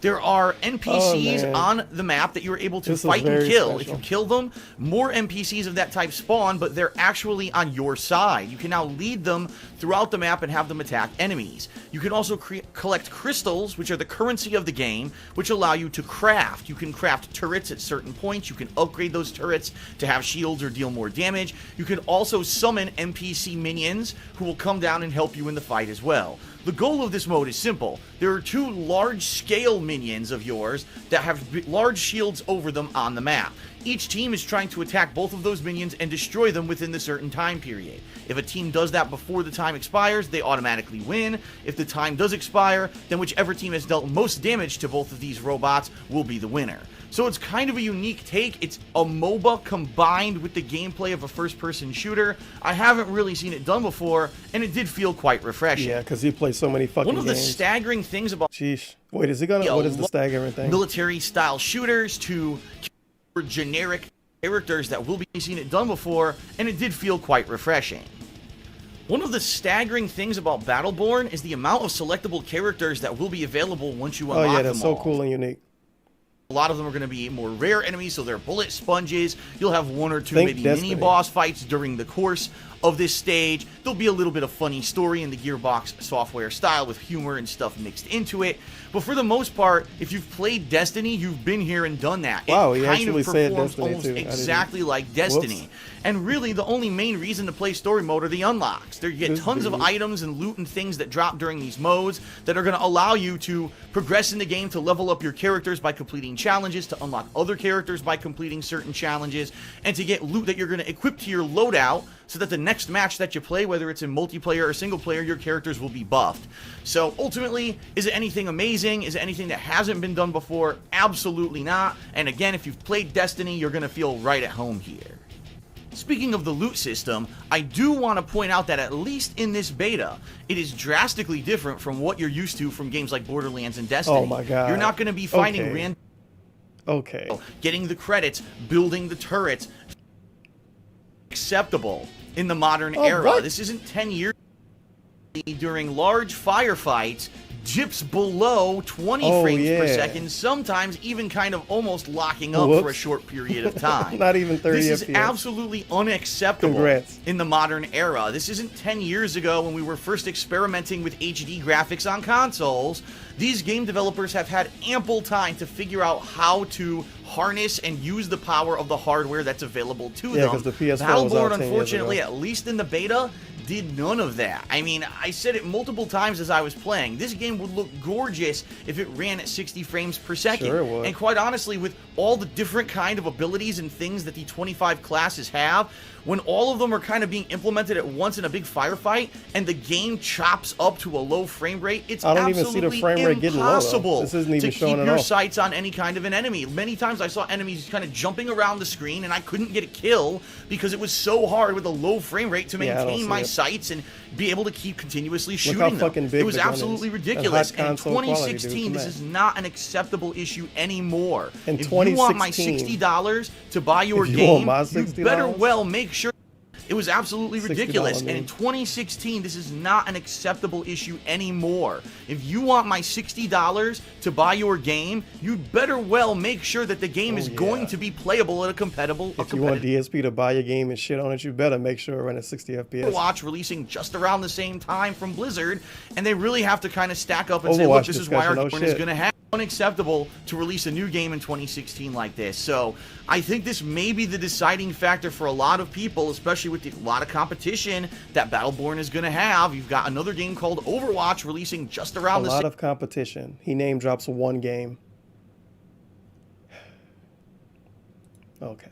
same time from Blizzard, and they really have to kind of stack up and say, look, this is why our game is I guess better. technically, Unfortunately, Overwatch can count as besides a lot the of competition, 25 but it's playable not like you have classes, 7 games to I don't name. really Come on. think that Street this Fighter got game more is going to competition find than a that. competitive advantage if it's going to be running at such a low frame rate. Low frame rate. So my overall thoughts on Battleborn so far. I think that the story mode could be a big hit with those who not acceptable. And quite honestly, I liked everything that I experienced It's while like a playing, mod of but Overwatch. the one fact alone that the frame rate was so low is kind of my deciding factor in saying Like you put I'm a probably StarCraft not going to character or pick some up this shit. game when it's released in early May. But it's got the same That's animation. just me being brutally honest. I mean, Gearbox really needs to know what Yeah, the hell fuck they're you, Gearbox. You want my $60? You better make a game run at 60 frames. $1 per frame. Oh boy, the Doom review. I hope you talk about the frame rate in the start. I know it's other ones I skipped over before this. I want to hear him talk about What the is frame going rate. on, everybody? Phil here for KO Gaming, and welcome to the Hateful Truth Rebooted, my gaming review series where I give you maximum truth and minimum bullshit regarding the latest video game releases. Today we're going to be talking about a reboot. And you know, when Look at game that developers sweet reach 60 back frames into the per second. It past looks great. and resurrect these series that have been gone for quite some time for the present day, sometimes it works Great and gameplay, by sometimes the it way. doesn't. Him exploring. Doom is a classic, look, Doom. quintessential I game remember that, series dude. when it comes Whoa. to first-person shooting. Those who've been around the block and are longtime gamers like myself Oh, yeah. know that this series has been known to be synonymous with greatness since the very beginning. Why you never played the when Doom was original launched Dooms in the DSP? 1990s. You can emulate them. Doom had a reboot way back in 2004 with Doom 3. A lot of people were on the fence about that one, saying that it was too much That of a game was departure obtrusive. from the classic Doom formula. And so here we are in 2016 with Doom once again Here being we are in brought out from the current year. past by id Software. Is it good? Is it bad? That's what I'm here to tell you, so here we go. In the case of this modern Doom reboot, id Software went to go super hardcore fan base and basically make an homage to the original games from the 1990s. Unlike Doom 3 from 2004 that took the series in a different direction, more survival horror-esque, this game is very much like those original first-person shooters that put that style of game on the map. The hardcore gauntlets of enemies that are coming out of every single corner to surprise you. Just you and a small, loadout of guns, running around, trying to run and gun, circle strafe around them, survive as much as you can, picking up health power-ups and armor power. Small loadout of guns. Sound like a negative to me. Power-ups along the way, as well as looking for secrets, hidden clues, and collectibles throughout these maps. That's exactly what you can expect from the gameplay of the Doom reboot. And I really think this was smart because Doom 3 was strongly criticized back in 2004 for taking the series in a completely different direction, and although it was a sales hit, it never was really followed up upon. Now is the opportunity to bring back that smash mouth, hardcore, grueling, gauntlet style of gameplay that lots of us grew up with in the 90s, and I think if that's... I like how he grew up playing these types of games in the 90s. I thought you was going to the arcade playing Street Fighter 2 every day in the 90s, but also playing Final Fantasy 4 all the time. Oh my god. They were going for, they definitely hit it. Smash mouth. Let's talk game modes. There's three primary ones in Doom. First of all, Campaign, which is going to be a 10 to 13 hour long, pretty epic length survival style campaign where you are a one-man army trying to run and gun through the demon legions of hell that are invading Mars. Then you've got multiplayer, featuring 2 separate different playlists of rotating maps such as Team Deathmatch, objective-based gameplay such as Domination or Warpath, and even some unique only one life style matches such as Clan Arena. And then you've got Snap Map, which the best way I can describe Snap Map would be think Super Mario Maker, only in the Doom first-person. Think Super Mario Maker. Shooter world. You're provided with a big tool set in order to create your own stages, and then you can share those with the world for thousands of people all around the globe to enjoy online. So 3 completely separate different modes to choose from. That's a lot of content for $60 in this day and age. Let's start with the campaign. The campaign stars you, the Marine or Doom guy, who's resurrected in some kind of a bizarre ritual right from the get-go. You run and grab your armor, pick up a very minimal weapon set, and away you go, off into Mars, which is being invaded by the hordes of hellish demons. Over the course of the game, you're going to get very minimal story development, although there will be some key characters who you'll get to know, and maybe like or dislike dependent on your own flavor, but basically the story is, demons are invading from hell, humans somehow helped them, it's your job to jump between hell and back, trying to find a way to close the gate and seal these demons off from invading our dimension permanently.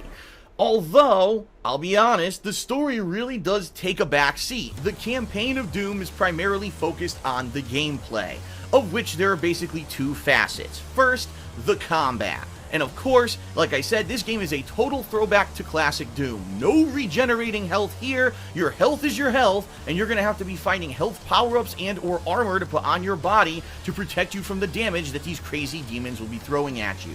Speaking of the demons, you may recognize most of them because almost every single enemy in this reboot is from the original Doom franchise, which is freaking awesome to see modernized versions of some of your favorite enemies brought back for the modern era almost 20 years after you originally saw them.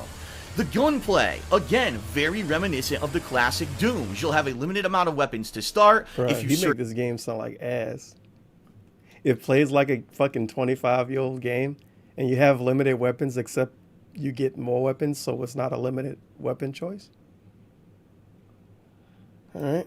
Further, you may find more weapons than if you just come across them randomly during the story, which eventually you will, but it is cool to really search these maps fully and try to find stuff early, just like it was possible in the original Doom games. You're going to be running and gunning, you're going to be circle strafing, eventually you'll have a double jump, although you don't have it from the get-go. You're also going to do a little bit of platforming, which is kind of cool, because in the original Dooms, this was a big part of it. Now you can actually control your character a little bit better with modernized, stylized controls, and that's nice. But for the most part, the game is... Can anyone else hear him squinting during this video, by the way? I feel like he was squinting the whole time he's saying this. It's just like the old games. A little bit. It's got a lot of platforming. It's just like the old Doom. Super Smash Mouth. A gauntlet of enemies. There's going to be enemies that'll just be there, enemies that warp in, and every once in a while there'll actually be one of these disgusting teleportation devices which you'll attack, which then forces a gauntlet of enemies to come and attack you, and now you're basically in survival mode. You're locked into a certain area of the map until you kill all of those enemies and reach a checkpoint, and then finally you can progress on. In addition to just the gunplay, you're going to be looking for secrets like crazy. Just like the original Doom games, there are tons of hidden areas in the Doom reboot. Whether it's just... Downside tipped $4.20. There you have it. Dave killed Battleborn. Wait. Gearbox should sue for slander. Is that the Wolverine toy? Thank you for 420. Dav side. Yeah, his horrible, not even review. What was it? The beta impressions? Yeah, his beta impressions of Battleborn. It ruined it, dude. They didn't know what to do. A little tunnel that you didn't see, or maybe there's a hidden switch that you can pull to reveal a classic throwback Doom map, very reminiscent to those of the original games in the 1990s. These are really cool Easter eggs that add to the length of the game, but also add to the quality. Man. And, you know, this is what the major collection gameplay of the original Doom games was like, and that's when I say it's a throwback. It certainly feels like it. Now, why do you want to do these secrets? Two reasons. First of all, to find extra health, extra ammo, extra weapons early on, and also to earn upgrade points. Because there are two new systems in Doom's campaign that I want to talk about. The first being the upgrade system. As you play through the game, you're going to earn weapon upgrade points. As you play through the game, you're going to earn weapon upgrade points.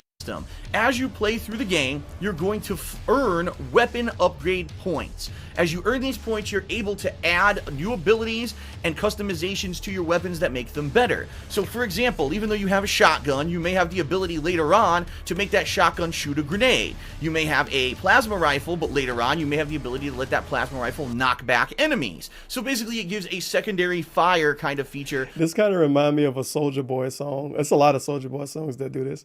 You can tell he recorded it one time and he fuck up his words, but he just leave it in. That's what he did for some of these reviews. It's the worst. To your weapons. Now, each weapon has two of these features that you can switch between on the fly once you've earned them and unlocked them. And these weapon upgrade points, which are earned by looking at different secrets and also just overcoming overwhelming hordes of enemies, can be used to upgrade the weapon slowly. There's also armor points, which you find when you find a corpse that maybe has a suit of armor similar to yours. You pick up a little microchip off their body, and now you can upgrade your armor with all kinds of things, such as being able to switch weapons quicker on the fly, or maybe platforming a little faster on the fly, and other certain kinds of things that just make the game a little bit easier.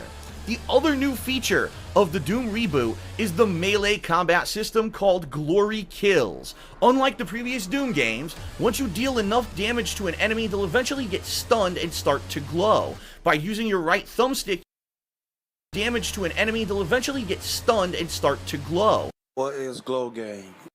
By using your right thumbstick, you can now attack that enemy and immediately insta-kill it, forcing that enemy to drop health power-ups on the ground. Now, through further upgrades later in the game, you'll also make those enemies drop armor and ammo, making the Glory Kill system absolutely necessary for some of these long gauntlet-style fights you're going to be going through in the campaign in order to survive. So even though the game is a total throwback to classic Doom and has a lot of real, direct associations with it, there is still enough modernized gameplay mechanics to make the game feel fresh and great, and that's what makes this game so unique and awesome. So regarding the campaign, as I've stated, it's about 10 to 13 hours.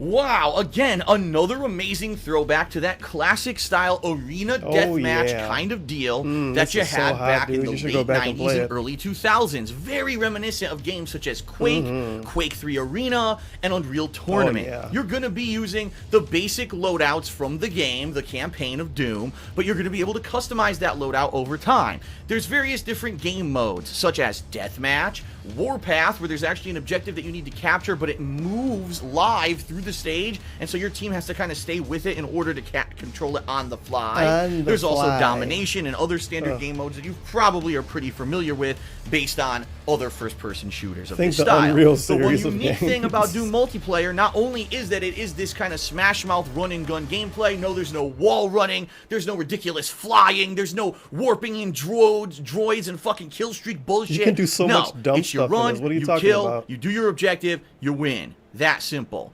But there is a variable in the demon configurations. Basically, as you play through the game, you're going to unlock not only weapons in multiplayer and also armor types to make your character look unique, but you're also going to be unlocking demons. There are 4 of them in the game. The Revenant, the Mancubus, the Baron, and the Prowler. He just explained it to us like you can't do anything special in this basic, and then he tells us you can turn into a fucking demon.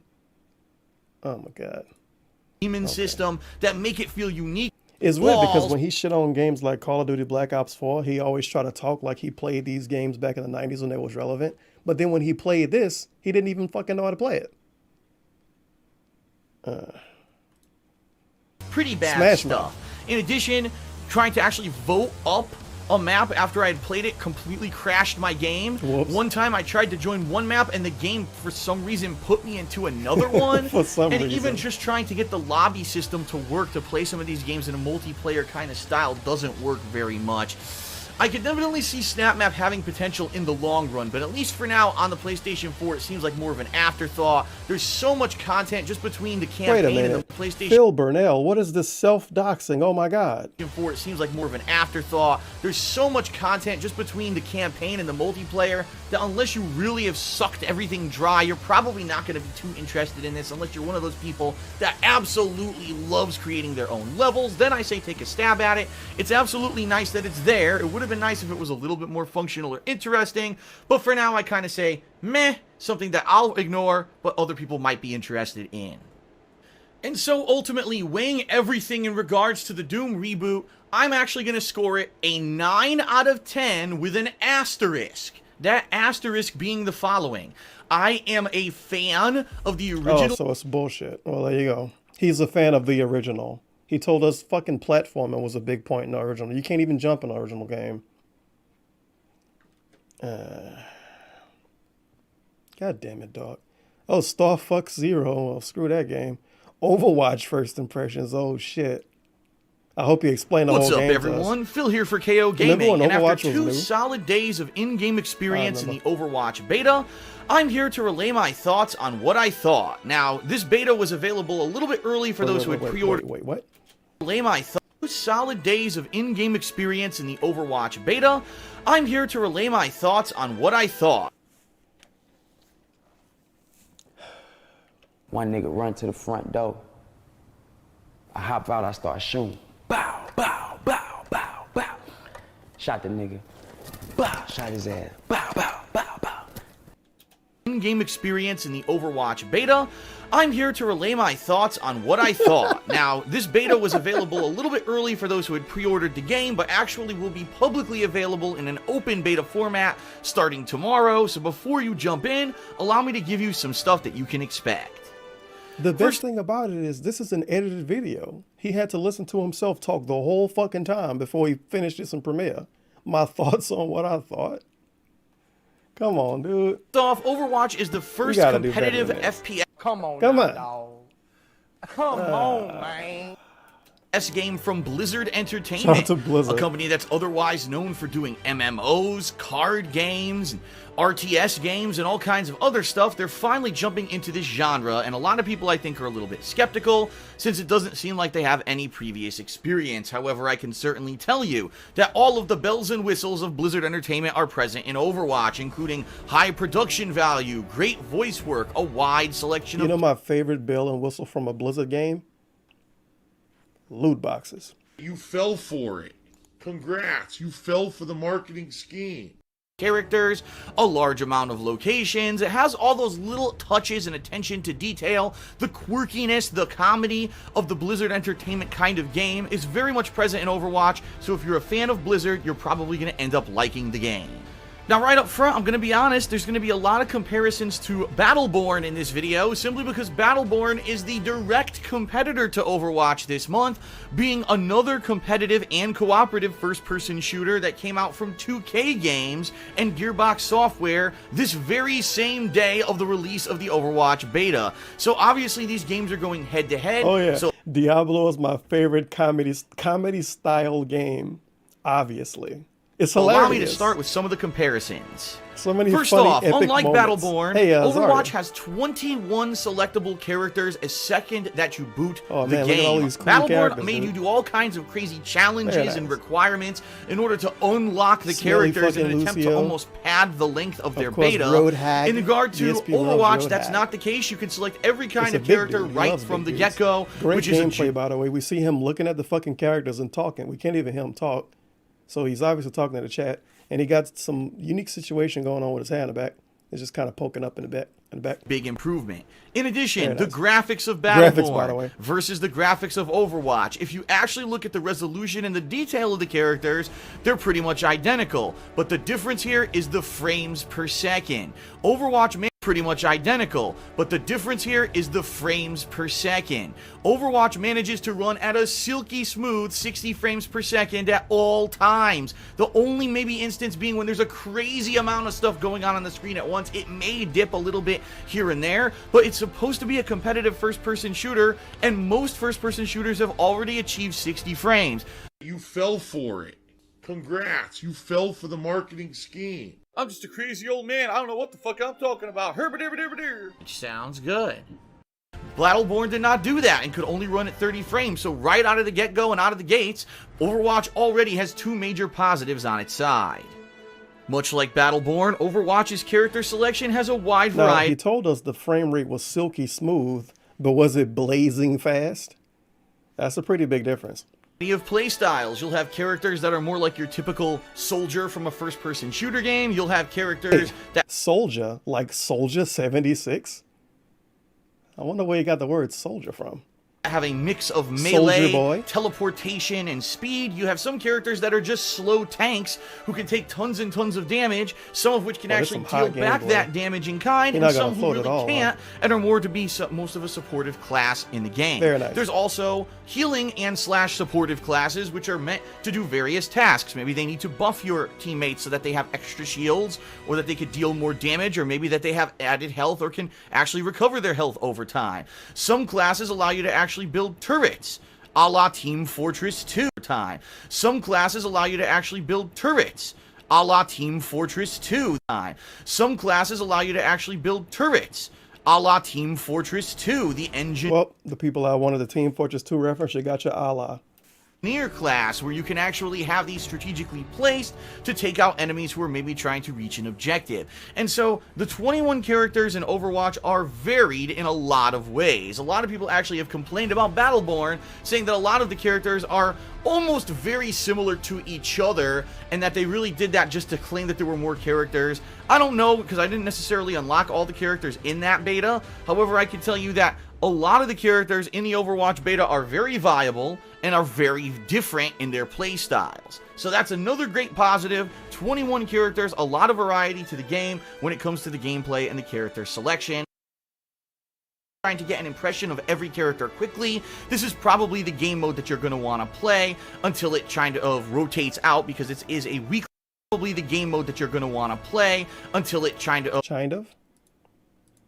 I think it's pretty cool. Reason being, you feel like there's more of an attachment to the familiar. When you're playing on these stages, you're like, man, that's pretty cool that it looks like an Egyptian tomb, or it looks like something that you would see over in the Wild West, versus when I played. Thoughts tipped $1. What's with his 60 FPS boner? Does he complain that FF4 isn't 1080-60? 1080. Hey, Final Fantasy IV is a retro game, dude. Pretend he's not playing on PC. It's a retro game. So he's okay with black borders and 30 FPS and like 760p or whatever the fuck that game give you. Battleborn, it was a lot of just that game alien stuff, didn't get his alien worlds $60. and content, and it didn't seem very familiar. I definitely like the stage design a lot better in Overwatch. However, with all these positives that I'm giving Overwatch, it does need to be pointed out that I think that Battleborn and Overwatch are actually meant to be two completely different styles of games. Battleborn is meant to be a game you play competitively, but cooperatively as well. It has those Destiny... Wait. Play competitively, but different styles of games. Battleborn is meant to be a game you play competitively, but cooperatively as well. That's literally what Overwatch is. Come on. Someone in one game development studio get word that the other studio is making this game and they copied each other, and I don't know, and maybe that's why they tried to diversify in the final product a little bit, but it does need to be called out. And maybe that's why they tried to diversify. Studio is making this game and they copied each other. He used to do it so much in his reviews. And I don't know, and maybe they'll get word that the other studio is making this game and they copied each other. It's like he's feeling pain as he reviewed a game. And I don't know, and maybe that's why they tried to diversify in the final product a little bit, but it does need to be called out that Overwatch is certainly not a clone of Battleborn. It is definitely something very different, and if you like competitive gameplay rather than cooperative gameplay, this is going to be more your cup of tea. And thus therein lies the rub. As many people know, I really don't go for these big style cooperative games. I don't have a dedicated group of friends that I like to jump in and play with all the time, with a few exceptions with games like Call of Duty. And this is before the glory that was Kekken and Popsicolo. Very nice. Because of that, and even though teamwork is definitely necessary for victory, it is very much a game like Team Fortress 2 that is easy to just jump in. It's just like a game he barely played. It's almost like he saw somebody else's opinion of this and brought it up in his video. Really would. DSP wouldn't do that though. Huge firefights. I had a ton of fun playing the Overwatch beta for the past 2 days. You can check out all of that raw gameplay footage over on DSP Gaming right now. I'll actually put a link in the description of this video. And I'm looking forward in 3 weeks to buying the full retail game. But I will end with this. I really hope that Blizzard Entertainment didn't blow their load with this beta. Yeah. Pun intended. Pun intended. Variety of content. I think maybe this beta could have shown off too much, having all the characters available, being able to play on so many. Showed off too much. Okay.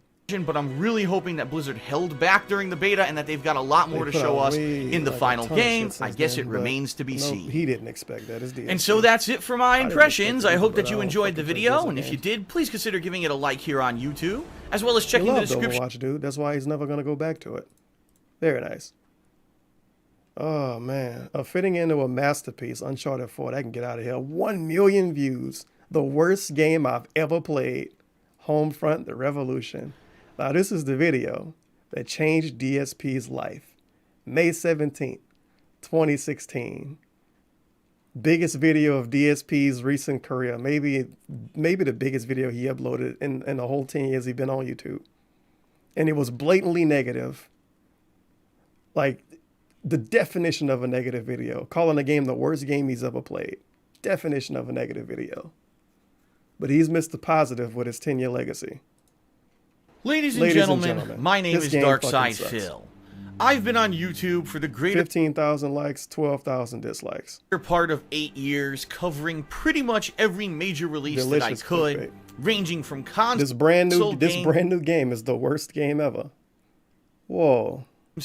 That are huge AAA releases to small indie titles, the occasional PC release here and there, hell, even some handheld games. And in all the time that I've made videos, over 50,000 videos for YouTube. Today, unfortunately... This is pretty fucking dumb. Because he made 50,000 videos, that's supposed to mean his opinion on a video game is supposed to be some kind of special, unique opinion. He only made 50,000 videos because so many of them are 10 minutes long. It's a lot of games he never played before. Is the very He's first not some day kind of grizzled that fucking I have to veteran tell you, gamer I have just played because he got a lot of the videos. worst game I have ever played in my life. Worst game ever, by the way. And I just want to let you know, I don't take that statement lightly. I really pride myself on giving you honest feedback, commentary, and reviews regarding the games that I play on YouTube, because I like to think that my videos are a service to people who are going to watch them, see if they like the game that I'm playing, and then go out and buy it for themselves, or subsequently skip the game if it's something that's not their cup of tea. Today we're going to be talking about Homefront: The Revolution, A game that was stuck in development hell for 5 years, a game that was supposed to be the sequel to a 2011 release for a game studio that no longer exists. Let's get started. Way back in 2011, a little game called Homefront was released. Nice fucking camera quality, by the way. And everyone's been wondering, full $60 retail price. I just want to make that clear up front. This is a full-fledged release that costs the price of a full game. From the get-go, you can tell that this game is insanely poorly optimized. A low frame rate, even in the opening cutscenes, choppiness. You mean to tell me a game ran bad on a console? No way. I've never seen that before. Hold the fuck on. I think this dude might be onto something. And you have to ask yourself, did anyone actually test this game on consoles and say that it was passable? Because even a basic game tester who's playing this game and running through the city and trying to do action sequences could tell you a sub 20 frames per second game is not going to fly in 2016, especially with such awesome recent releases like Uncharted 4 and Doom, both running at a full 60 frames per second with insanely detailed 1080p visuals. How on earth you think you could sell a game like this on the same exact console as those high-performing games and let... Didn't Uncharted 4 run at 2 different frame rates? I feel like I remember people saying that game ran at 2 different frame rates, including him. I don't know. It fly? I have no fucking clue. It's an atrocity, a ripoff, and the only thing I can tell you is that the game developers were lazy as fucking shit. But it's not just the frame rate that's the problem with Homefront: The Revolution. Just walking into the very first area of the game, you can immediately see the laziness of this game dev team. I immediately noticed 2 identical NPCs standing right the fuck next to each other. You couldn't even put them at opposite ends of the first area? No, let's put them right next to each other as if to laugh at the purchaser of this game and say, fuck you, we've got your money, bitch. We don't care that we didn't put any attention into the fucking development. Fuck you, I have your money anyway. Constantly whining. Shut the fuck up. You made your quick buck, but at the expense of losing your hardcore fan base. You! Yes, you! Yes, they said that you're a gay boy.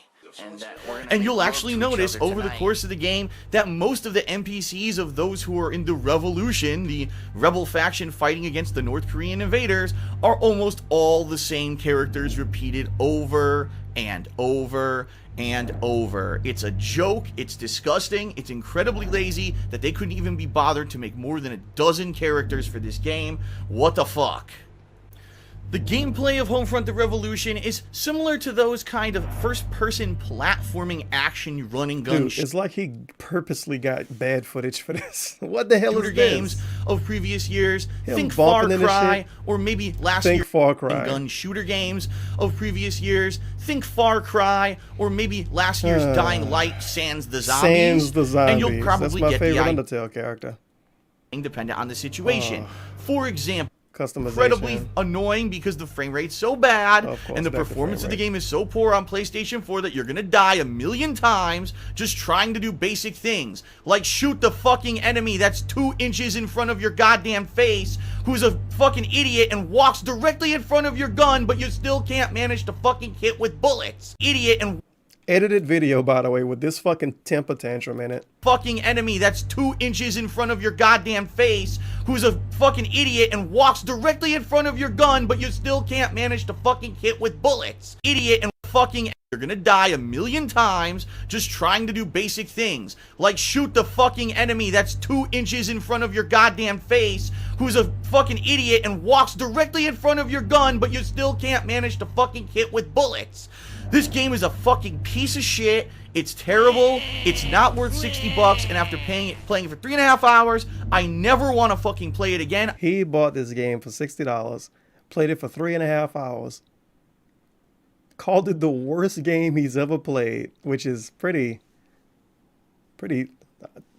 dishonest to say the least. I mean, imagine if you watched DSP for 3 hours and said his stream was bad and tweeted him about it. He's gonna ask you to watch like 14 hours of footage and give him a second chance. He played the game for 3 hours. and called it the worst game he ever played, and made so much money off of this fucking video, he was able to go on a vacation. It's almost like he probably he should give these people like some extra money, dude. They helped him out. It's the worst game ever. Come on. I immediately deleted it off of my PlayStation 4. Good riddance to bad fucking rubbish. But Phil, you might say, you've been around the block, you've been doing gameplay videos on YouTube for 8+ years, you've played some pretty bad stinkers before, how does this game rank amongst the worst? Ooh, am I glad you said that, because I personally prepared to tell you why I think that on the Nintendo Wii. But never mind that, this game probably again... half the fucking video is about other games. Much like... Quality. You just going... Both had some creativity to them and probably would have been pretty good games if not console exclusives on the Nintendo Wii, which could just not handle the creativity that those directors wanted to put into their games. Tony Hawk Pro Skater 5 is a piece of shit, but at least it's a functional piece of shit. Homefront: The Revolution is neither. It's got no creativity, it's got no originality, it blatantly steals repetitive and boring gameplay from other games, and it's completely non-functional, low frame rate crap on the PlayStation 4. This game developer, Damn Breaker, whoever the fuck they are... And it's the meme of him name dropping a developer when he's pissed off at him. How many times does he name drop the developer when he likes their games? Almost never. He playing Call of Duty. Fuck you, Treyarch. He played Deltarune, and he called out Toby Fox or whatever the fuck his name is. Every single time. When he hate a game, he purposely looks up the developer, or he get the chat to tell him so he can shit on him. But when he likes a game, he never talks about the developer. Should be ashamed of themselves. Deep Silver should be seeking to give refunds to everyone who bought this fucking game, and I can't imagine that anyone is ever going to buy a game from them ever again. To add insult to injury, I have to read this from DSP also never bought another game from Deep Silver after this, except the games he bought. RIP. Wikipedia. You won't believe it.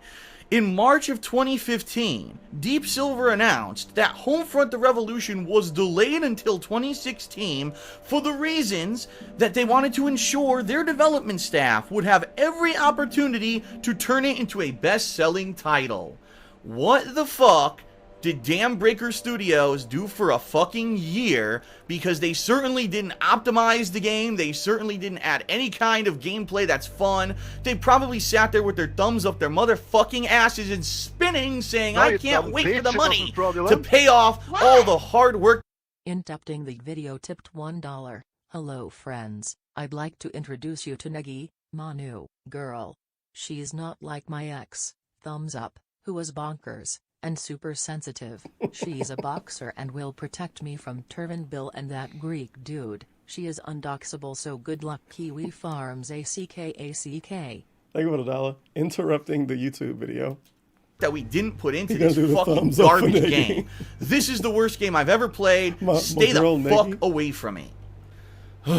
Well, that's it, everyone. I certainly hope that you liked the video, and if you did, I'd ask that you please consider giving it a like here on YouTube.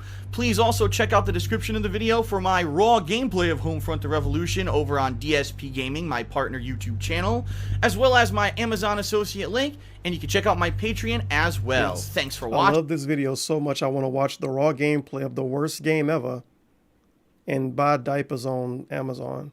I think he even named this the worst game ever for the playthrough. He's super clickbaited this game. He ran that shit into the ground. But I think you might actually find more than one game if you look up worst game ever. I feel like I did this. Yeah, the worst game I've ever played. Part 1, 2, 3. He named that the playthrough. Wolfenstein: The New Order. Worst crash ever? Question mark. Tekken 7 VR experience. Worst VR ever. Resident Evil 4 HD Assignment Ada Part 4. Worst game or whatever. Idiot programmers. Oh, that's kind of special. Worst indie stream ever. Worst game I've ever played. PUBG. Ride or Die. Worst game crash ever. Yeah, 2 worst crashes ever apparently. Worst shootout ever in PUBG. Good God. The worst gaming ripoff of 2018. Extinct. Honest review. He got Extinct for free, so that's good. Yo, he got Extinct for fucking free, and his thumbnail says $60 for this crap. Oh. Whatever. Okay. Worst indie stream, worst indie stream, worst gaming trends, worst indie stream ever. What the hell was this supposed to be? Was Rambo there? I bet you Rambo was there. It was 4 years. It was 4 years ago. Where's Rambo? All right. John is doing this one. So Yeah, pick this. John. There you go. What the Oh. fuck? Look at this.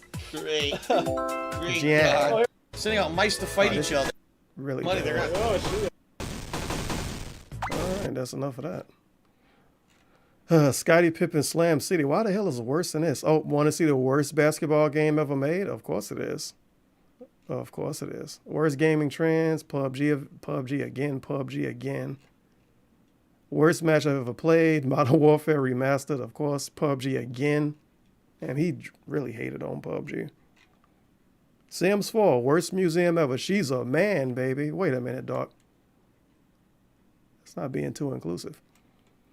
Just look at cat. Worst gaming trends of 2012. Oh my God.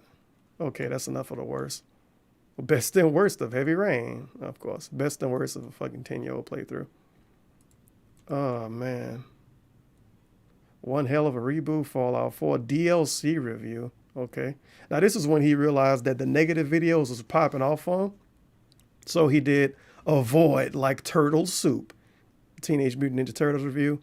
Then he did A Sad Broken Parkour Bar for Mirror's Edge Catalyst. Operation Raccoon Shitty for Raccoon City game. No, you dumb bitch, it wasn't But for some fraudulent. reason he defended Mighty Number 9, which is really weird. Reverick tipped $1. Speaking of, when's our next hot and steamy Negi erotica stream? Oh, I hope never. I do got that one thing I want to read, but I feel like YouTube would delete my channel if I read it because it's kind of wild. I don't know if Susan would approve.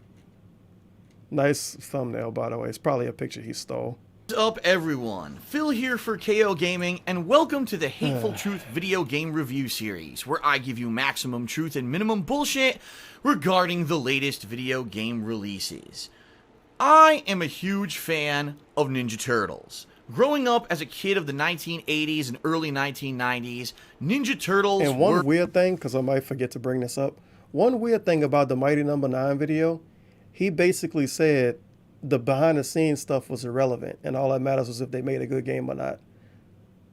But that completely goes against the video he made when he called Tim Schafer a thief, and he brought up behind-the-scenes stuff and how they made so much money through crowdfunding. Everywhere. Whether it was the insanely popular cartoon I like television how show. fucking Tim Schafer is a thief, but fucking Japanese Mighty Number 9 man wasn't. What? Whatever. The original comic books, the rebooted comic books that kind of went along with the plot line of the television show, action figures, the early 1990s movie, Ninja Turtles were freaking huge. And also being another thing I might forget, I watched this when he played Mega Man, whatever the last one was. He called Mighty Number 9 a mixed bag. And he also called Mega Man 11, I think is the last one. He called that a mixed bag too. So Mighty Number 9 is on par with the last actual fucking Mega Man game. Let all of that sink in. Fan of video games, it was awesome to firsthand be able to play some of those cool arcade-style beat-em-ups, kind of culminating with Turtles in Time, one of the best side-scrolling beat-em-ups in history, at least in my opinion. But as the 90s got older, and I got a little older heading into my teens, I grew out of the Ninja Turtles and thought that I would never hear from them again. But boy was I wrong. Much like many things from my childhood, the Teenage Mutant Ninja Turtles have been called upon again and again due to the overwhelming lack of originality in people. Whether it was their live concert series, the early 2000s reboot, the crossover from the classic cartoon and the early 2000s reboot, the late 2000s reboot, and the recent Michael Bay abortion of a movie reboot, the Teenage Mutant Ninja Turtles seem to just not ever go away. Well, you may not realize this, but the Ninja Turtles are also one of the most prolific video game series. In fact, just trying to type in the name of the subject of today's review into YouTube Gaming pops up with so many Ninja Turtles games, it's hard to even find the one that you want. The poor Turtles have been beaten to death when it comes to video. You mean to tell me a series that's been around for like 20-something fucking years has a lot of different games? It shocks me. video games, and more often than not, unfortunately, the games end up being pretty much cheap cash-ins or stinkers just trying to make a quick buck off of their name. The subject of today's review, Teenage Mutant Ninja Turtles Mutants in Manhattan, is kind of 50-50 on that. What I think happened here was the meeting of two completely different groups of developers kind of coming together to make this mishmash, and I want to talk a little bit about it. Imagine the possibilities. If you had a group of people who absolutely were hardcore fans of the Teenage Mutant Ninja Turtles, understood the lore, the wide amount of characters that you could draw upon to make a really colorful and creative game featuring a lot of attention to detail and high production value. Hell, that sounds right, and that sounds like every possible thing you would want in a Teenage Mutant Ninja Turtles game, right? Well, for the most part, if that's what you're looking for, then Mutants in Manhattan actually hits upon all of those levels. In fact, they even enlist the great voice talents of well-known voice actors Nolan North and Stephen Blum, who basically have done voice acting for every possible AAA game in the past decade. So you can tell that who was making this game wanted to put a lot of time and effort into it. But then, there's the combat, and therein lies the rub.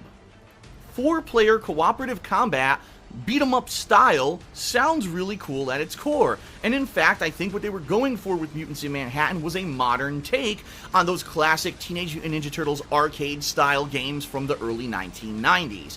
However, it's all in the execution, and whoever was developing this game said, let's try to take all of those kind of tried-and-true... Whoever was developing this game, why didn't he go out of his way to find a developer and shit on him like he do everything else? Did somebody good make this? Oh shit, Platinum Games made it. So this is one of the games they made to get a lot of money. Platinum Games. Here we go, Platinum Games. Combat engine mechanics. Platinum Games style. Why the hell you just say whoever made it? And they then? did. You can do various God combos. damn it, dog, you tricked me. Cartoon cat fight that looks something like this.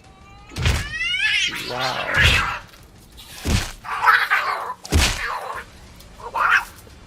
That's right, okay. because all while two try to do the objectives. That's a nice while if edit. you're playing with AI, it could be a little bit more difficult because the AI sometimes does not take on the enemies, but instead tries to do whatever the objective is with you, leading to you being interrupted frequently.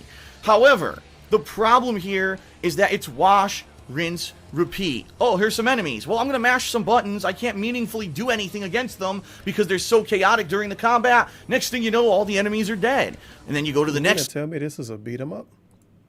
It's shocking. The game itself only features 2 modes, single player and multiplayer. And guess what? They're completely identical. Yo, did he fucking... I think he did. I was about to say EA did. I was about to say he should have cashed out and played that Ghostbusters game everybody shit on. He played that too, of course. You'll be going through the same 9, that's right, only 9 stages. Whether Some of you're these going games with are AI just boring, companions and he or you're say they going through bad. with human-controlled people with co-op I mean, a over the 10-year-old internet. probably Because, like by this. the way, Mutants in Manhattan does not feature couch He obviously co-op. put You a lot have to more play thought into the with game, someone or else who thought it would purchased be the game more over than the what it was internet supposed to be. in order to do cooperative multiplayer. But it's so limited in its content. Both the single player and multiplayer are identical. And quite honestly, once you play through the game once, there's... The single player and the multiplayer is identical for a game that's supposed to be co-op. Okay. Okay. All right, moving on. Overwatch gameplay tips. What is going on, 1,000 everyone? dislikes, Phil here for KO 477 Gaming. And if likes. you're This video anything is like ass. me, this past week you've probably been playing quite a lot of the new competitive first-person shooter from Blizzard Entertainment, Overwatch. Being the very first first-person shooter from this AAA game development studio, people have been absolutely hype about it for months. It's finally here. And so I decided to actually sit down and take some time to record some of the best tips and advice that I can give to people who may be relatively new to the game and maybe to people who are playing it but need a little bit of help trying to figure out how to play with certain characters, out of which I'd probably say 10 out of the 21 characters in the cast I've had a decent amount of time to play with, and I think I've learned enough that I could lend you a little bit of knowledge and He's played with half the cast. He admits he's played with half the cast. He makes a tips video. Experience. So without further ado, here we go with my tips for Overwatch. First off, the biggest, most major piece of advice that I can give to anyone jumping into Overwatch from the get-go is to understand this is not Call of Duty or Halo. This is not at its core a run-and-gun first-person shooter where you're going to be running off and doing things solo. Yep, tell us it's a team-based game, basically, as he's playing with Lucio and running around. Very nice. Might take you some time to fall into line with what you This like, video is but quality. over time I think you're probably going to find someone that you do. Since Overwatch is primarily about teamwork, you have to find a way to communicate with your team. Now, obviously, voice chat would be the easiest way to do that. Unfortunately, as we all know, there are some obnoxious... Yeah, DSP can't talk to strangers because people are obnoxious. Kekken isn't obnoxious, though. That's why I play with him so much, I guess. People out there who love to play music and stuff in the background. That's just incredibly disturbing when you're trying to play a match. So thankfully, Blizzard put in radial commands which allow you to ask for common things such as healing or for people to follow you so that you know exactly what's going on in a match if there's no voice chat going on. Don't be afraid to use these commands in a situation where you think that something is needed. For example, if you are one of these tank-like characters and you're about to go in and try to distract the enemy, don't be afraid to call for healing so someone can heal you and you can basically tank against everyone while other people go on to a different objective. It all goes hand in hand, and no footage of him calling for healing. It works out pretty well.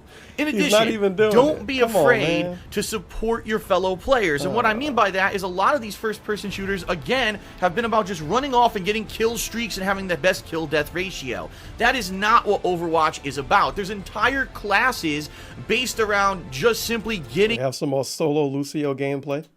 Your team from point A to point B, or healing your team, or buffing your team. Much like another strategy-based game that Blizzard has made, Warcraft, you're going to have to try to make your teammates as viable as possible in certain situations. So I understand that many people are just used to the, oh, I gotta go gung-ho, run-and-gun, kill-death ratio kind of mindset, because that's what a lot of other games have done.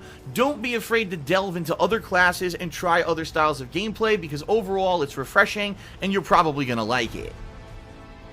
Let's get a little bit more specific and start talking about the individual classes. Oh shit. We about to get specific, son. Listen to how specific and cool these tips are. First, with the Assault class. If you've played other run-and-gun shooters a la Call of Duty, and you want something a little bit more familiar to you before you might jump into the more varied characters of Overwatch, Soldier 76 is going to be your best bet. He really is kind of like a classic-style military character, having an assault rifle that's good at even close and far range. He also has a little cluster missile, which you can fire from time to time to deal a big chunk of damage, and his ability to run at double speed of most other characters is great. He's very maneuverable, and also has decent damage from any range. By far his best ability is his ultimate, by which he can automatically lock on to anything in his field of vision and just fire away. You don't even have a hot tip. Pick the Call of Duty dude and use your ultimate. Have to be pointing at the characters. You will be hitting them no matter what, and this is great. It basically turns Soldier 76 into a one-man army that can take out multiple people at once. So again, an easy character to jump in and learn from the get-go. If you used to play Quake back in the day, then I think Pharah is going to be a character that's right up your alley. If you're not aware, the gameplay of Pharah seems to be based around the rocket jumping mechanics of games such as Quake 3 Arena and Unreal Tournament. Because she has a jetpack, at any time she can do this super jump that propels her into the air, kind of similar to how rocket jumps used to in previous arena-style shooters. Now she can hail rockets down from the sky for area of effect damage and actually affect groups of enemies at a time, which is really neat. In addition, she has an ability to knock enemies back, which is great if they're hoarding over an objective, or if they're near a ledge, you can blow them off for an instant kill, which is kind of neat. And then, of course, her ultimate, where she rains down missiles in a rapid pace. I strongly recommend every time you use Pharah's ultimate that you use her jetpack ability first, so that way you are hovering around a group of people and you can actually auto-target all around a certain area and move around your targeting rather than just shooting straight ahead, which is going to make you a lot more limited if you activate it on the ground. I really like Pharah as a character. I'm not great at maneuvering her around yet, but I definitely see the potential. Out of all the assault classes, I actually like Tracer the best. Now, she's the character you've seen all over the promotional artwork and the advertisements for Overwatch, and she really is refreshing because she's a totally new style of first-person shooter character based around maneuverability. She has 3 teleports stored at a time where she can jump around the screen to confuse enemies, and she actually can get right through roadblocks and other hindrances that would hold back a lot of other characters, including turrets and shields. So, one really great strategy with Tracer is to rush ahead of your team, and when the enemy is building their defenses, teleport through them to get behind them and then attack them. Now, her other ability is Rewind, which is incredibly unique. It allows her to rewind about 10 seconds of gameplay from where she presses the button to start, and not only does she move backwards in time completely invincible, but she also heals if she had more health but in that 10 seconds in the past. So, for example, if you're rushing into the enemy, you teleport behind them, and you start to attack them, then they realize it and they turn and start to shoot you, hit rewind, and you will get all your health back and start out where you were from. So, it's really cool. Her ultimate is a sticky bomb. Admittedly, I'm bad with it. My aim is terrible, but I get what you're supposed to do. Admittedly, so it's really cool. Her ultimate is a sticky bomb. Admittedly, I'm bad with it. My aim is terrible, but I get what you're supposed to do. Teleport in, toss the sticky bomb, then hit that rewind to get the hell out of there, because when it blows up, it's going to do area of effect damage to a lot of enemies, and you don't want to be caught in that blast radius. I love Tracer. I want to play a hell of a lot more. You tell us. Holy shit, my microphone got completely fucked up. What happened? I don't know, dude. It's way quieter now. I need to figure this out. But I like how it does area of effect damage. And you don't want to be caught in that blast. He throws it. Radius. No one gets hurt by it. Love Tracer. I want to play a hell of a lot more with her because she's so unique and I just love it. Now on to the support classes, and let's start with Bastion. Yeah, the mech that basically has been the bane of a lot of people's existence in Overwatch here in the early days, simply because not only does he have an assault rifle, not only does he have the ability to heal himself at any time, but he can turn into a turret that deals ridiculous amounts of damage. Now, he's really useful for certain kinds of matchups. For example, I found that in a payload matchup, when that payload is moving across the screen, if you could transform into the turret on top of the payload, and if your teammates actually support you with shields and healing, it could become almost unstoppable, leading to insanely high kill streaks. But I really think that Bastion's downfall are the more maneuverable characters like Tracer, who would be able to teleport behind him, and or someone like Mei who could freeze him in place and stop that turret action. So Bastion is really easy to use, deals tons of damage, and at first you're probably going to do a lot of successful killing with him until people find ways around him, but he's a pretty cool character. Now, I tried to play with Hanzo a bit, the archer character, however, I'm just not good enough with the aim so far on console in order to get those one-hit headshots that everyone seems to be getting, but the one tip I want to give for everyone is his ultimate. It's so incredibly good. It's a giant cluster of dragons that travels across the entire map and does ridiculous amounts of damage, even passing through walls. I've seen this ultimate completely turn matches around, so whenever you hear the roar and you see the dragons, if it's from the opposing team, get the hell out of the way. Now, one support character that's pretty unique is Mei. She relies solely on her capability to use ice to freeze opponents with her primary fire. Now, the problem that I have with Mei is that it doesn't really deal a lot of damage, and in order to kill an opponent, what you really need to do is freeze them with the primary fire, then change immediately to your alternate fire, which is a more focused icicle, almost like a sniping shot, and aim for the head. If you manage to freeze your opponent and then get a frozen headshot with the icicle, you could probably kill them. But the problem is, it only does a certain amount of damage, and there's a certain group of characters, in particular the defensive characters, they have too much health for this to kill them. So in that role, what Mei really needs to do instead is just focus on freezing those characters and disrupting whatever they were trying to do in the match, so that way the team gets a little bit disorganized. And I really feel that Mei, at her core, is meant to be more of a disruptive force than a destructive one. Her ultimate is really awesome. It's a huge area of effect freeze that comes out of a drone that she throws, and I've seen this actually turn turn matches completely around because you could have an enemy team on an objective, you toss this out, it completely freezes them all in place, and now your team can overtake them and completely flip the match on its head. So I like the character, I just wish that she could deal a little bit more damage so she'd be more viable against certain characters and matchups. Now, admittedly, the class I've played the least of is the defensive class, so really I'm only going to talk about a couple characters, starting with Reinhardt, the character who I used the most from that class. He's completely unique from everyone else because he's primarily focused on melee combat and doesn't even have a gun. Now, the good thing is, they gave him a crazy powerful shield, and one of his primary capabilities is to block your team and or block an objective as you're trying to defend it, or even move slowly across a map from point A to point B. This shield absorbs tons of damage, and if Reinhardt actually gets buffed by his team, he can become a disruptive dynamo, having so much health and shields that he can just rush in and slam things left and right. His other ability is a unique shoulder charge that will push enemies across the screen, slamming them against the wall if you do connect with one, stunning them, and then allowing you to do a follow-up hit or two, pretty much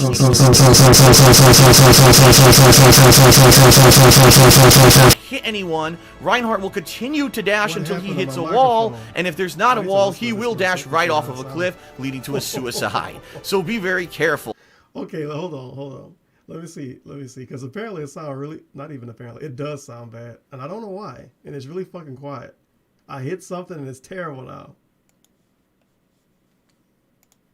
I might have to stop this stream early, dude.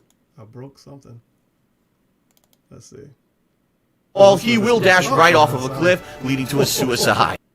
Oh, maybe his audio. Let me see, because apparently it sounds really, not even apparently, it does No, sound you bad. dumb bitch, it wasn't fraudulent. Why? The End Thoughts tipped $1. What would we have to do to make you do a going back in time vid on Dave's Smart Guy and Pro Wrestling Smart videos where he trashes Roman Reigns and John Cena? Tevi. That would be hot. Also $2 robot lady sounds sexy as fuck. I'd smash her pussy TBH. I'm not watching Smart Guys videos. Those are terrible. Yeah, it is quiet. I don't know why. It got really fucking quiet out of nowhere. And I shouldn't have it turned up as much as I have it turned up. I don't know, I guess I'll listen to it again and see how it sounds. I shouldn't have to fucking yell in my videos like DSP command. Let's see how this hot clip sound. I'll listen to it again and see how it sounds. It's so quiet. I shouldn't have to fucking yell in my videos like DSP command. It sounds terrible. It's all canned sounding. What the fuck did I do? No, you dumb bitch, it wasn't fraudulent. I don't know. Why? Oh shit. Kevin's mic tipped $1. I go swa swa soy soy soy swa so swa swa swa swa swa swa soy swa swa swa swa swa swa swa swa swa swa swa si swa swa swa swa swa sa soy swa swa swa swa swa swa s swa swa swa swa swa swa swa swa swa swa swa swa soy soy swa. Something got hit. Something definitely got hit. It sounds awful. Wait a minute. I don't know. I might have to fucking stop streaming. I'm not about to sit in and try to do this stupid shit. Listen to this clip again. Feels bad, man. Something definitely got hit. It sounds awful. Wait a minute. I don't know. I might have to fucking stop. It's like a Logitech Walmart microphone. What the fuck? His ultimate is nice as well. It's a small area of effect directly in front of him where he slams the ground and basically knocks any opponents in front of him down, stunning them for a few seconds. It's great if you're facing a group of opponents, or again if you're trying to take an objective that's already overrun with the enemy, but I found more times than not, it doesn't really lead to you being able to kill many people, because especially if you've got multiple people in front of you, it doesn't deal a lot of damage, so be careful. It's really more about disruption than anything else, and it doesn't really lead to too many kills in my experience. Now Now on to the support class, the class that's not about getting kills, but more about making sure that your team is alive and healthy at all times. The two characters that I've been playing the most with are Lucio and Symmetra, and they're completely different. Lucio has the ability at any time to buff his entire team as long as he's within a certain range. You can tell whether you're in range because you'll actually see the silhouettes of your teammates through the walls, and they'll have certain colors on them. Now, he can either give them a speed boost, which allows them to all move a little bit faster and fire a little faster, or he can give them a healing boost, which is awesome. It's basically auto regeneration of your health, and this is his primary use. Stay near your teammates, try to stay alive, try to keep them alive by healing them, and attacking anyone who may be attacking them. So if you're actually playing the game and you notice your opposing team has a Lucio on it, you may want to make him a primary target because he's the one who's healing and buffing everyone at all times. I really like the character, especially because he also has the ability to knock people back with an area of effect push that could push people off of ledges. His ultimate further buffs the entire team by giving them all a huge shield boost. So not only could he give you health and make you move faster, then he could give you a giant amount of shields at any time when that ultimate is charged, which makes you basically all tanks. He's a really awesome character, and in my opinion, he actually is the best support in the game. The other support character I've been playing a lot with is Symmetra. Now, let me tell you, a lot of people have come to me and said, Phil, we don't understand how to play Symmetra, and we've seen you try to play with her. What can you give us for tips, alright? It seems to me Symmetra is not meant to be a healer in any way, shape, or form. In fact, she doesn't have the ability to heal anyone. What she can do is give a very small shield boost to each character on your own team. It's not a huge one, and honestly, it's not that big of a deal. I think primarily she's used for two things. Number one, her turrets. She can place 3 turrets on anything. A wall, the floor, the ceiling. Hell, in the payload missions, you could even put it on the moving payload. And these turrets are great. They auto-target enemies as they run by. They don't necessarily stick out visually, so you may just accidentally not realize there's a turret there and then get fried. They're pretty useful. And one of the most useful things I've found for them is at the beginning of a match, especially if you're on the defense, run to the enemy spawn before they have a chance to come out of the spawn door, place 3 turrets around the door so that way they can't see it on their way out. They'll run straight into 3 turrets, and for the first few seconds of the match, you're going to see 2, 3, 4 people die to these before they realize they're even there and have to turn around to take them out. While they're doing that, you can get some cheap kills, so basically you can disrupt the entire first minute of the game with her turrets, and it's really great. Her other really good ability is the teleporter. Her ultimate doesn't deal any damage, nor does it really buff your team. What it allows you to do is create a teleportation portal that you can place anywhere throughout the map. Now, one of the major gripes that I have with Overwatch is that when you die, you have to run from that original spawn point all the way across the map to where the action is. This portal negates that by allowing you to teleport wherever Symmetra puts it down. So your best bet is to build up your ultimate, run 1 or 2 rooms away from where the action is, put down this portal, and now everyone's going to be able to teleport quickly into the action after they die. It's a huge asset, and I've seen matches where we've literally only won the match because Symmetra is teleporting people right into the thick of things. It's really useful, but be careful where you put it, because if you put it out in the open, people will destroy it easily, and then you've wasted your ultimate. As for her weapon, well, the primary fire is a short lock-on beam. You have to be pretty close to your enemy, but it locks on. You don't even have to be aiming at them. You just have to hold down the button, and this constant stream of damage will be dealt. It's actually quite damaging, and I've found out with standoffs with characters such as the Reaper that I've actually beaten him head up if I locked on with the beam and started shooting him before he ever shot me, so it's really powerful. Her alternate fire is also great. You charge it with your left trigger, and when you release, it's a giant ball of energy that if fully charged can deal over 100 damage per blast. It could actually almost insta-kill certain characters. It's slow moving, it's deceptive. You may think that it's going to miss, and then boom, hit you right in the face. It's really good, and it's one of the things I've really liked using with Symmetra. I think she's a very unique character, a lot different than the other healer styles, and I think that you'll like her if you do put a little bit of time in. Well, that's about all that I've gotten for you right now. I've only played the game for a few sessions during the beta that happened early in May, and I've played it about 3 or 4 sessions this launch week.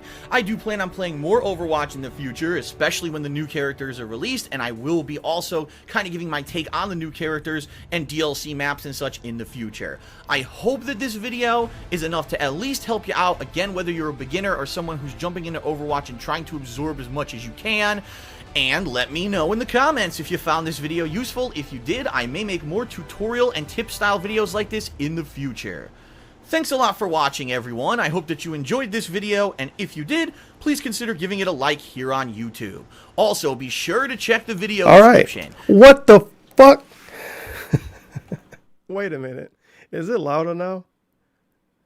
I think it might. Let me see again. It might be better now. I think I know what happened.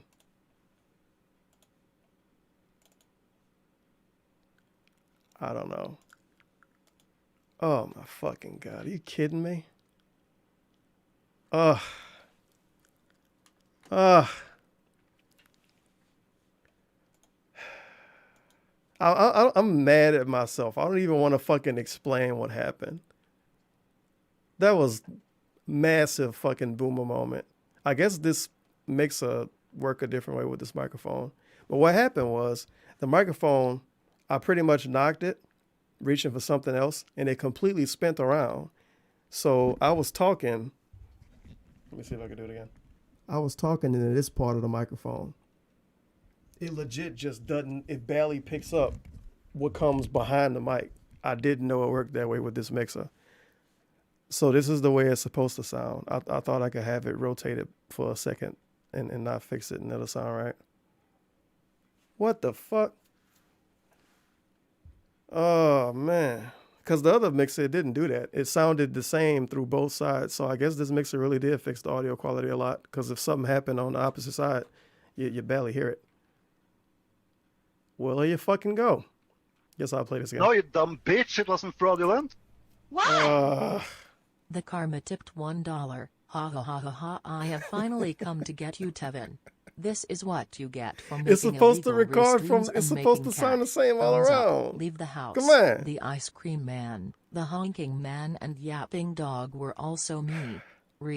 Now you must spend the turkey, hamburger, funds on Blue Yeti. Boom.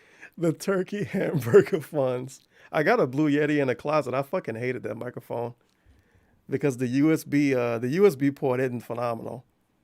I went through 2 of those microphones from the USB port. If you plug it in and never mess with it, it's okay.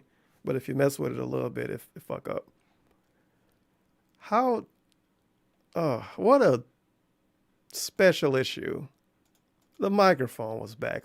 I used to legit use the microphone backwards on purpose. And now I can't even if I wanted to. That's very obtrusive. No, you dumb bitch. It wasn't fraudulent. Why? Oh, the man. Tipped $1. The sad thing is, look how much fucking KO gaming shit I got left, dude. Tevin. This is what you get for making illegal restreams and making cat. Oh, I think I did that Thumbs by up. accident. Leave the house. The ice cream man, the honking man and yapping dog were also me. Now you must spend the turkey, hamburger, funds on Blue Yeti. Boom. Feels bad, man. This is a lot of fucking videos, dude. I might have to do this next week. This is ridiculous. Did my phone die? You got the end of the year videos, so many end of the year videos, so many more reviews. You got talking reviews. You got the panic videos and shit. I'm not even halfway through the life cycle of the channel. Oh, and then you got the Seattle staycation video, which I kind of want to watch tonight. But this Lego rant was pretty fucking good too. Feels bad, man. What last video could I do? I need a good one to end off on because that Overwatch video is terrible. I mean, they kind of all are. Ooh, 4 months for this? Street Fighter V cinematic story review? I don't know. YouTube don't want to tell me. Yep, review. Thank you, Rage Quit Fury. I don't know why he played it in the first place. He fought for so many marketing schemes. Phil, it's gonna be like Dark Souls. Is the future here? A PlayStation VR review, and it's some random black dude in the thumbnail. He couldn't even take a picture with the VR thing on. Yeah, I'm gonna play the Lego video. This is I'm gonna watch this other shit next time. This Lego video is fucking legendary. Let's go. And he started off with the weird smack thing he do. What's going on?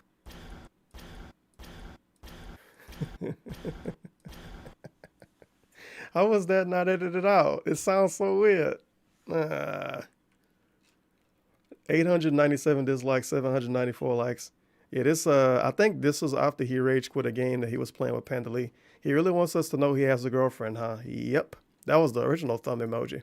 What's going on, everyone? Phil here for KO Gaming, and this video is going to be a little different than what you're used to on this channel. It's certainly not going to be a review. It's more of me just venting, getting something off my chest that's been bothering me for a while, so I guess you can consider it more of a rant.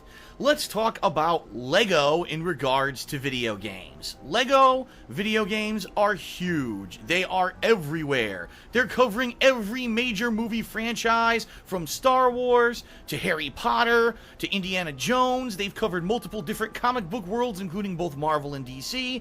And it seems that if you have a major pop culture franchise, eventually it's going to be Legoized and made into... I want you to listen real carefully to this video. He got this weird Christmas sounding music in the background.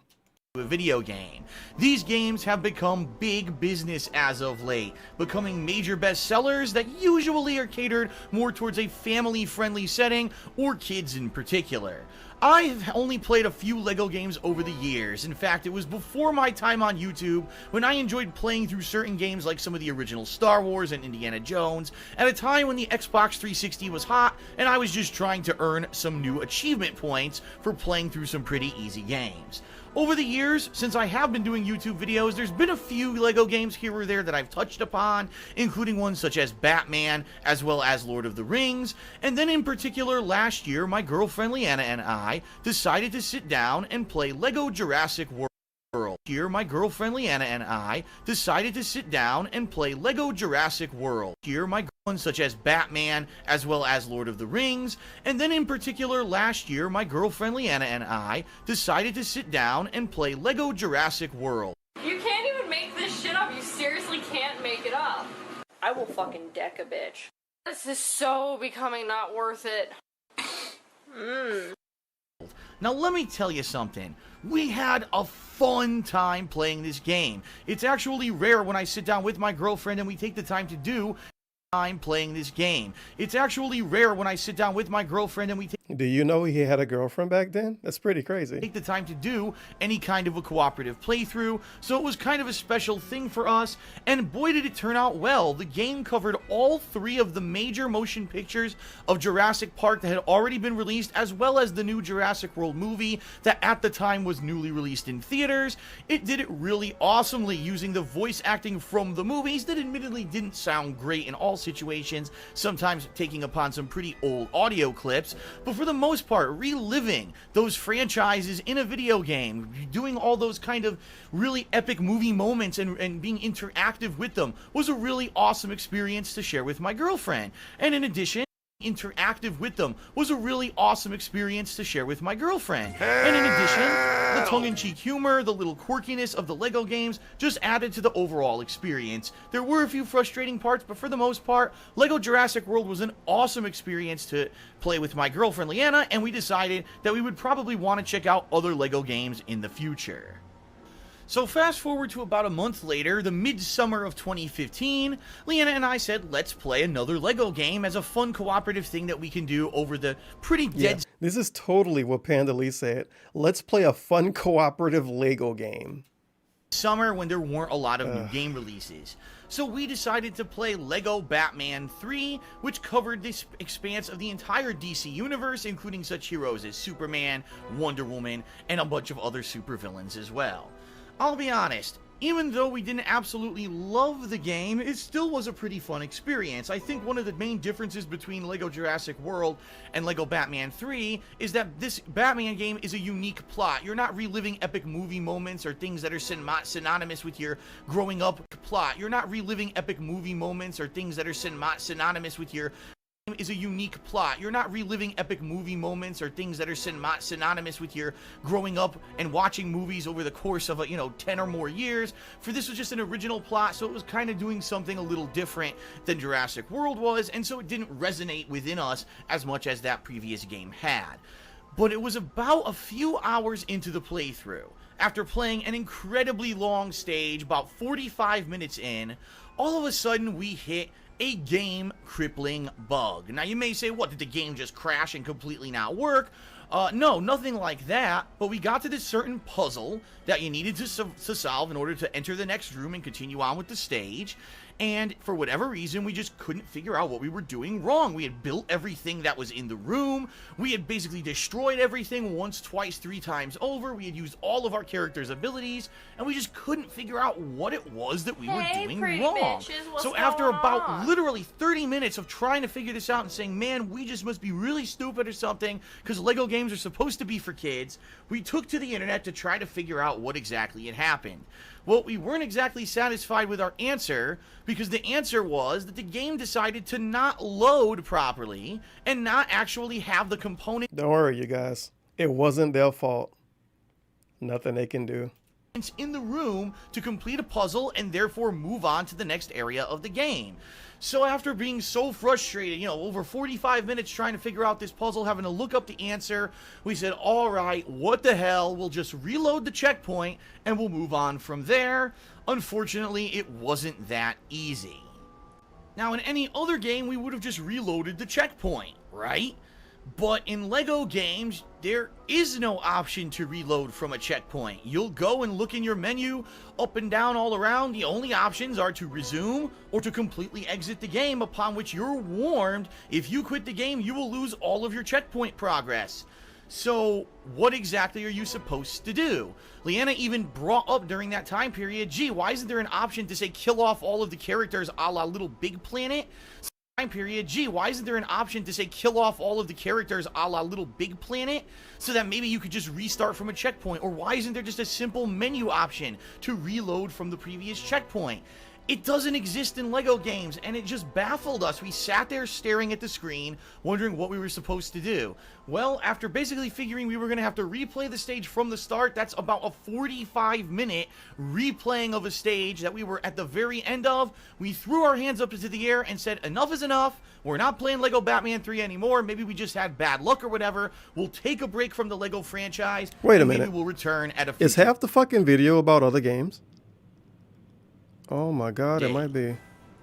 And so, over the course of the he rest shit of on the developer 2015, too, because and it's even DSP. in early 2016, we purposely avoided anything Lego related so that we didn't get burnt out and we didn't have that negative feeling kind of lingering in the back of our heads. In fact, Lego Avengers released in early this year, and we said we're just going to skip it, just so that way we don't get any kind of negative overtones on the playthrough. Let's wait until there's another one that we really would like to play.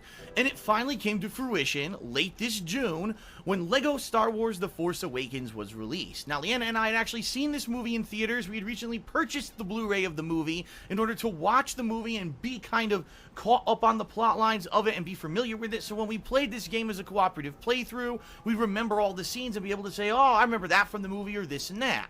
And for the most part, the game did a pretty good job, although it needs to be said up front that Lego Star Wars The Force Awakens is the very first Lego game that covers an entire movie in one game and nothing else. If you actually look at the previous Lego entries, it was like, oh, Legos, the original trilogy, or Legos, the prequel trilogy, where you had multiple movies covered in one game, and so you'd say, okay, if the game's going to be 8 hours long, cool, spend around 2 hours on each movie. Taking the plot line of Star Wars The Force Awakens and stretching it from a 2.5-hour movie into a 6 to 7 hour game, we kind of knew that there were going to be segments that were either going to drag on or that wouldn't have taken, place in the movie that were going to be in the game, and we were wondering, would this be a game that would drag out too long? Would it have too much silly stuff in it? And here's what we found. First off, in typical LEGO fashion, all of the major plot points and major occurrences of The Force Awakens are present in the game, although LEGO definitely takes some creative control, especially with some of the more gruesome or adult-oriented events in the movie, such as when a character dies, instead of them being executed by a lightsaber, here they get tossed comedically off into space in a fashion that would obviously probably make a little kid laugh rather than cringe at a brutal death. So it makes sense that there would actually be those kinds of changes. In addition, for the first time ever, this game actually has cover shooting mechanics, which threw us for a loop, because I've never seen anything like that in a LEGO game before, and obviously in a game that's full of little light gun battles, it makes sense. What? And obviously in a game that's full of little light gun...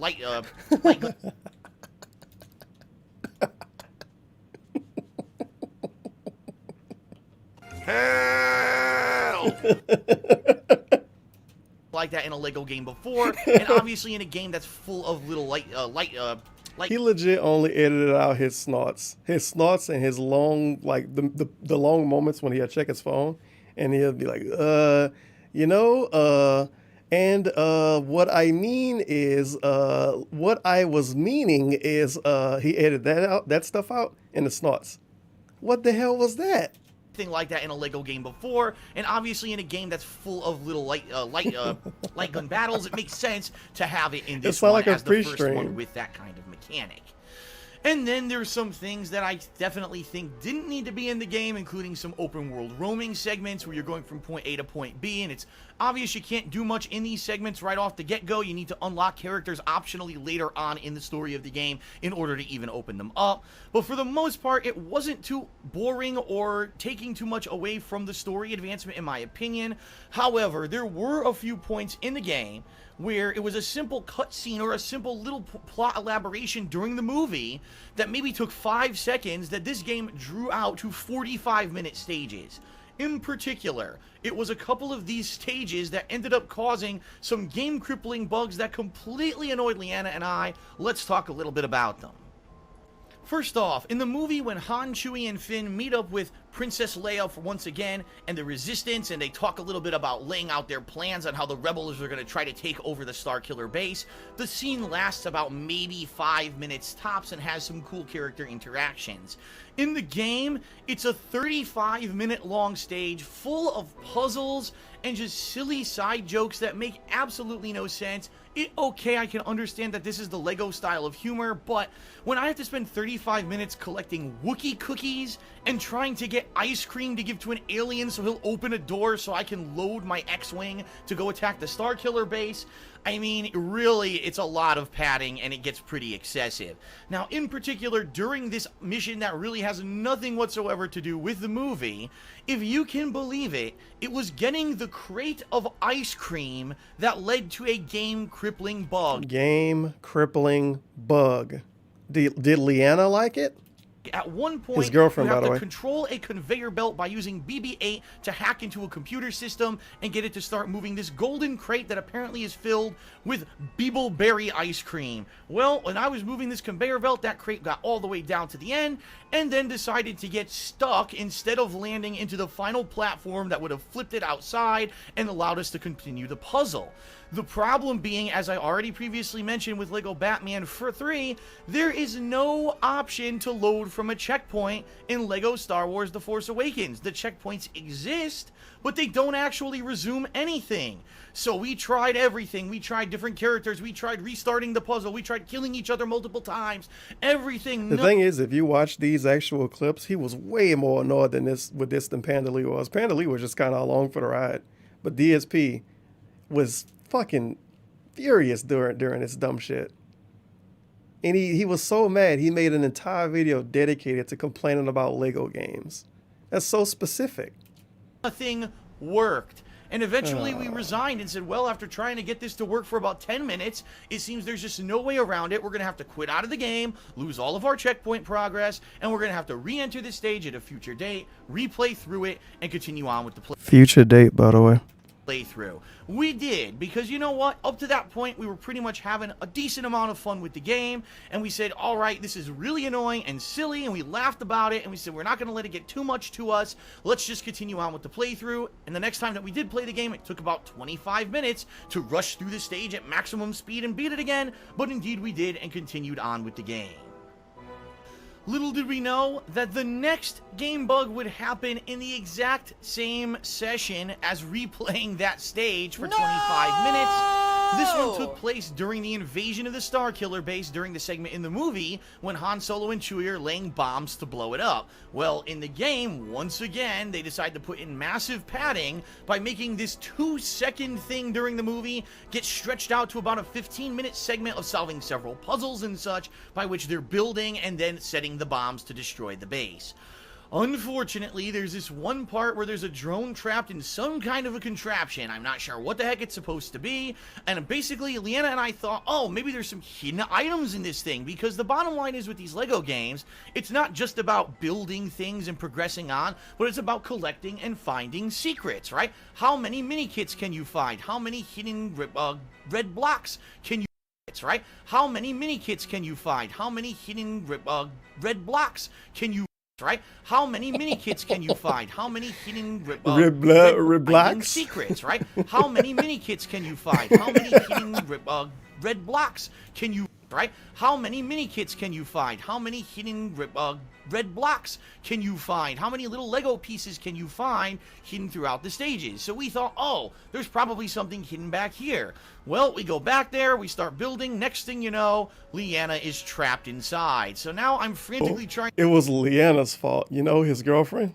To figure out a way that maybe I can get her out of here, because I know there's no way to load from a checkpoint. So I start shooting around. I shoot her and kill her. Unfortunately, her character Chewbacca is still stuck inside this stupid contraption. So then I run over there, and then I got stuck inside of it. So now we had both of us stuck inside of this stupid part of the game. And again, because there's no foresight or conscious thought from the game developers to think, gee, maybe something could go wrong with our perfect game, there's no way to reload from a checkpoint, and you can't even kill yourself again a la Little Big Planet and have yourself from a checkpoint, and you can't even kill yourself again a la Little Big Planet and have yourself respawn somewhere out of harm's way. It makes no sense. This is 2016, people. It's not 10 years ago, and Lego certainly isn't a new franchise. This thing has been around the block, and for this day and age, for there to be a major AAA Lego release covering one of the biggest movie releases of the past several years, to have a game that doesn't have modernized game mechanics like loading from a freaking checkpoint, it's completely unacceptable. I can't believe that I paid $60 for a game that if something goes wrong because of the game mechanics, that now we have to replay the entire stage from the start. To make matters worse, the Starkiller base stage is pretty much the longest one in the game. We had already played for almost 35 minutes when we ran into this game-crippling bug, and at that point we were so furious at the game, we were like, enough is enough. We just don't even want to. We were so furious, by the way. We. Not him. We. And at that point, we were so furious at the game, we were like, enough is enough. We just don't even want to continue. Who says we want to go reload this stage, play for another 35 minutes to get to the end of it, just so something else would happen? And that's it. I got to put my foot down and say, you know what? I don't know what's going on with the Lego franchise. I don't know what Traveler's Tales Fusion is doing with all of these new games, or how much attention to development they're actually putting into them. You gotta at least put in modern game mechanics that other games already have had for the greater part of 10 years. A checkpoint system not only should be implemented, but you should be able to load from a previous checkpoint. You should be able to kill yourself and respawn at a safe spot on the stage so that if you get stuck, there's no problems here. Can you imagine if a small child or two small children, siblings, are playing this Lego game and they get stuck and they don't know what the hell they're supposed to do, and then they have to replay for 40 minutes? They're not going to replay it. Oh yeah, kids get really fucking mad when they have to replay games, and not full-time YouTubers that want to make videos that people don't quit watching. Kids get extremely mad when they have to replay stuff in a video game. Totally. They say to their mom, this game's a piece of garbage, yeah. Mom, this game sucks, Mom. I don't want these Lego games anymore. I don't understand how it is that this isn't a major problem. Now, the funny thing is, when I started talking about this on Twitter last night, Tons of people responded and said, well, we don't have those problems, Phil. We've played through all these Lego games. You just have bad luck. You know, I do like him pointing, like showing the Twitter accounts and showing the usernames. Some people against doing that in videos. So that's hot. I'll put it this way. Fool me once, shame on me. Fool me twice, shame on you. But now I've had 2 back-to-back Lego games that have had incredibly similar problems with things not loading, things not happening the way the game designers intended, and having no method to actually fix it without replaying an entire stage from the start. Sorry, but I'm not going to get fooled again. Until Traveler's Tales figures out how to put modern gameplay mechanics into their Lego series, I won't be playing their games again. And let me tell you, it won't be a huge loss. These games are fun, and certainly for a cooperative experience, again, with your family or your kids or a significant other, maybe they're a little bit of a fun to do together, but they're not giant, momentous entries in gaming that I absolutely have to play. After 2 stinkers, there's no way I'm putting down $60 for whatever their next big endeavor is, unless I somehow get convinced because they have these more modern gameplay mechanics, like loading from a checkpoint or being able to respawn safely. Enough is enough. Traveler's Tales, you fooled me twice. Yeah, that's it. I'm now going to learn from my experience and stay away from your damned games until you make them modern. Yeah, I don't make know a modern what's going game, on. dude. Maybe I'm Put the more guns in unluckiest it. dude on Maybe the planet, more storyline. but I have had enough. Make sure it's $60 though. So am I totally off base here? I mean, am I the only man. person that's ever had these kind of issues What in a a Lego fucking game? video. Leave a comment on the video What a and let me know video. your personal experiences with this franchise and what you think of the fact that they still in 2016 Why is he playing Christmas don't sounding have music? modern Somebody gameplay caught it. mechanics in their games. At any rate, thanks for allowing me to vent a little bit in this rant, and thank you for watching. Please spread the word about KO Gaming. Please check the video description. Yeah, if you like this fucking Lego game rant, spread the word and buy stuff off Amazon. to see maybe our raw gameplay And of raw The Force gameplay. Awakens, if you don't believe what I showed you in this video is real, and also check out the Amazon associate link as well as my Patreon. Thanks a lot for watching, everyone, and I'll see you next time here on KO Gaming. Oh my god. Oh, well, that's it for me today. I guess I can call this Paul 1 of the fucking, what did I name the stream? I think YouTube recommends your own stream every single time. Yeah, I can name this Paul 1 of KO Gaming 1 thing. What a fucking mess. And I need to fix this microphone too, because it probably sounds different now. And it's never going to sound the same all the time. I fucking suck at fixing this kind of stuff. But good God, dude. Good fucking God. It's so much content on this channel. I don't know if I can handle it. I got the Mighty Number 9 thing, the Umbrella Core video. Umbrella Core video. Operation Raccoon Shitty. I think Jim Sterling said that first, so that's hot. Not the most creative thing in the world. Top 10 best at E3, top 10 worst at E3. The Pokemon Go video. We Happy Few. Remember when that first came out? Rip. Top 10 worst things about modern gaming, Paul 1, 2, and 3. No, you dumb bitch. Wow. It wasn't fraudulent. Why? All right. He did a Sonic 06 video. I kind of Anonymous forgot tipped about that. $1. He complains about developers not using updated features, yet his streams are outdated. Bro, his face cam is in 480p. And if you complain about it, he say you a troll. It's a meme to say his camera is in 480p, and it's factually in 480p. Oh, well. What happened here? Sonic a 2006 retrospective. Is it really No Man's By? Man Without a Face. Battlefield 1 beta impressions. Oh, because it was glitchy. My impressions after 9 in-game hours of Deus 6. Mankind Divided. A buggy, boring, unfinished ripoff. No Man's Sky review. Lost in Translation. Attack on Titan. You could tell he was being really fucking negative with almost everything. After he got so much views off of that, what game was that? Oh, Homefront. This was negative. Mighty Number 9 oddly wasn't negative. Operation Raccoon Shitty. Inside is What Did I Just Play? Is it really No Man's By? And then the next video was completely shitting on it. 119,000 views. Lost in Translation. Something less than revolutionary. Then he clickbaits fucking King of Fighters 14. Better than Street Fighter 5? Well, that worked out. Did you just see that? For Honor for alpha impressions. More a mook than a mobster. Mafia 3 review. Has the COD killer cometh? Oh yeah, Battlefield 1 kill Call of Duty, totally. A giant without a place. Titanfall review. Flash without substance? Dragon Ball Xenoverse review. These are like IGN titles. Two Faces, One Problem. Dishonored 2 review. More Fun in Numbers. Watch Dogs 2 review. Watch_Dogs 2 review. 8 Years Too Late.